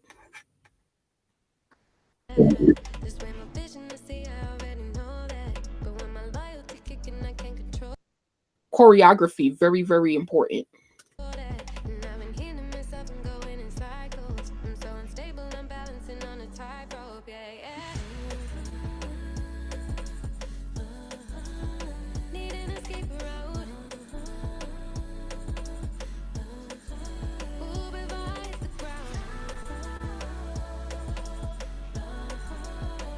Nigga, no, I'm not ready. A bitch got like fucking 48 hours.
Bitch, first of all, okay, I might sound crazy because I took my mic I took my mic out for real quick, but girl, I'm gonna run out of time. Come do my nails. Okay, it's another song.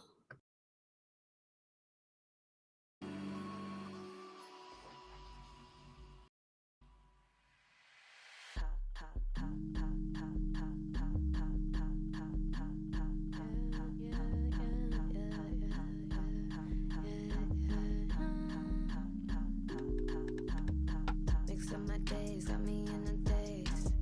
Stuck in a phase, so talk to me nice. Come get me laid, sing me lullabies. Yeah, come drive me crazy, so I catch a flight. Mix up my days, got me in a daze. Stuck in a phase, so talk to me nice. Come get me laid, sing me lullabies. Yeah, come drive me crazy, so I catch a flight. Talk to me nice, I don't wanna fight. Don't pick me up, I'll drive. Turn around, look the nice guy. Let's make it right. Put right to the side. I don't wanna wait my life for the right time. I know you got options, I got options. Want you but don't need you. Teach you but to please you. Both talk gossip. We got options. Treat you like I need you, but you know you what I want. Mix up my days, got me in a daze. Stuck in a phase, so talk to me nice. Come get me laid, sing me lullabies. Yeah, come drive me crazy, so I catch a flight. Mix up my days, got me in a daze. Stuck in a phase, so talk to me nice. Come get me laid, sing me lullabies. Yeah, come drive me crazy, so I catch a flight.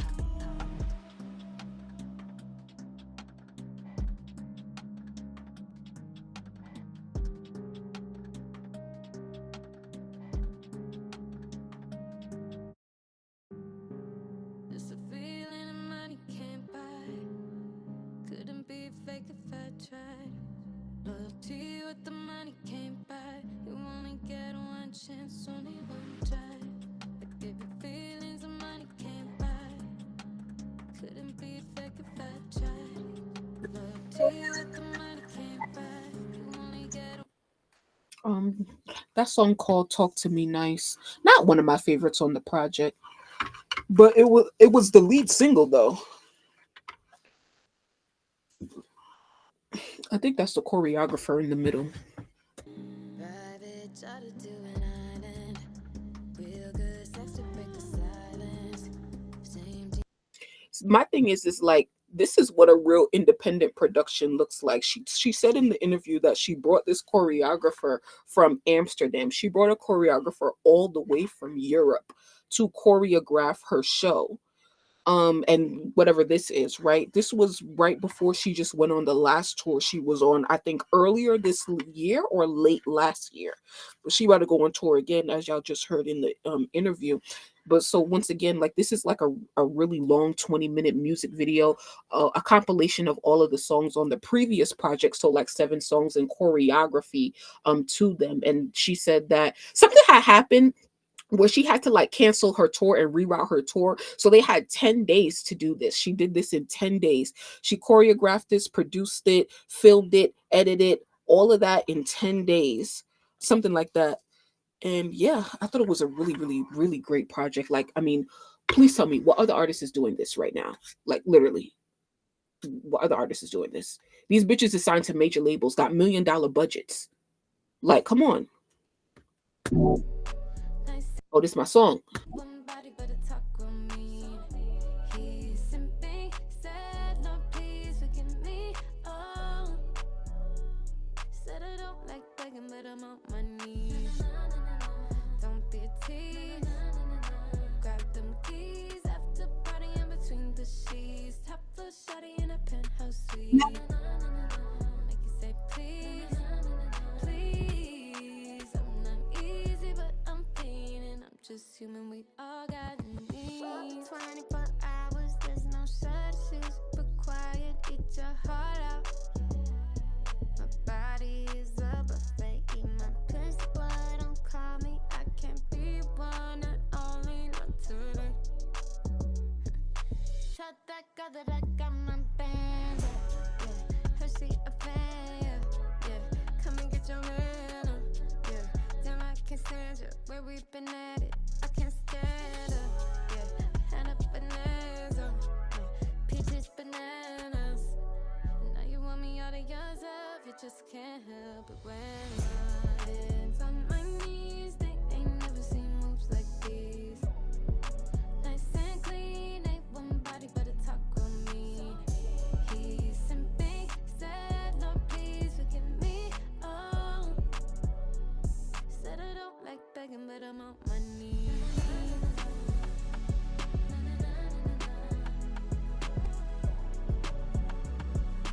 I'm just human, we all got needs.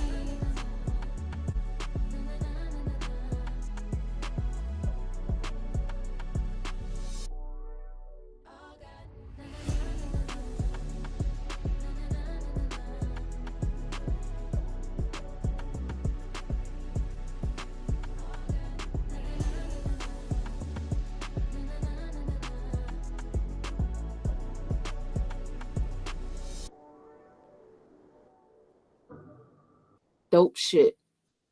What was I gonna say? She uses the same dancers a lot. Some of her dancers been with her for years as well. So that's always good to see.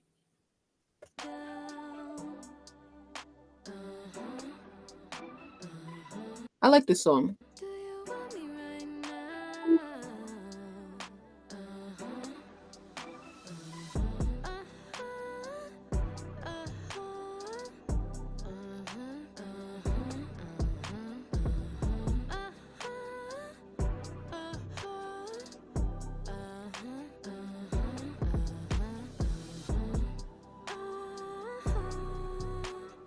How do you see me underneath it all?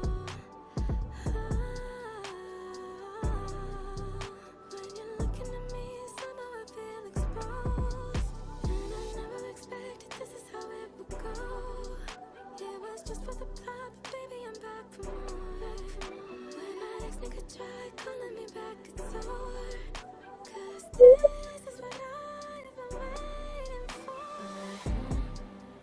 Are you up, are you down?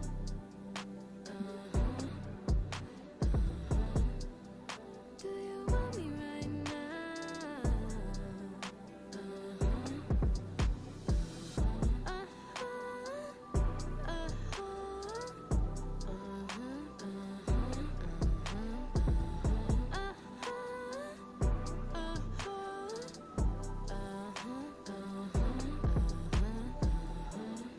Don't you second guess it. I won't play with your mind. Ain't nothing I would ever hide. We're locked in. When I say I ride, ain't no way I would never slide. Baby, let me slide. Are you up, are you down?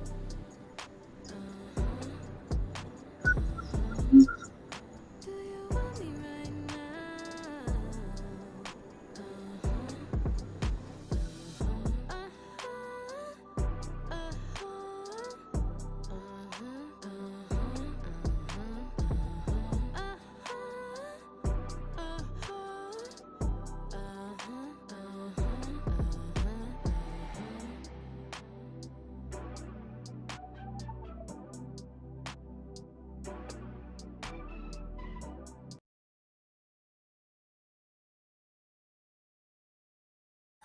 That song is called Uh-huh.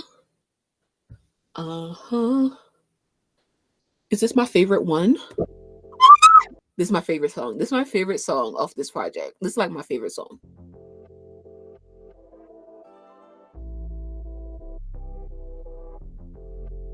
Not my favorite choreography though, but it is a very mellow song. All you do is tell me lies. I can't even really be surprised anymore. Poison dripping off your tongue. Poison me with all the things that you've done. Now I gotta pay the price. Can't even look me in my eyes. Ain't good for me, it's a drug. Ain't good for me, but I'm dying for some. And so I said we can't keep meeting like this. I can't decide if this is wrong or is right. I guess if there's someone else, that's none of my business. 'Cause once I'm down for you, I'm riding for life. What you do is criminal. Got me hooked on acetone. Tried to quit you yesterday. Poison in my blood and veins. I know I deserve much more. Can't see myself getting sore. Now I'm going through withdrawals. Poison dripping up your poison. And so I said we can't keep meeting like this. I can't decide if this is wrong or is right. I guess if there's someone else, that's none of my business. 'Cause once I'm down for you, I'm riding for life.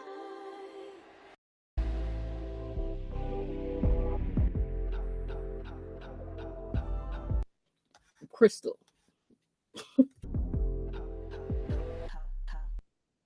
I don't know what to say. What's it called? Is it Susan?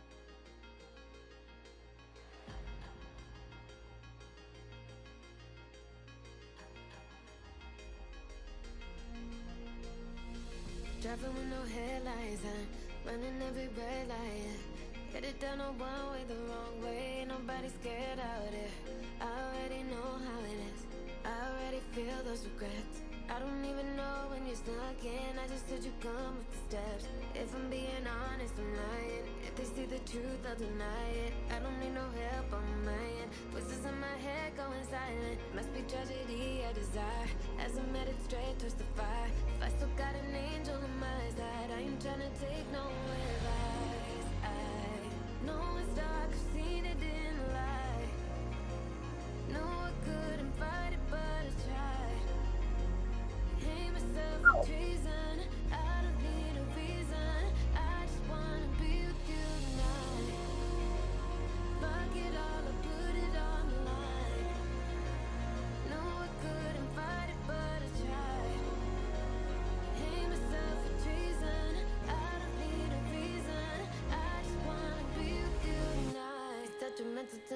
I'd rather you here by my side.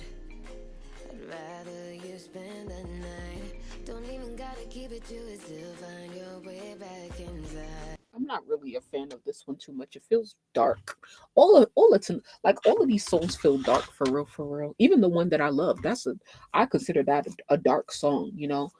I consider most of these songs dark, except for Needs. Hands on my knees, they ain't never seen moves like these. Like that's like the hit of that project. But for the most part, not my vibe.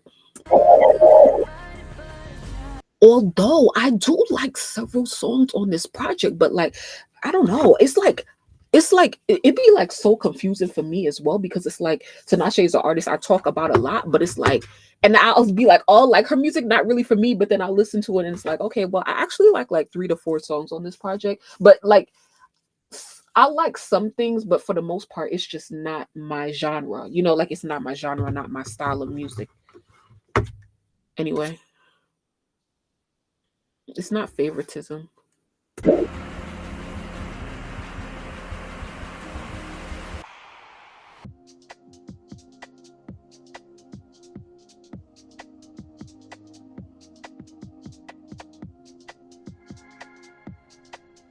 Oh, I think I like this one as well. I think this is the last one. It's called Tightrope, I think. Which I've been drowning in my dreams again. Fooled me once, can't fool me twice. But it'd be nice. I can't decide if I should trust my heart or trust my eyes. It's a fight. I know my worth and we're on a ride, but I'm satisfied with who you are inside. So I won't stay here tonight. Keep falling into me. And I'll keep falling into you. When I feel spaces we could fill, gravity pulls me down back to you. Ain't no cosign, I don't need a cosign. I believe it's so tight. We've been here the whole time. And fighting with my heart and my head over you is a battle, but I'm so tired. What I'm gonna do when I knew I could take 101 to the west side. The room is getting bright. The things I've been ignoring are all coming to the light. You could side, stick side by. That's my guy. See it wide eyes, falling into me. Ow! Do y'all hear that? Hello? Y'all hear me fucking burning myself over here? That's literally all I do. Anyway, that song is called Gravity. It's cool. Not one of my favorites though. But I appreciate everybody. I appreciate everybody sticking with me today. This was fun. And this is once again, this is why I like playback, because I could remember when I used to like come on Station Head and I would just be doing my hair, like literally, like now y'all can just watch along with me. So yeah, I like this. And earlier today I had planned to go live and stuff like that, and there is some stuff that I do want to talk about real quick. I know I'm always saying that, but what I'm going to do is like I'm gonna go for now and just like wrap up the night and stuff like that. Nicki is performing tonight, right? Let's go to Twitter real quick. Excuse me. I think Nicki is performing tonight. Yep, here they are. Can we please win meet and greets? 27 shows down. Tonight is his 24th show, my 23rd show. Dude, my 23rd show. 27 shows down. I think I hate to say it, but I don't know. Let me just shut up. All right. 2 hours ago, Gas City Riley posted on IG. So South Carolina is tonight.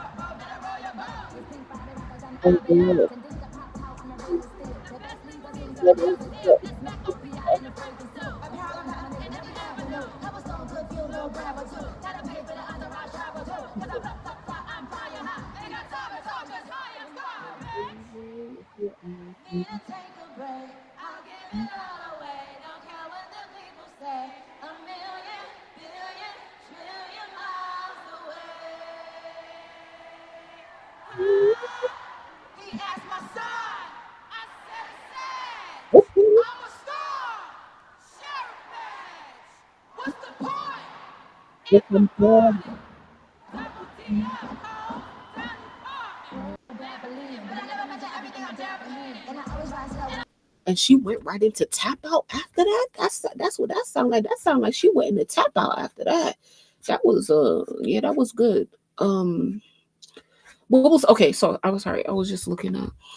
Yeah, so Columbia. Dang, I need this show to be on Saturday, not Friday, child. I need an extra day. Okay, telling y'all right now. Anyway, let's see what pops off tonight. I might like if not tonight, I may come live like real quick tomorrow, but like nothing long.